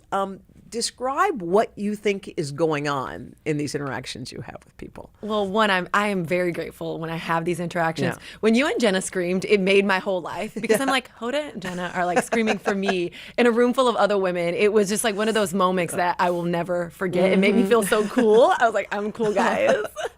But no, I'm really grateful for the interactions. I know that there's a responsibility that comes along with being a public figure, but more so when I am in people's homes, right? I'm taking up space. Their kids can hear my voice. They hear what I say. I'm very mindful of that. And so in terms of what do I think is happening, I genuinely think for many of us, myself included, the lonely part of me in those dark times, I'm connecting with those folks. I think the lonely part of me connects with some folks that may feel lonely or different or other or just imperfect, which we all are. But we have this desire to be perfect, right? To be our best selves, to be on and ready to go. And we can't sustain that, even day to day or even within a day. And so being in people's homes, in their minds, in their ears, a part of their feed, right? Social media, of whatever that looks like, I think they connect with my level of humanity, which is so important for me. I always say I'm private, but I'm always transparent. I let you know. That's interesting. You're private but transparent. Yeah. I like that because sometimes you feel like you know someone. People know you from the Peloton bike and they hear your encouragement. But how do you decide what is just for you and your family and your tribe and what you put out in the world? Well, I think the fine line for me is that my family didn't sign up to be in the limelight, in the public eye. They didn't opt in for that life. It came by way of me. So I'm private in that I protect my loved ones, but I'm transparent in that I'm having a crappy day today. Or today I'm feeling that tired. When we were talking about being a little tired, is like second wind is a choice. Yeah. That's where I am. It's one of those long days and I'm not done yet. Right. You're still on. You're still rolling. So I'm transparent of where I am and how I feel. When you ask yourself, why did you choose a job that's public? You could have done a million things, obviously, helped a ton of people different ways. Why did you think you chose a public job? Well, I think two things come to mind, and you talk about your parents. I think it's the way growing up, as I look back, right, we start to unpack as adults why we are the way we are in the best light, with true curiosity. And I look back at my growth, and my mom would always, she was so, and still is so proud of me. And I became a dancer, at a young age, and my mom would, in front of, my whole family, she's one of 10 kids. So it would be every weekend we do family barbecues and family cookouts, and she's like, dance in front of everyone. Oh, she said that? Yeah, she's like, Allie can really dance, or like, do the monologue you did in class. Like, I'm like, Mom, it was for a school thing. It wasn't even real. Yeah. My mom was so proud, profoundly proud of me that she would always want me to perform for everyone. Okay. And I think what I did at that age was associate, if I could perform and be perfect and do these things well, then therefore everyone would love me. Which in isolation seems like not a good thing, but it was something that I recognized that wasn't necessarily all bad. It was one of those things where if you leverage and switch it around, it actually is for good. Is that my mom did something that was important. She let me be me and show the whole world who I was. And I think that to me is where I had to come back to that center a little bit of it's not necessarily me seeking love out in the world. It's me being myself and loving myself within the world. Within the world. Yeah. A question I love to ask. So close your eyes. Okay. Okay. and imagine your childhood bedroom. So look around, see what's on the walls, what's in the bookshelves, what's the vibe, and just open your eyes and describe it to me. So my childhood bedroom, my walls are light pink. We got, as a kid, my sister and I, to choose what color we wanted to paint our bedrooms. And so mine's light pink. And then on my wall was a painting of a little girl. She's sitting in a chair and she's like leaned over a book and she's writing as if she's doing her homework. And it's so interesting because my sister brought this up 2 weeks ago when she was here in New York visiting me. She said, "Do you remember the painting you had on your wall as a kid?" And I told her, I said, do you think I'm that little girl? And she's like, "You're definitely the little girl. You're the girl always working. You never stop working, sis." Even when you were little? When I was little, I'm like, doing my homework. I did my homework. I was on time. I was prepared. I was up early. I danced after school. Like exactly how I am right now is how I've always been. And she was like, "You're still that little girl in your painting." And I was like, oh, was that hard to carry that as a kid, or was that just what you did? I have a lot of energy, so it was probably necessary, to be honest. I think everyone wanted me to do the most, so I keep going, did not wear them out. I was dancing all the time.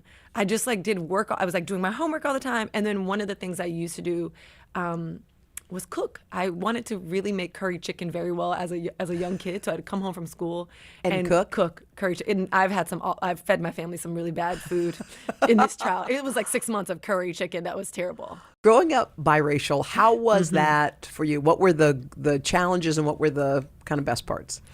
I didn't realize for a long time that I was biracial. It wasn't a conversation. It was not until one time my sister woke up in the middle of the night and she ran into my parents' bedroom and she was like, "Mom, you're black, Dad, you're white."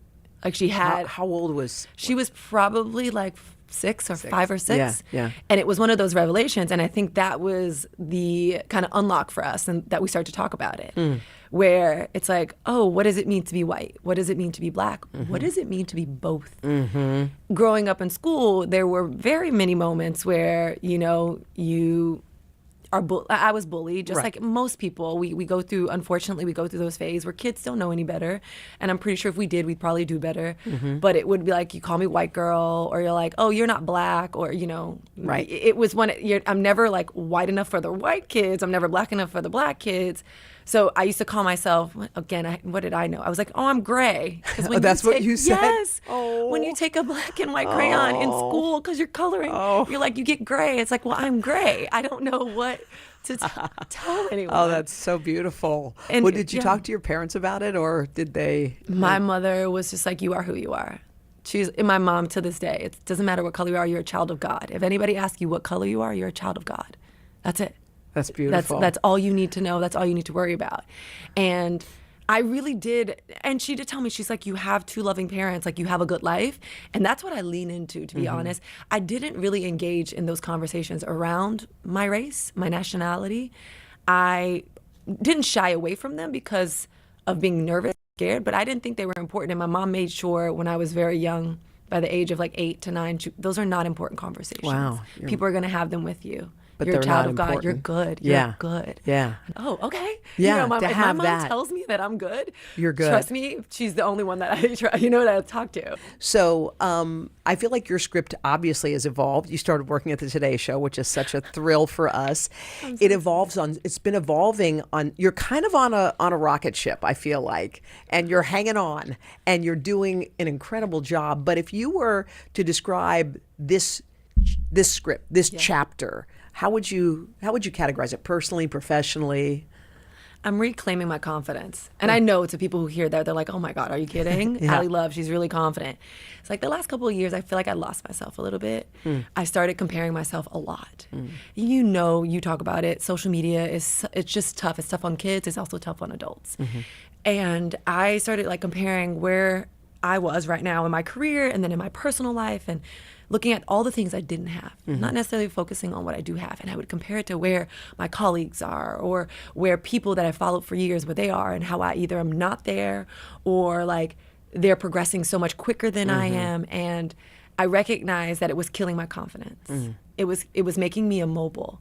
I would be scared to reach out to people to go to coffee or tea, right? To have a chat. 'Cause I'm well, nobody really likes me. Like, and I came to the conclusion that I wasn't really in love with myself anymore. I didn't like who I had become because I became a product of the comparison, which is like a shell of myself.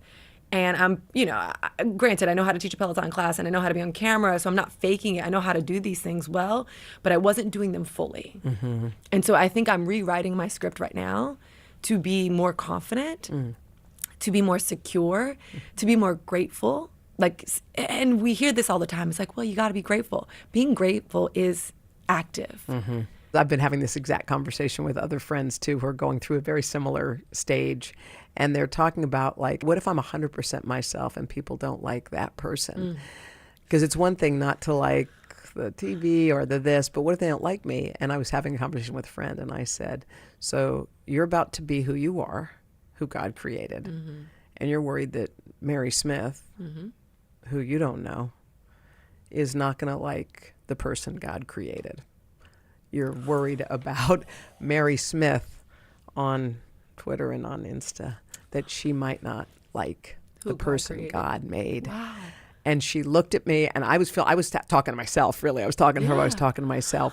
But it is, I think we're all in the boat. We're all in that boat together, like trying to remember why we're here. And God in your world is your world. Yeah. Well, you just got me. I'm like all teary-eyed because I'm like, who am I not to like who God created? Yeah. Who am I to not? Wow.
Tell me about when you were a little girl. You were just 9, I think, and something life-changing happened. Yeah, when I was 9 years old, I got hit by a car.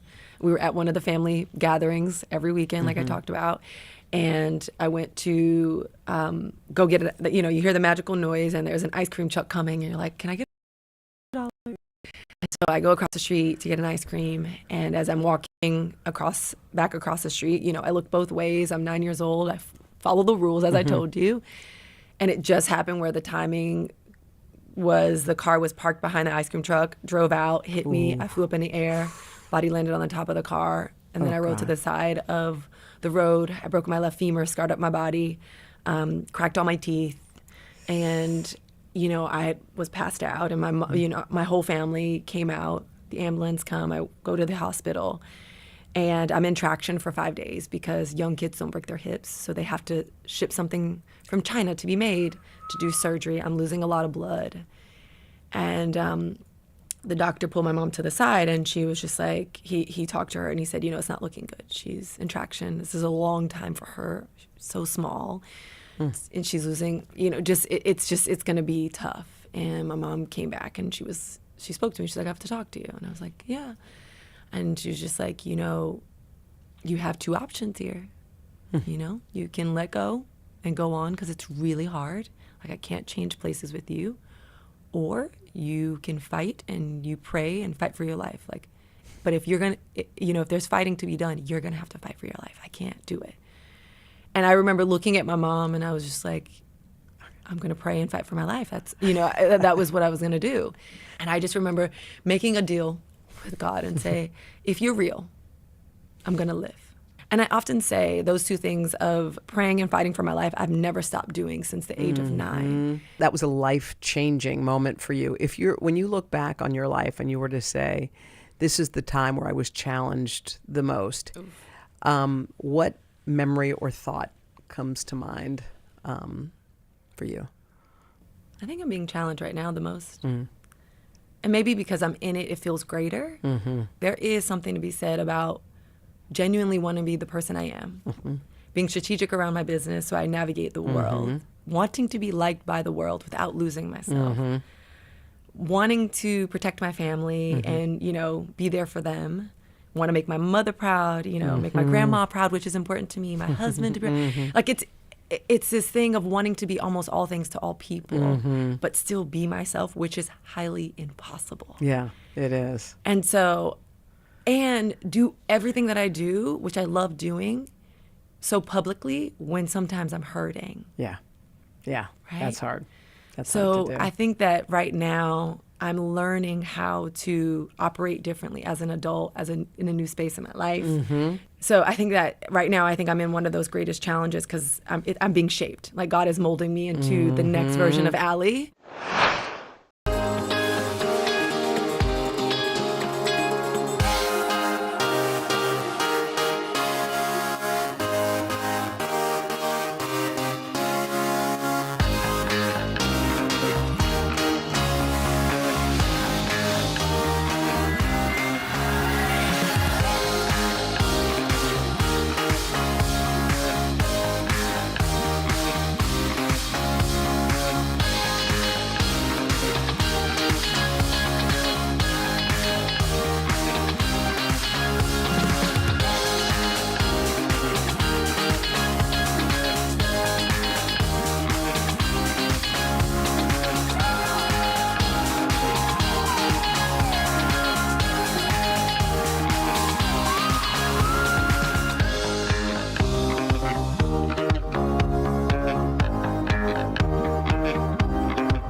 Back to you being 9 and being hurt and going through all that.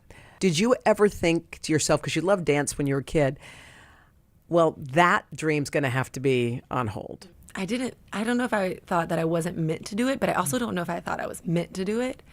I think that I was just going to go for it. So I had this little bit of a fearlessness to get out in the world. And the way I found dance was after I got hit by a car, I was homeschooled. So I was just by myself for a year. Because of the medical stuff? I couldn't walk. You couldn't walk. So for 1 year, I had on a cast. I had a body cast that would go around my waist all the way down my leg. So I couldn't go anywhere. I couldn't do anything. I couldn't play with kids, nothing. So I was in the house. Most of our family would come over to our house for the weekends, like I told you, and because I couldn't take me. And then after 6 months, they cut it down to where it was just from the knee up, but still around my waist. Oh my gosh! So it was a whole process. So you couldn't go. You couldn't do anything. We couldn't do anything. Exactly. But then once it was time to ease back into society, it was summertime, and my mom's best friend, who's like a second mom to me, Miss Lizzie, her daughter Jasmine was in a program. She's like, we're gonna put Allie in that program too, and it was just like dance program. Yeah. Well, it was like an after school, like a summer program, summer camp.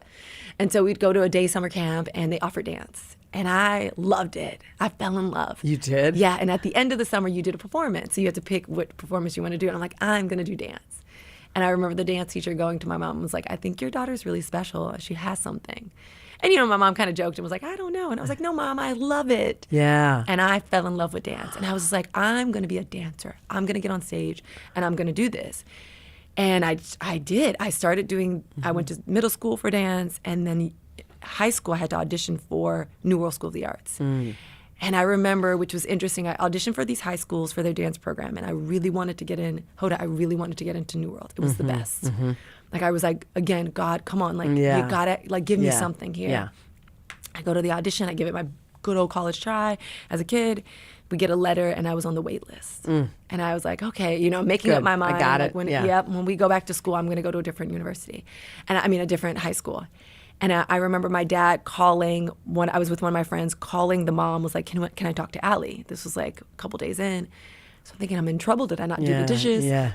My dad gets on the phone, and he's screaming. And I'm just like, what is going on? Right. What is going on? He's like, you got in. He's like, New World sent you, they literally sent a letter and said they made a mistake. Oh my God. They God. sent you the wrong letter. It was like, jeez. I was like, are you kidding me? He's like, you got in. You're going. And it forever changed. And I was like, remember that faith we're talking about? Oh, yeah. I was like, this is a sign. I went to that school, forever changed my life. Oh, my Moved to New gosh. York, went to Alvin Ailey Fordham. Oh, yeah. Got a bachelor's in fine arts, and I started dancing. Like, I just fell in love with it. And again, I'm not sure if I chose it technically or it chose me, but it was the course where I was like, I'm just going to try it. To be evolved, I feel like, in this world and the way everything's changing is you have to make an effort. You can't sit around and say, you're changing as you're going. So you have tools, you have books, you have, I don't know if you have therapists. I'm not sure what you're doing, but what are your tools? Like, what do you use day in and day out? So the number one thing I think that I would probably highlight, because I think it's accessible for most people, is I Audible. I listen to a lot of books. I do go to therapy. Like, I do have my group of friends that I cry to and that I talk to, which is so important. Yeah. But one of the things that I recognize that I find peace is when I can get on and find a book and listen to it. In the moments that I feel frustrated or I don't feel, I'm dealing with some anxiety, I will put on my headphones and I'll listen to a book. I'll listen to a sermon. So I open my ears and my heart to those books and to the sermons to have that, to find that inner peace a little bit on the rough times. It's like a warm hand on your heart. Like, you need something that'll just give you that. So a lot of people, morning and evening routines kind of they bookend the day, and they're important. Like, I feel like if I mess up my morning routine, when I get to work, I am not right. And it doesn't matter what time. Like, I get up at 3, I do my morning routine every morning, because if I don't, I'll be straggly and crazy. What's your morning routine before you step out the door? So my eyes open. Most times my alarm just went off. I don't press snooze ever. You don't believe in it? Oh, I don't. Oh my gosh, I don't. If you set the alarm the night before when you were very much in the right mind, so trust yourself, And also, if I press snooze, then I'm actually mean to everyone else. Like, to be honest, it puts me in a bad space. So I wake up, I don't press snooze. I get up right away. Right away. I do not Feet lay. on the floor. Oh no. Feet on the floor right away. I don't. And then I say my prayers. I'll get up and I start I go to the bathroom, I start brushing my teeth, getting ready for work, and I always ask myself this question. It's a 2-part question. How or what do I want to feel today? So I've gotten up, I've said my prayers, and then I anchor myself in this answer. Reason because, just like many folks, I start to be reactive to everything. If you take the train in New York City and it's late, you start to get frustrated. You're cursing in your head. It just, somebody gives you a weird look at the coffee shop and you're just like, who are you? You're having this, you're making up, you're reacting making up the whole conversation. This whole thing. Yeah. And so what I've recognized is I don't like her. I don't like the Allie that's reactive. I don't like it, and I don't want to give people that much power. Yeah. So in order not to be reactive, to be proactive, I anchor myself in that answer of either what or how do I want to feel today. And some days I can say, I just want to be quiet today. Yeah. And I let that be my running thing. That is my morning routine. The reason for that, it sets the stage for the rest of the day. If there's a meeting and they ask any more questions, I'm not raising my hand because I'm quiet today. Yeah. And I feel like that. safe. I feel good. Yeah. I feel confident and secure and aware. And I feel like those are the things that have really been helpful. Another layer that I recognize as important is on my way to work, I do feed myself. Like I talk about, books on audio or music or sermons, but I put on good music. We talk about good music to wake up to. Yeah. Oh my gosh, I was listening to Lean on Me in a class. That just got me all in my feels. Yes. I was like, I'm about to save the world. Yes. Yes. I'm like, I'm going to go out here and save the world. I'm going to be I'm over here like smiling at everyone. They're like, okay, lady, calm down. But I have like my feel good playlist in the morning if I need that extra boost. And again, I let that vibe carry me throughout the day. And then at night when it's time to wind down, I go to bed at 9 o'clock. Let me be honest. Yeah, good. Honestly, 8:30 on a good night. 8:30, yes, amen.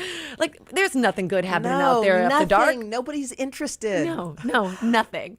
So I tend to I'm home. I love a good dinner. Yeah. I do wake up in the morning, I will say, while I'm doing my morning routine, I do figure out what I'm eating that night. I live for my food. It's like, I'm like a little doggy. So wait, are you taking stuff out of the freezer? Well, sometimes Whatever. I'll do that. Like when I wake up, I'm like, ooh, what's for dinner today? I told you, That is so hilarious. Yes, and then I'm like, ooh, like certain days, I'm like, ooh, this is what we have. Like Fridays, we have Indian. I've talked about this. I'm like, oh, it's Friday. We're having Indian tonight. I'm gonna order it at 6:30. Like I live for it. Yes, for the Indian at 6:30. Yes. So in my nighttime routine, I'm like, I'm pretty happy because I'm having the food that I've already planned at 4 a.m. But more importantly, I realize sometimes it's hard for my brain to shut off, even though I'm tired. So I tend to play word games or like these mindless games, like Connections or Wordle or Wordsy, just to really decompress. I get in the bed, and then once I play my game, I put my phone away. I go back to doing breathing exercises because I think it brings down my levels. Breathing is good, yeah. And then I pray, and then if there was a Guinness Book of World Records on how quickly someone could sleep, I'd win. You really fall right asleep after that? Literally in 60 seconds, less.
So let me just wrap up by asking you this. So this is called making space. Yeah.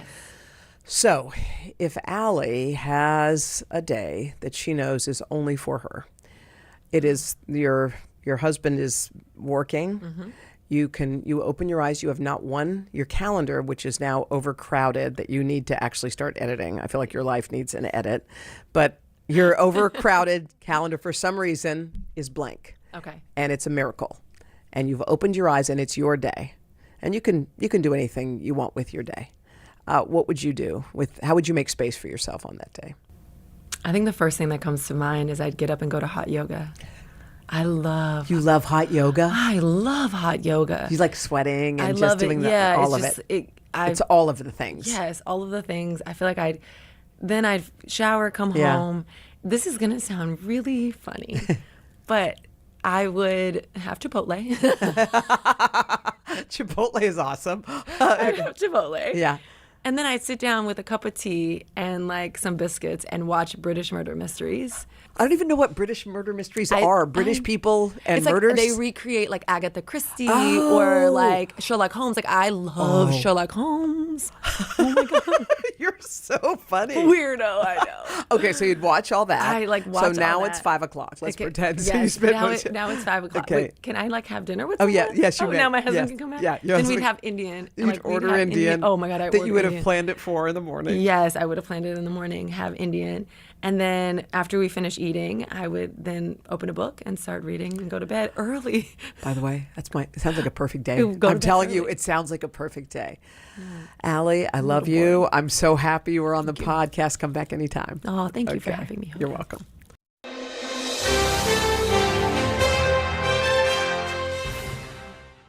Lynn Twist is a global visionary. She has committed her life to alleviating poverty, ending world hunger, empowering the status of women and girls, supporting social justice and environmental sustainability. Her latest book, Living a Committed Life, Finding Freedom and Fulfillment in a Purpose Larger Than Yourself, will have you rethinking everything you thought you knew about what it means to seek a higher cause. I left this conversation motivated and invigorated, and I hope you will too. First, I just want to say thank you. And I want to tell our listeners that you might want to have a pen and paper handy, because that's what I feel when I hear you speak. I'm like, write it down. What did she say? Like this, you're one of those people who has so much beautiful wisdom, life-changing wisdom, wisdom you don't hear other places. So anyway, welcome. And it's so nice to see you. Oh my goodness, thank you. I can't believe you said all that stuff. Wow.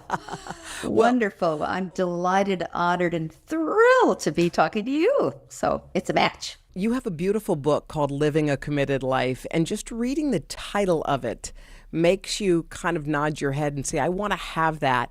And I think, look, a lot of people have a job and their job pays the bills and it's hard work, and they come home and they're tired and they get to spend a little time with their families before they go to bed and wake up and do it all over again.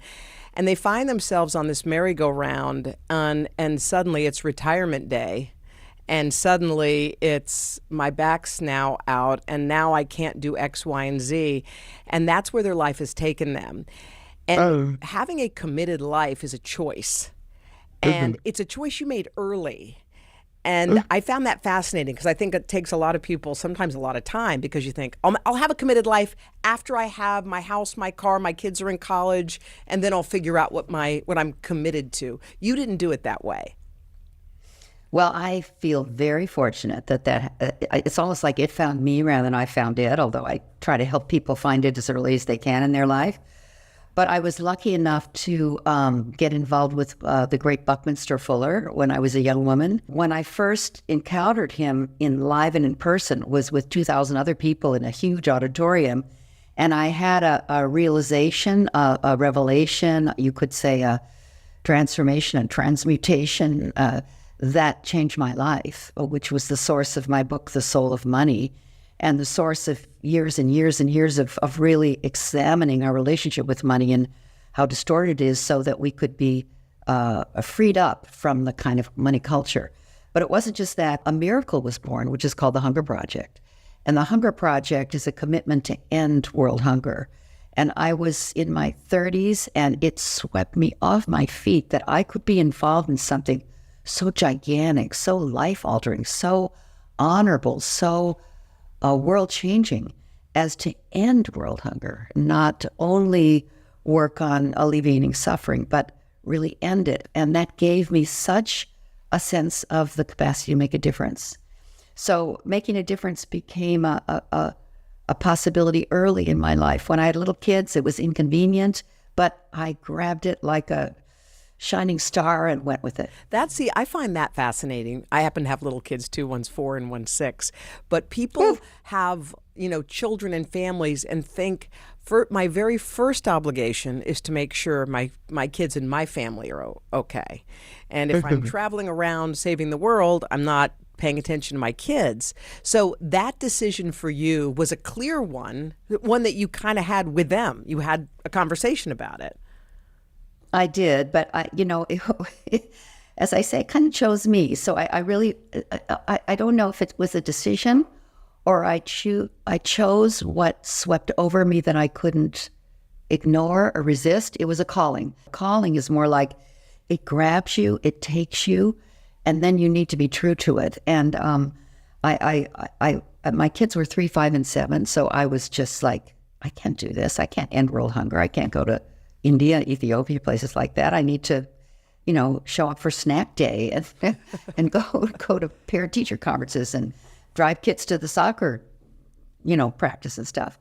But somehow I couldn't not do it. So I sat down with them, and I remember sitting on the floor in our family room, my husband, Bill, my 3 kids, Zachary, Summer, and Billy. And Billy was, I think, 10, Summer was 8, and Zachary was 6. And I was crying, and I was saying, I can't not work on ending world hunger, and I want you all to just know that this is my calling. I'm doing it for you and for the world in which you live.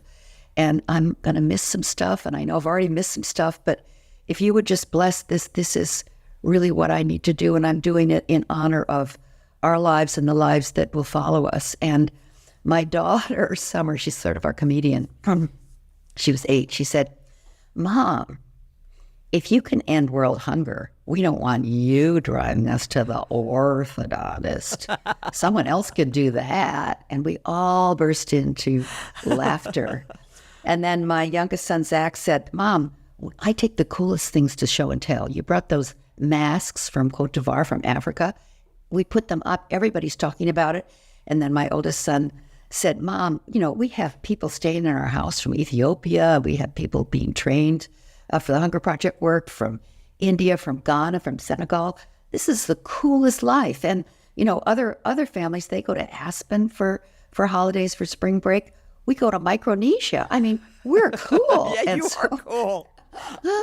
And so my kids and my husband, Bill, just gave me total permission. And after that, I knew that what I was doing was being true to them, true to myself, and true to being an example of listening to a calling. Well, what's interesting? In your book, Living a Committed Life, there's a chapter on, I don't know if it's called The Myth of Scarcity, but it's how we think everything's going away. It's sort of like, I need to get extra toilet paper because, we might not have it tomorrow. I need to make sure that we have a freezer full of X. Will you talk about that? Because we feel like, well, if I've got everything I need, then I can give Mary Smith something, but I can't give it to her unless I have plenty in my house so that we're safe for a long, long time. Yeah, well, I thank you for asking that, because that's really what I learned from Buckminster Fuller, and that became the kind of central tenet of my life, that there is this mindset. It's an unconscious, unexamined mindset, unconscious and unexamined, a mindset or a way of seeing the world that's part of the consumer culture, that's part of the culture of money, that's part of the culture in which we all live. It was here before you and I were born and be here probably after we're gone. And it's a mindset, an unconscious, unexamined belief in scarcity. And that is that there's not enough to go around and someone somewhere is always going to be left out. And I'm calling it a lie or a condition of thinking that I really believe is inaccurate, unconscious, and makes us a little bit crazy. And there's 3 toxic myths, I call them, in the mindset of scarcity, which is really a lens from which we look at life rather than something we determine. It's almost like we're looking through a lens of scarcity. There's not enough to go around, and someone somewhere is going to be left out. More is better, and that's just the way that it is. And so we don't question it. So the first toxic myth in the mindset of scarcity is there's not enough. Number 1, there's not enough. And as I said, it's about there's not enough to go around and someone somewhere's going to be left out. And I have to make sure it's not me and mine or the people that I'm responsible for or me and the people I consider to be my tribe, my people, my whatever. And that immediately creates an us and a them. Myth number 2 is more is better. More of anything and everything is better. More becomes an indiscriminate way of looking at life. More square feet in my house, more market share, more money, more black pants, more shoes, more this, more that, more. And it's indiscriminate. Even multi-billionaires think they need more. The third toxic myth, so first being there's not enough.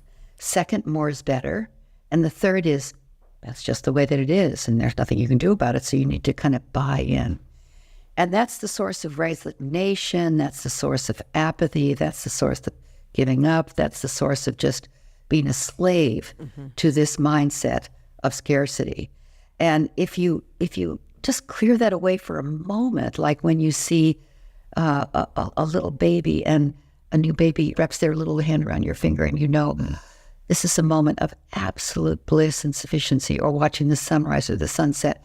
We all have these moments in nature in our lives when we know that there's enough. There's enough for everyone everywhere to have a healthy and productive life.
I know there are people listening right now who are saying to themselves, I want what she's having, but my lightning bolt hasn't hit me. Can you go find it, or does it have to come to you? How do you suggest people find the purpose? Well, I would say listening to podcasts like yours, listening to people like you.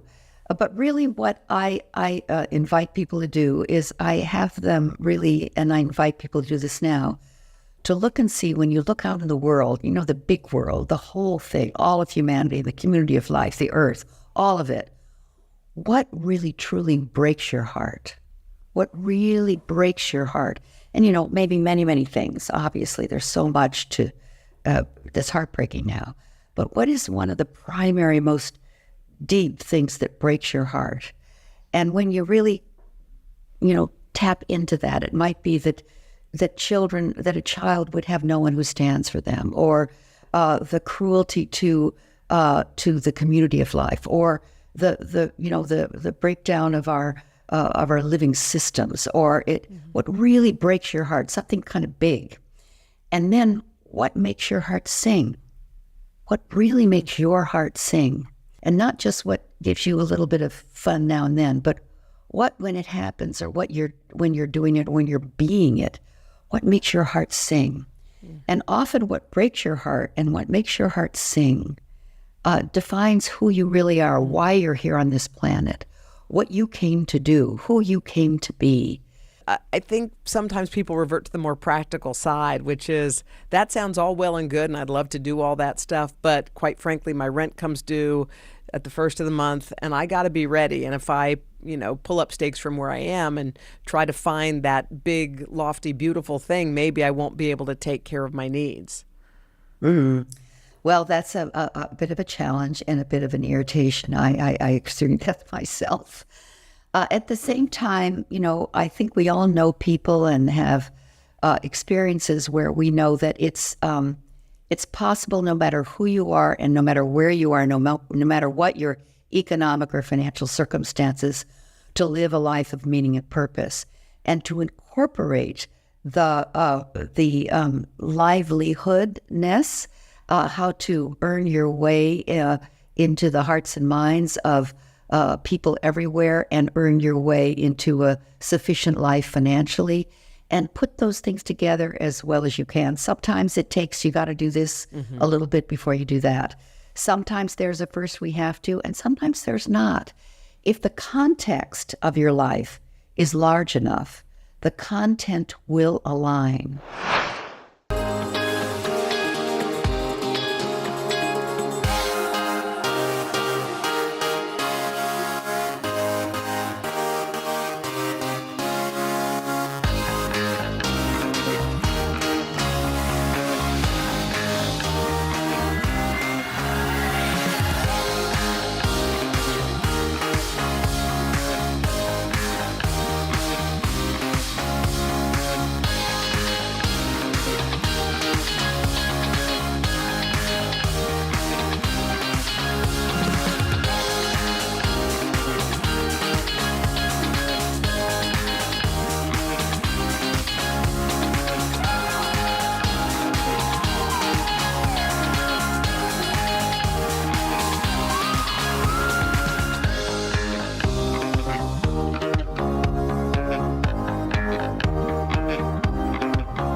You worked alongside Mother Teresa, which is just another dream. And when you think of the Mother Teresas and the Mahatma Gandhis and the Martin Luther Kings and all these people, you imagine them only on the world stage. That's how I see them. And when I was reading, I was like, Lynn was side by side with Mother Teresa. They didn't, first of all, they didn't all start off big, obviously. They just started off doing good things. But what did you learn from Mother Teresa? What did she teach you? Oh my God. Oh, I just kind of started to cry there. But she taught me humility. And that that Christ, you can see Christ in every face. I had an encounter with some very rude and ungrateful people who were meeting with her, who broke into a meeting that I was having with her. And she treated them with such respect, and they were so rude to her. I couldn't even imagine being rude to Mother Teresa. And I was so angry with these people. But when they left, I realized that my blood was boiling, and she was fine with these people. And I wrote to her afterwards, and she told me, you can see Christ in every face, even in the entitled, the rude, the wealthy, the overbearing, the domineering. Christ is inside of every face. Or love is in every face. And she said this one cool thing, and it's quoted from time to time, but I heard her say it, and I remember thinking, oh my God. She said, the unadulterated love of one person can nullify the hatred of millions. This quote, I'll just say it again, the unadulterated love of one person can nullify the hatred of millions. You know, I can't prove that. I can't, there's not a lot of evidence for that, but that's a way to live, and that's the way she lived. And it was an awesome example. Wow. Of love is at the core. Love is God. Love is the universe. Love is who we are at our core. Wow. Common ground is something that seems, I don't know, not as prevalent as it used to be. Having conversations, getting people together, because, you know, just finding the things that we share seems like it's such a far-fetched. I mean, we just had the Macy's Thanksgiving Day Parade not too long ago, and it was the highest rated they've had in forever. And the reason being, I think, is because It's something everyone agrees on. Oh my gosh, it's Yes. a parade. There's not you and me or them and us. This is just what we do. And I'm just looking for more of those things that seem to bring everyone together to the table. Do you have ways you do it, or are there suggestions on how we can kind of come together more? There's enough for everyone everywhere to have a healthy and productive life. And this you or me paradigm is still reigning supreme, but it's in its death throes, actually. That's why it's so intense, I think. And I think one of the most powerful things that people are doing now, and this podcast and your work is part of it, is reaching across to each other, connecting, belonging, realizing it's not left, it's not right. Let's not go left, let's not go right, let's go deep. Let's go deep. We are aligned. We may not agree. That's up here. But when we go deep, we're aligned. We want the world to work for everyone with no one and nothing left out. We all want the same thing deep down underneath. And when we reach across, get in conversation, collaborate, that's co-labor, work together, we will create institutions, new economic systems that are circular, that are that recycle everything, not just things, but are the kind of economic systems where no one's left out. We can do that. We have that intelligence now, and we have so many tools.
You said something that I loved for everybody who's walking around kind of in their own private Idaho with their own problems and their own things.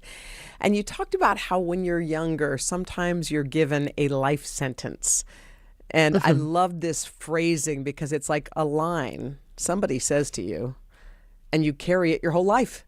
And it's a burden because someone has tagged you or described you. And now you're like, I guess that's me. I'm the this one or the that one.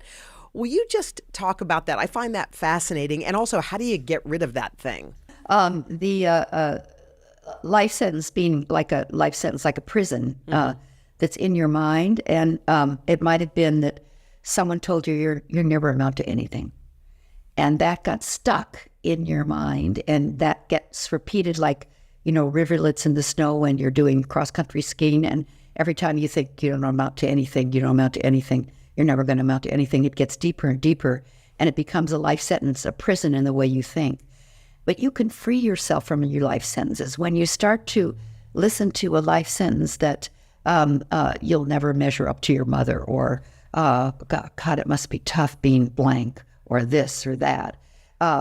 That if it's a negative life sentence, you can replace it with an affirmation. You can say, really, this sounds so simple, it must not possibly work, but it does. You can say cancel.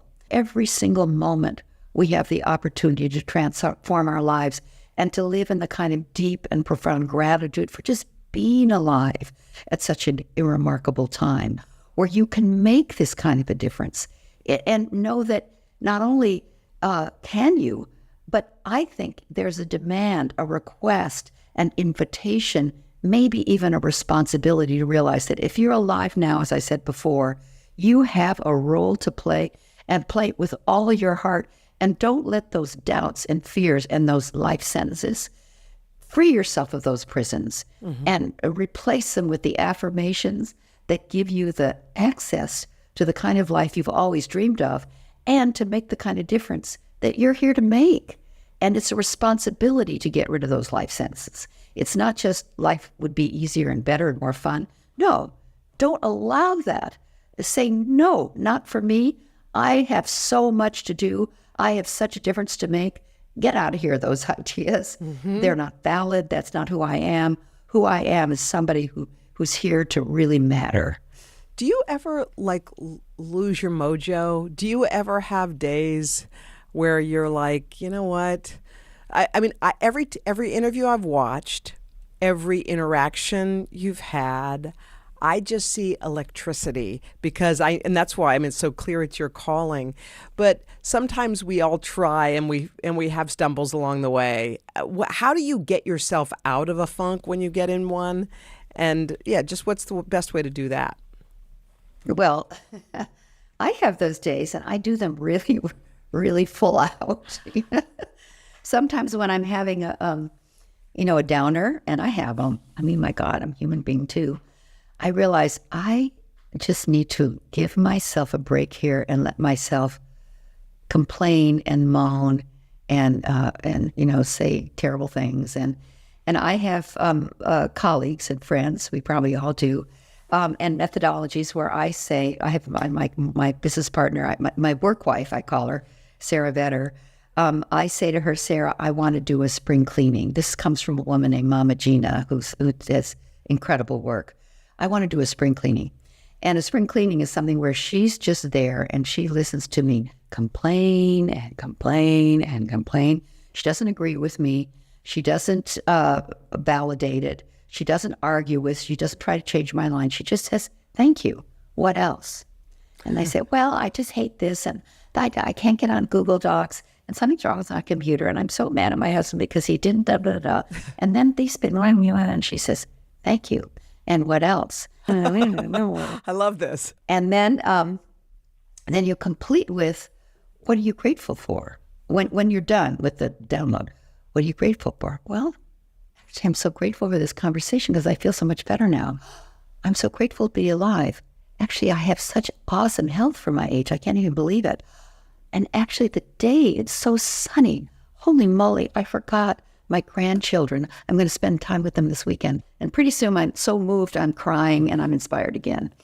And and so everybody can get themselves out of a funk. Before we say goodbye, Lynn, we do call this podcast Making Space because I feel like everyone should make space for themselves, time where they can recharge and recalibrate, where they don't have to be on the giving end.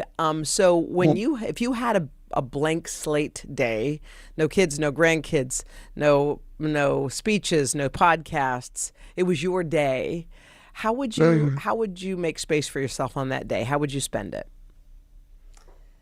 Oh gosh, what a great question. I love that. Well, I would walk on the beach. I live near the Golden Gate Bridge in San Francisco and beautiful beaches in Northern California. I would spend time in the forest, the beautiful forests that we have in Northern California. I would spend time I would hike with my grandchildren because there's nothing more wonderful than being with grandchildren, particularly my grandchildren. They're so precious. I would spend time with my beloved husband, Bill Twist, who I've been married to for 57 years. And I would get a massage. I love massage. I would meditate. I would pray. I would lay on the earth and cry with joy because it's such a gift to be alive right now. And we have the opportunity to turn the tide like no generation that's ever lived. I would live that day in gratefulness or gratefulness, which is noticing absolutely everything of beauty around me and bowing to it, acknowledging it, and honoring it. So that's Lynn, what I would do. I had such high expectations for this interview, and it totally eclipsed it, as I knew it would. Lynn, thank you so much.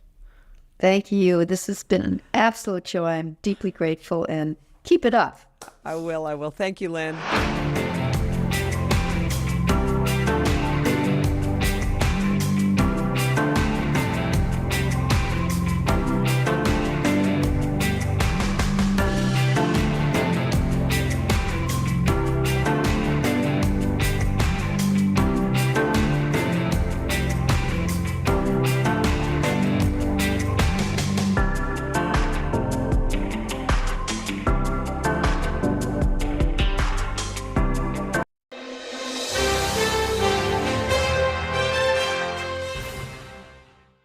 I sat down with Rabbi Steve Leader for a beautiful conversation about life, loss, and the profound way in which the two intertwine.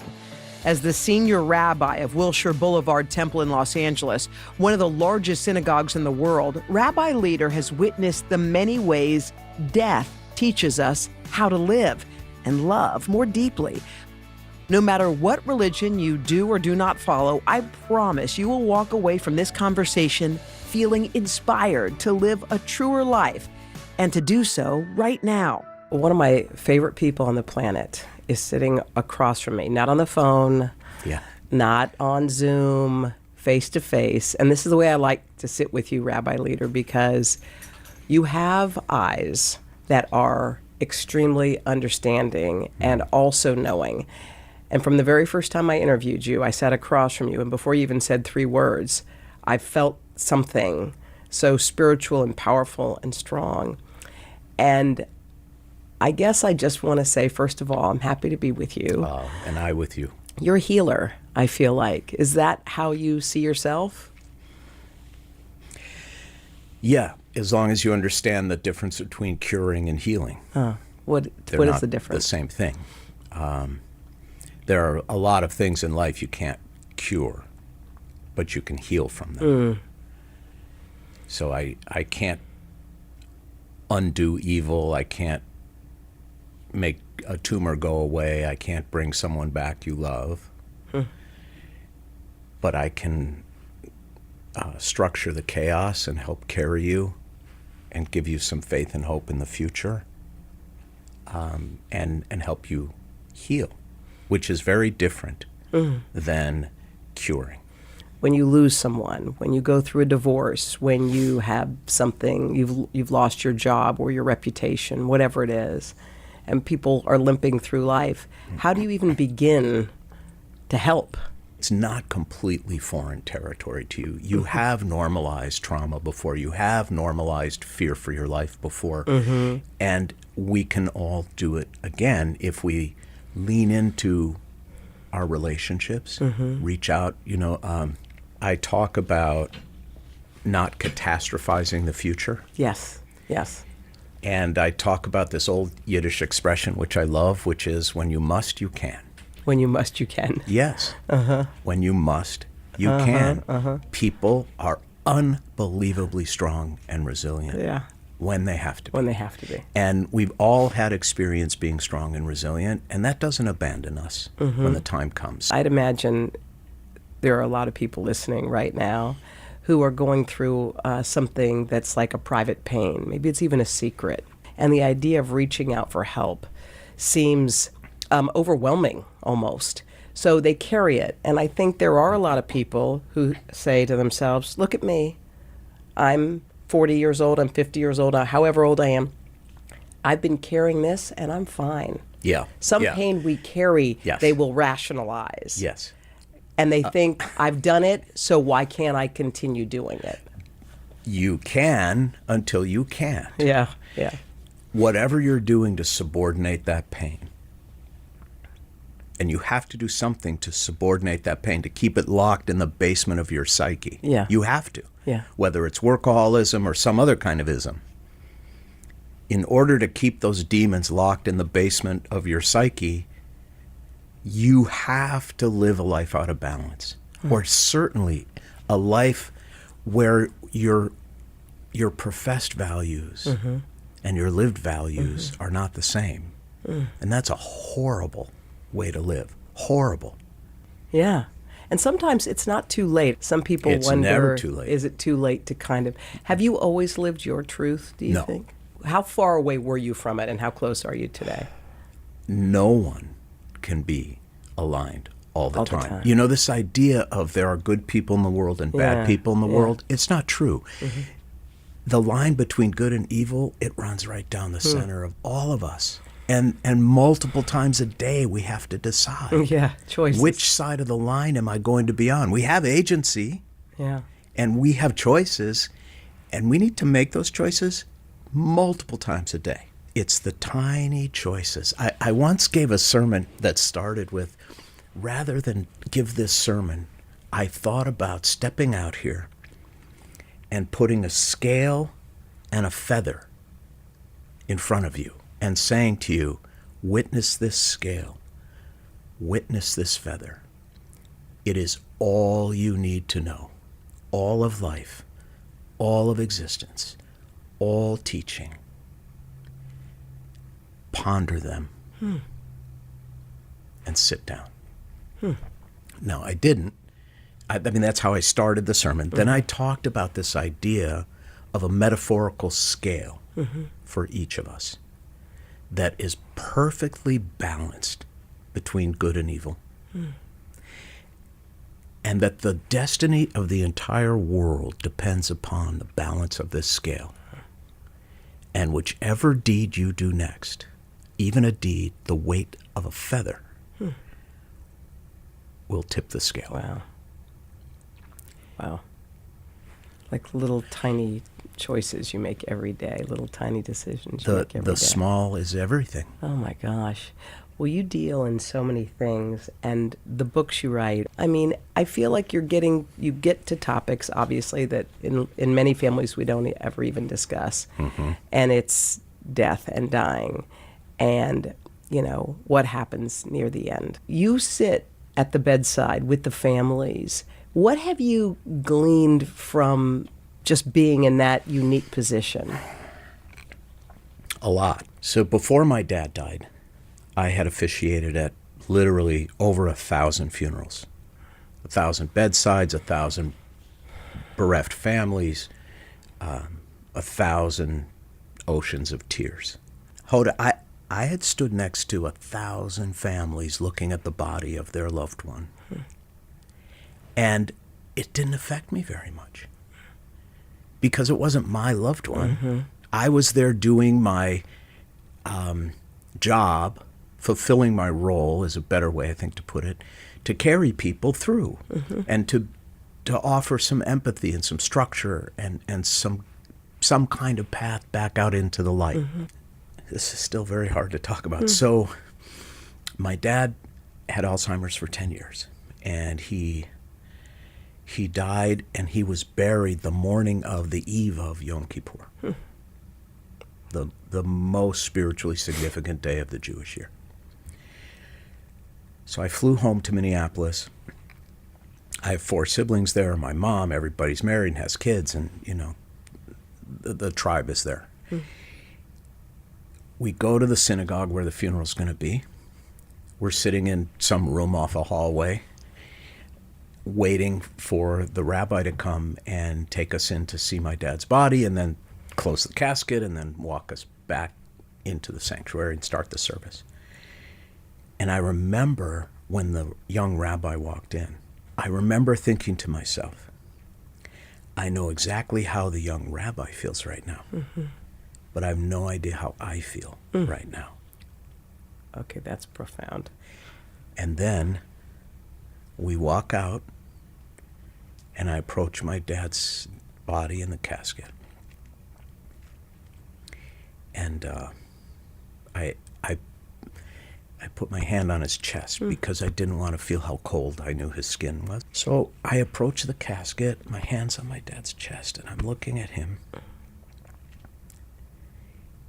And the first thing that comes to my mind is, that's how I'm going to look when I'm dead. And my son is standing over my casket and body. I am going to die. that was the moment when I realized I am going to die. And that moment changed my life for the better, made it more beautiful, more important, more precious. And my heart was broken. So that's the most important thing I've learned, is that the fact we're going to die either means nothing matters or everything matters. And I say, since that experience, I knew it kind of before, but everything matters. Everything matters. It's so interesting that you said everything was kind of clear when your dad passed. You had a duty that you performed as a rabbi with other people who had lost loved ones, and now going forward there were going to be more. You probably, I guess, changed the way you may have done some things, but I did. You changed it? It made me a better rabbi. It did. Made me a better human being, made me a better dad, made me a better husband, made me a better friend. I realized when I moved from being Steve Leader the rabbi to Steve Leader the son, that I'd been telling people a lot of half-truths about grief and loss and disease and death and moving on and the valley of shadows and all of it. And I actually wrote The Beauty of What Remains as a kind of apology to the community. This is what Steve Leader the rabbi believed, and this is what Steve Leader the son discovered was wrong about that belief. And I will tell you that I've learned much more being the son than the rabbi.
Beauty of What Remains, just the title of that book. Yeah. And there is beauty that remains. I mean, sometimes... So much. In fact, there's also beauty that's only revealed by loss. It clears away so much, dramatically or chip by chip by chip. A lot of people at the end, I was just thinking about what happens. I've had friends, several friends, in fact, who, upon the passing of someone in their life, their parent or whatever, there is a whole family feud over stuff. Who gets the stuff? The stuff. Yeah. The silverware. Who got the little house that was on the corner. Like, it is a knife fight, really, for stuff. Yes, it cracks is. you up. But what up with all the stuff talk? I think I can help you with that one. So the first thing is that it's not that things aren't nice, it's just that they don't have real meaning. Right. They can make you comfortable, but they don't mean anything. That's the first thing. Net worth and self-worth have nothing, to do with each other, except in our minds. People face death exactly the way they face life. And people die the way they live. So that family that's fighting over the paperweights and the fountain pens and the china, that family fought and bickered over material things in life, and they're going to do it in death.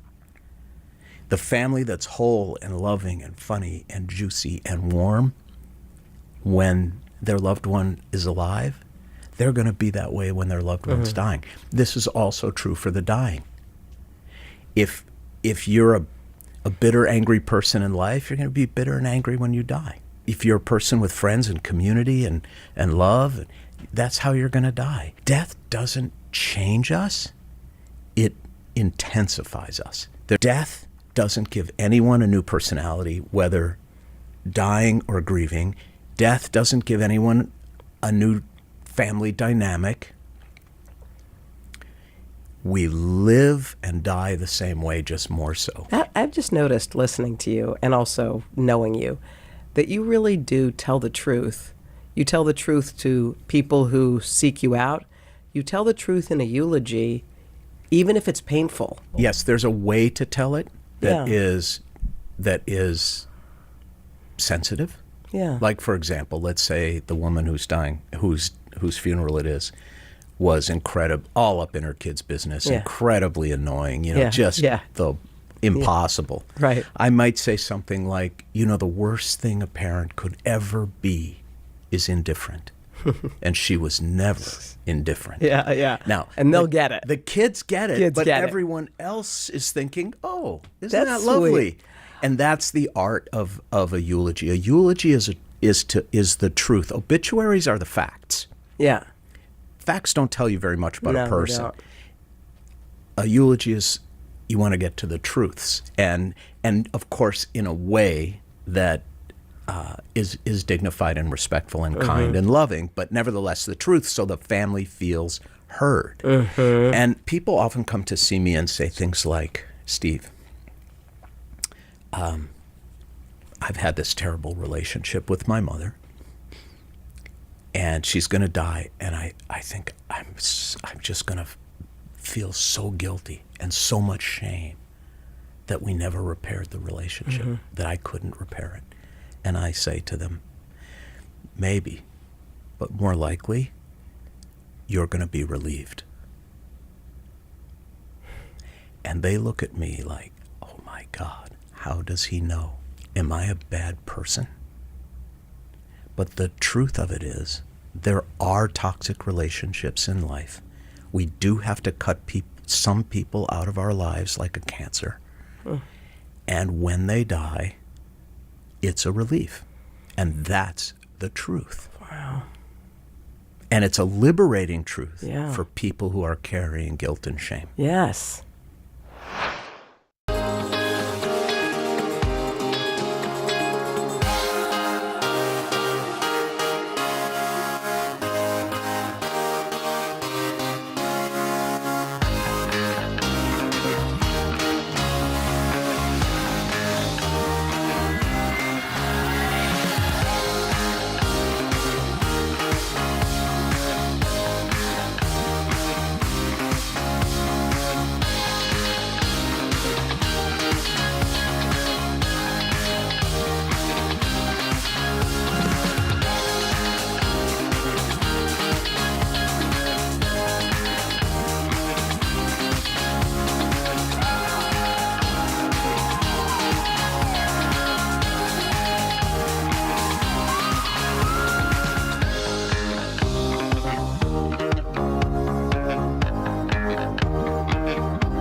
I love this book too. For You When I'm Gone. It's another one of my favorites. For You When I'm Gone, 12 essential questions to tell a life story. And I can only imagine you coming up with these 12 beautiful questions. These questions are the questions I've been asking families for 37 years to try to get to the truth of the loved one who's died. So the question, what is love? We tend to think that we make sacrifices because we love someone. I have found the opposite is the case. Now, I have to get a little geeky on you for a second. Geeky, yeah. The Hebrew word for sacrifice, the biblical Hebrew word for sacrifice is korban. Think of it like as a root, K-R-B as the root letters. Okay. Those root letters also comprise the words for relatives, to be close, to draw near, to gather in. That was sacrifice in the minds of the sages. It was something you did to draw closer to God, nearer to God. And of course, because these were communal pilgrimage festivals, you were also closer and nearer to the people you love. So when we give, we actually draw closer and nearer. I'll ask you this. I think this will probably make the point pretty clearly. What are the two most important things in your life? Haley and Hope, my girls. That's one. Let's say your kids. Yeah. Your girls. Kids, yeah. What's second? My family, rest of my family. Let's say family's one. Okay. What's second? Let's do God, family, and here. And here. Yeah. First, second, and third. Yeah. Okay. What are the things you've sacrificed the most for in your life? Well, now probably my kids now, but work was the first one. Kids and work. Yeah. That's what everyone says. Now, I asked you what matters most to you in your life. And you said basically kids and work. Yeah. And God. Yeah. Then I ask you, what have you sacrificed the most for? It's the same. Yeah. I get it. Meaning we care the most about the people we sacrifice the most for. That's the point. That's who we're near to and dear to and close. And when you start to think about love in that way, it changes the way you love. This nonsense that I say this to wedding couples all the time. This idea that marriage is 50-50 is completely wrong. It's never 50-50. After I had my back surgery, it was 99-1. I was depressed. I was on steroids and opioids. I couldn't walk. And I just needed Betsy to take care of me. There was no 50-50. When she's had her multiple surgeries, there's no 50-50. That's love. There's no 50-50 about it. There's no 50-50 in those types of meaningful relationships. And once you start to understand that and live that, you stop keeping score. You start to realize that unlike our culture, where sacrifice has such a negative connotation, oh, she made so many sacrifices. Yes. He made the ultimate sacrifice. Yes. We tend to think of sacrifice as a net loss. Once you start thinking about it as a net gain, it changes the way you live. And it changes your relationships. And it removes bitterness and scorekeeping and all of it. And that's the room you make for love. I always ask when I'm meeting with a family after however long, a couple-hour conversation about their loved one. Do you have a loved one who's died? Yeah, my dad. Your dad. How long ago? I was in college, junior. Yeah. Okay. Young. Yeah. How did he die? A heart attack while he was exercising. Sudden.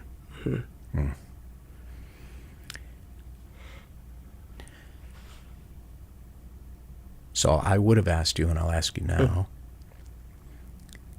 if your dad could have stood up there at his funeral and looked out at you and said something, what do you think it would have been? What would it be? I'm proud of you. That's it. That's his final blessing for you. I'm proud of you. What more could a daughter hope to hear? Yeah. That's why that question is so important. Oh, that's beautiful. Because that's part of the beauty of what remains is your dad still has the last word with you, and I'm proud of you. Yeah. That's beautiful. By the way, this came out of what we were talking about materialism. Because when you think about most people, what is most people's final word to the people they love? The last thing your kids ever hear from you. Yeah. It's usually a legalese document written by a stranger that's completely about who gets what and when and how much, as if that will somehow, the material will somehow express your love, express the spiritual. It doesn't. It doesn't. What do we really What? want? What's the real Tell me. legacy we want? Our loved ones' story, their values, their hopes and dreams and blessings for us, their life lessons for us, their regrets, their hopes, their guidance even after their body is gone. That's the real inheritance we crave. And that's why I wrote this book, so that people could have a way to gift that to their loved ones.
When I announced my retirement, stepping down as senior rabbi in a year, I got so many You must have. What beautiful things. How did that feel for that life change? That's a big one. Oh, I'm completely ready. Yeah, you are. I've been there for 37 years. Wow. And when I finish the 2 halftime years, it'll be 40 years. Wow. Like even Moses could only do 40. I mean, that's a lot. So I'm ready, and I want to do it when I'm young enough to have another chapter.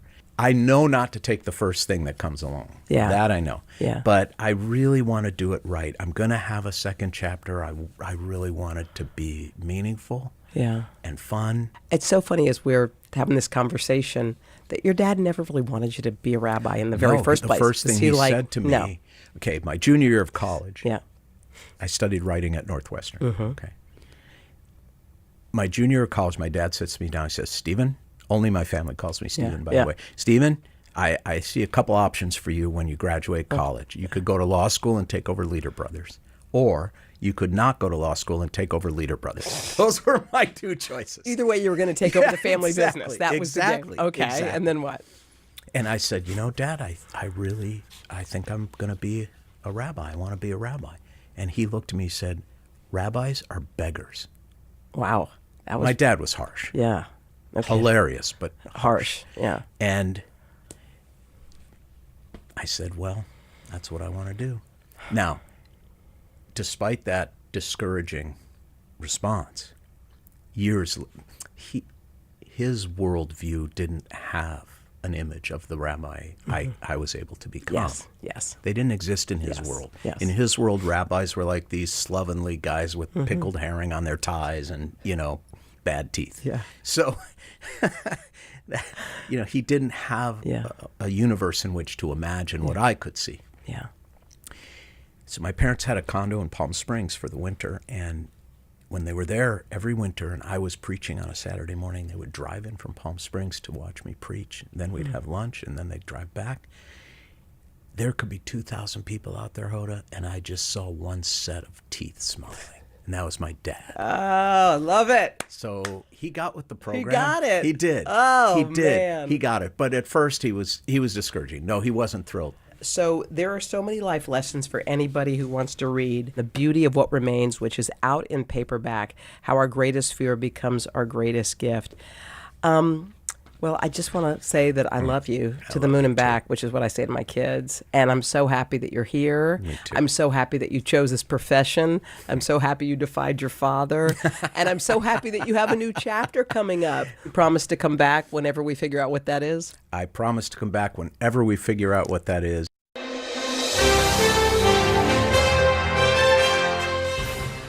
Nicole Avant has succeeded in so many different fields, but at her core, the title that suits her best is Clarence and Jacqueline Avant's daughter. Everything changed for Nicole one night in 2021. Philanthropist Jacqueline Avant was fatally shot inside her home overnight. It seems impossible that anyone could go on after a loss like that, but Nicole channeled her grief, going on to write a beautiful memoir, Think You'll Be Happy. Sadly, while writing this book, Nicole lost her father. Nicole beautifully articulates her experiences and all the ways love and loss can intertwine. Lessons we can all learn from.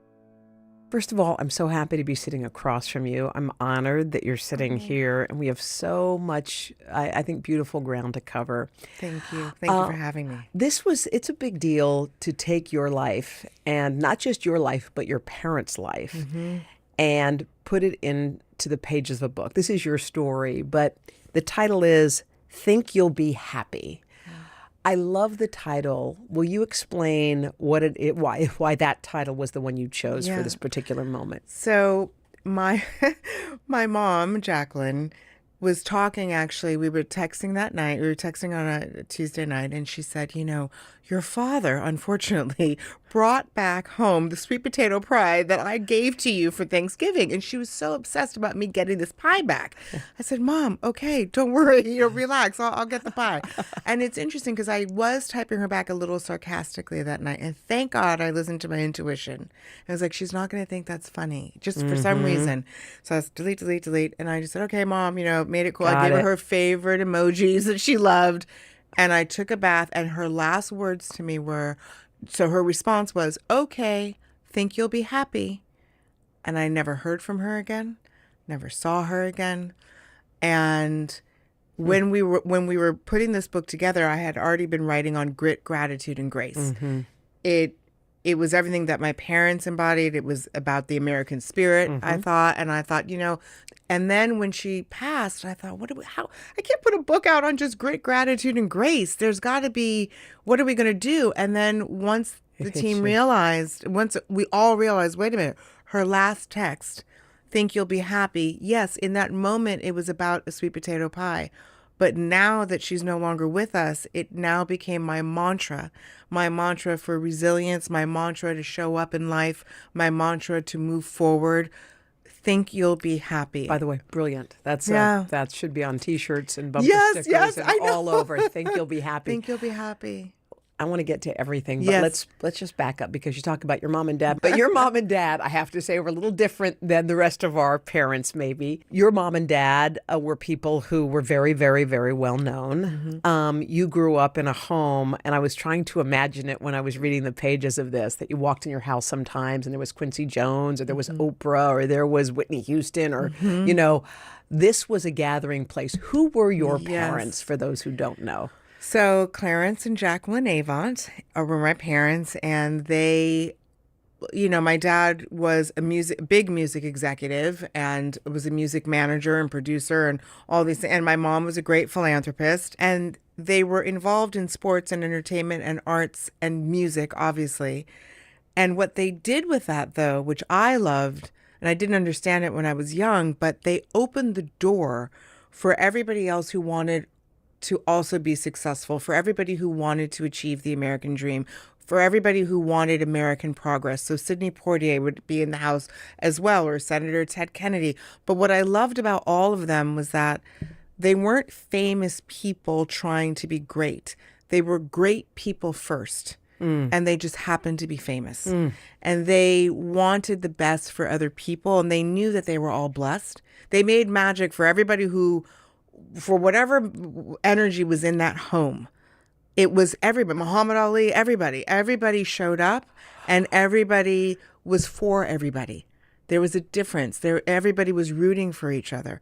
Everybody made sure that they would talk about their ancestors and talk about the people who came before them and talk about everybody in civil rights that doesn't have a name to their face, but they knew we're all here. I would imagine having parents like yours, as successful as they were, they set expectations. They expected you. They had expectations of you. High expectations, because my mom was a big believer and lover of history. And she wanted me to honor my ancestors. She said, there are people that you will never be able to thank in person. And you are a free woman because of those people. And you are the promise of all of these people before you. The least you can do is live a life. Give them a life. You owe them a life. She had this great wall I always talk about, and it was, Ida B. Wells and Harriet Tubman and Frederick Douglass and Booker T. Washington. So she'd say, every day when you walk by this, you'll know what stock you come from. You'll know who you come from so you can survive. Your father was a huge music executive. What did you call him? The Black Godfather? Yes, the Black Godfather. Which is your documentary. Yes. Very cool. How did you view him when you were younger? I saw the movie It's a Wonderful Life. I love the theme of the movie. And then the angel in the movie happens to be named Clarence. Yeah. And as a young girl, I went, oh, that's what he does. That's kind of what my dad does, which was, I looked at him kind of like the Wizard of Oz. He's a man that loves making people's dreams come true. Describe when that happened. Like Hank Aaron. Hank Aaron was going to break Babe Ruth's record. And my father didn't know him, but he kept saying, where's his endorsement deal? Wait, he's supposed to have an endorsement deal. My dad took him to the Coca-Cola offices, went up to the president's office. He got one of the biggest endorsement deals ever at that time. And the beauty of that story for me is that Hank and his wife ended up, starting a scholarship foundation for children and putting people through school. So that's what I always was able to see from great people like Hank Aaron or Bill Withers or any of them. They all gave back. They all turned around and passed the baton and shared their blessing. Being the daughter of such incredible people, how did you navigate that? How did you, because you have to find your own voice, because those are big shadows. There's big shadows, and thank God for my parents for telling us our shoes are already filled. My dad would say, I'm in my shoes, so you don't have to try to fill. And I was like, well, really? Thank you. Okay. And he would say, I'm going to, my parents made a commitment to put my brother Alex and I in as many different situations as possible. Yeah. And that we would find our way. What were some of the situations? So, my mom, well, first of all, she said, you're going to work at a very, very young age, and you're going to work in service. I was a waitress. I was a hostess. I sold shoes. I worked at a dry cleaner. Yeah. I did everything before I was 21. Right. Because she said, you will not understand people Agree. and basic humanity until you are in service of others. And then you will see the best of humanity and the worst of humanity when you're, and I did as a waitress. Your first job? Oh my goodness. Oh yeah. It was, I would come home some days laughing and then some days crying. Yes. The beauty that the best gift that gave me was to never make someone feel like that, because I had already had the experience. You knew what that was like. I knew what it felt like. Right. I was just thinking also anything that came with, oh, you're so-and-so's child. Yes. That was erased. Like you were every other kid, every other person. My mom made She's sure, smart. she said, I want to make sure that you'd never get, some doors will be open to you because you are Clarence and you are our child, but I never want your ego to get so inflated that you feel that you deserve it and you become entitled. What did you study in college? I studied broadcast journalism and I loved it. And I studied psychology. Interesting. I really loved psychology. Yeah. And my mom said, try everything. Let's see where you land. So you venture out of college, Yeah. and you work there for a bit, and then what happened? And then so I worked at A&M Records, and then I had a couple of jobs, and then politics just came. They came knocking on the door. Now Yeah. that must have been such an interesting and exciting time for you. You became an ambassador. I mean, to get the phone call from President Obama must have been like, wait, what? So tell me about that story. Well, I said a few people from his team kept calling, saying, listen, hey, you've done all this. You were the finance chair from California. He's now in the White House. How are you going to continue to serve? What are we going to do? The president, and then I kept saying, oh, no, I don't want to do anything. I actually want to take a break for a minute. Yeah, I need it. And then my husband, Ted, said, no, when the president calls, you say yes. Yeah. He's asking you to serve, and he's asking you to represent him overseas. I said, Ted, we just got married. I'm tired. I'm this. He said, who cares? This is nothing. You have to say yes. And it was really Ted who convinced me. And then my parents, of course. Yeah. My mother was like, oh, this is fabulous. This is exactly what I've dreamed of. You were the ambassador to the Bahamas. And it was fantastic. I mean, I was 40 years old. And did you have children at that point? Yes, I had 2 children through Ted, so 2 stepchildren, and they were 12 and 14 when I met them. So they were young and excited, though. So it was a whole new chapter, but everything in my life was new. 40 was my year of just saying, I'm saying yes to everything. So Ted came in at 40. I said yes. The Bahamas, everything, I just said yes. Can I ask, how was your mom so knowledgeable? Because to be that kind of a mother, to know, because we can have our values, but to be able to teach that, just that gesture.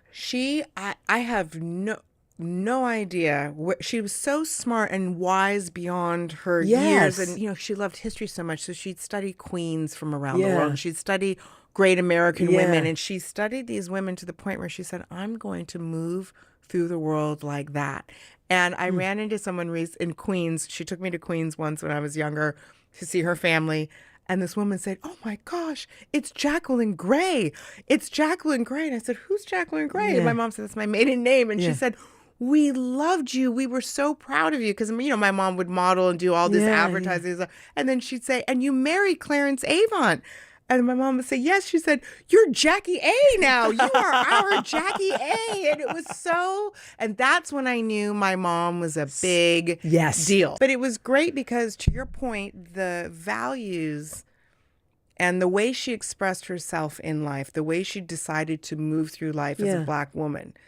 And when she picked me up from school, I said, can you please dress like all the other moms? They're all in jeans and they're casual. And she said, no, I'm going to wear my suit and my face is on.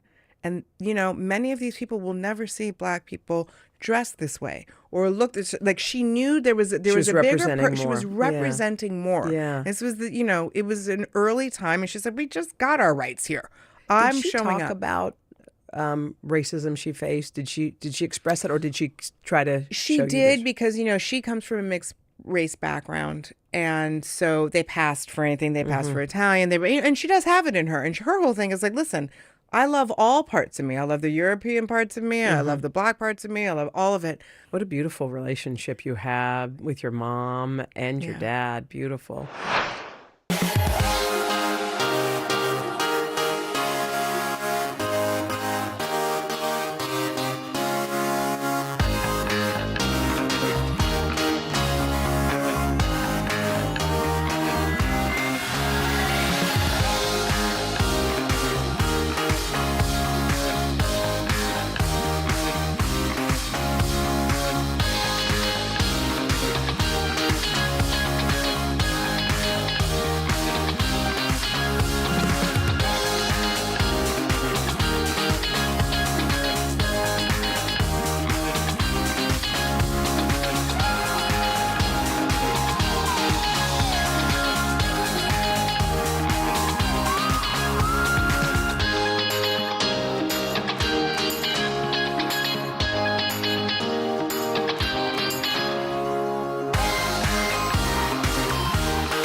Take us to that night. Your mom was 81? 81. 81, my mom's in her 80s. There are ways that we imagine or expect our mom to leave her body and go on. You can sort of picture it. But the way your mom died was not at all from the depths of our horrible imagination. It didn't even exist there. Ever. So you talked about at the top of this, there was a text exchange over some sweet potato pie. Yeah. And she writes you a text. Okay. And so she writes you a text, which is the title of your book. It's called Think You'll Be Happy. And you go to sleep. Yeah. Okay. And then what? And then in the middle of the night around 2:30, 2:45, I you know how something just wakes you up, and I happened to turn over. I'm a pretty deep sleeper, but something woke me, and I saw all these missed calls from my brother. I thought, what? And then as I picked up my phone to call him back, and immediately I thought, oh, something's happened to my dad, because he was almost 91. And to your point, I was like, oh, well, something, something happened to Dad. Something happened to Dad. As I'm dialing Alex back, the phone rings, and it's my husband, Ted. And I said, what is going on? Yeah. What is going on? He goes, love, listen, I don't know everything. You need to get dressed. You need to hurry up. You need to get to the hospital. You need to get to Cedars. I said, what? He goes, your mom's been shot. And I just stood there like, wait. Shot by whom? Yeah. Where was she? What- Is she what- out? Because I couldn't even figure out what time it was. Yeah. So I'm thinking, I go, were they out at dinner? He goes, Nicole, I don't know anything. Yeah. Your mom has been shot. She's at Cedars. You need to get there immediately. I'll meet you there. And I stood frozen for a minute, and I felt my knees buckle. Yep. My heart was racing. I thought, wait a minute, what? Yeah. And then I took a deep breath. I'm like, okay, well, then your brain holds on to anything. Yeah. Like, oh, well, she's at the hospital. Right. So how bad can it? I don't know. She's I probably didn't know fine. anything. Right. I was like, and then I got in the car and I drove. I remember driving down 6th Street in Los Angeles, and I was making a right to get to Cedars, and this green light started flickering. And I just took it as a sign, and I said, okay, Mom, I don't know what's happened to you, but I don't even know if you can hear me, but I just need to say this. I love you, and I'm praying for you, but you don't have to come back. I can take care. I just went into this. I got it. Everything was coming out. I'll just take care of Dad. Was there panic in you, or was panic? Yeah. There was panic, and my heart felt that it was sitting out of my chest. Yeah. And I was shaking. Yeah. I mean, I found myself, and it was just such a place that, like you said, you can't even imagine it. Even your worst nightmare, you don't imagine this, and you don't imagine the words, "Your mother's been shot." And I got to the hospital, and I waited, and we waited around, and the doctor came out and said, we're very sorry to tell you, we did what we could, but she lost a lot of blood, and she's gone. And everything just changed. And who was with you in that moment? It was my brother and his friend and Ted and my husband and my father. And my father was sitting next to me and just kind of slumped over. I shot up like an arrow. Ted said, he said, your brother wailed, your dad slumped over on you, and you shot up he goes, and you became Jackie. In 2 seconds, I said, okay, you go over here. Dad, you get in the car with Ted, because he drove separately, but you get in the car with him. I'm going to go to my car, and I'm going to meet you at my house. And my dad said, well, I need to go to my house. I'm going, you're not going to your house, because I don't know what is going on. Yeah. So somebody broke into your house. I don't know what's going on. Right. So we're going to go back to my house, and then we're going to sit as a family, and then we're going to... And he never left. Never left. When you said the words, she's been shot, there was an intruder. Yeah. So what happened? There was a person who had been on a spree that night of different houses. So there must have been, the house must have been targeted, because many were around at that time, post-COVID. It was a lot of stuff happening in Beverly Hills, but everywhere. And my parents' house was on his list, and my mom happened to be up. She just happened to be in the crossfire, and she encountered him. She fled. And then he wild, when you shoot a rifle, not one bullet comes out, a bunch come out, and one of them hit her in the back and just struck her in the back. Yeah. It's just hard to I know. Just hard to fathom that was how a life of service was ended. Because I said in my letter to the judge, a woman who lived like that should not have had to die like that. Mm-hmm. It made no sense. The energies were so opposite. But I know her, like she still lives on within me. And I don't know. It's still shocking, I'm obviously not going to give the horrible assailant any airtime. But I did read, and correct me if I'm wrong, that you have found it in yourself to forgive him. Yes, but when I forgive him, it's really forgiving for myself. So I don't know his name. I don't know anything about him. I don't want to know anything about him. I don't care about him. But I forgave for myself because I have a heart. I have a good heart, and I have a happy heart, and I wanted to protect my happy heart, and I could not hate him and be at peace at the same time. I tried. It doesn't work.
So where do you place your grief? How did you and do you deal with it? It's like a roller coaster, and it goes up and down. It hits you in different ways, as you know. And the grief, I just choose to move through it. So when it shows up, I feel it. I don't try to push it down anymore. Go exercise, extra work. Yeah, blah, blah. I always used to busy myself. Yeah, and now I'm busy. like, I'm going to feel this. Yeah, I'm actually going to feel this sadness. I'm going to feel this and know that it's not going to destroy me. I'm just feeling a sadness, and then the sadness reminds you of how much you loved someone. The grief is the receipt that you loved and you were loved, and the music, some things that remind me of my mom. She loved Johnny Mathis, so if I hear him on the radio, I'm hysterically crying, but at the same time, I'm also smiling that she loved this. So grief is going to come to all of us because we're human, and I think people need to be reminded that on our existence and on our journey in life, grief and trials and challenges, it's inescapable. Part of it. Yeah. But to your point, moving through it as opposed and owning it as opposed to trying to outrun it and out exercise. Yeah. Let me go for a 10-mile. No, let's just feel it for a minute. Yeah. And it's okay. It's okay to grieve. That's another thing that I had to learn. It's okay. It's part of the human existence is to grieve. And so to try and look at it as if it's this terrible thing that we need to push away or get rid of, no. It's hard, obviously, to lose a parent and then to lose both your mom and dad over the span of just under 2 years. Under 2 years. Yeah. So your dad passed away. He was 90? Almost 90, 92. 92. 92 and a half.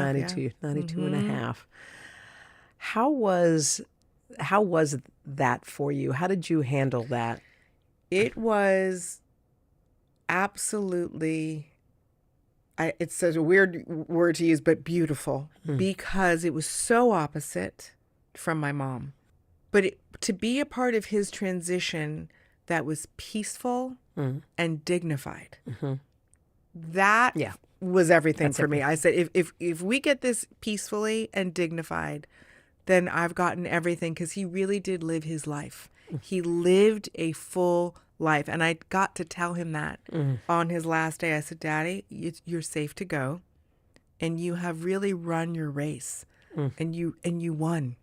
You didn't quit. You ran. And I thank you for running for me. I thank you for running for everybody, people that you do know and people that you've never met. You've run for them. And I thank you for that. And you can now go be with Mom, be at peace. And thank you for living and not quitting.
Podcast is called Making Space because we like to make space for ourselves. So when you make space for yourself, how do you spend that time? If you had a day and it was just for you and you had zero responsibilities and it could be about nourishing yourself or just letting loose, like how would you spend that time? I'm always in my closet, reorganizing my closet with You're that person. I'm that person. And I have my Spotify playlist on, and it's a 1976 top 100. Come on. And I am redoing my closet. I am so happy. The phone is on silent. Don't call me. Don't anything. You love that. I love that. And my bath time is everything, because I go into prayer and meditation when I'm in the bathtub, and I light a candle. And I really purposely every time I can get in the bath. And my time is bath time. And I reflect on everything. Things that I was aware of that day, things that I wasn't aware of that day, or, oh my gosh, I didn't think of even saying hello to that person behind me at the store or what have you. It's my time where I know myself more, and I want to be with my soul, because you have to nourish your soul, and you can't nourish it with, like, when I clean the closet, it's not busyness. It's really me looking at expressions of me in my closet, and I was like, why would I have ever bought that? Yeah, exactly.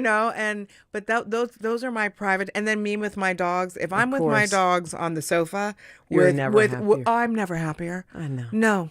And they're all over me, and it's the same kind of kisses. I'm like, guys, okay, but that for me is, I'm good.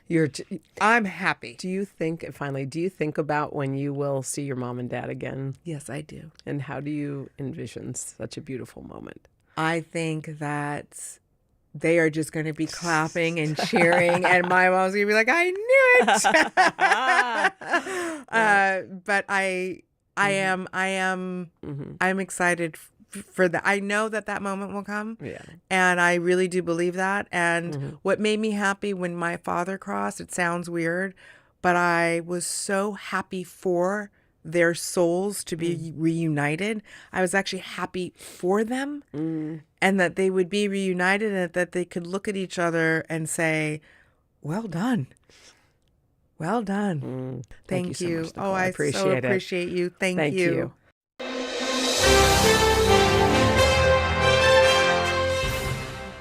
Posing the age-old question, what's in a name, is the perfect way to introduce my next guest. That's right, I'm talking about the one, the only, Allie Love. And by the way, that is her real name. Allie is the epitome of a multi-hyphenate. She's a Peloton instructor.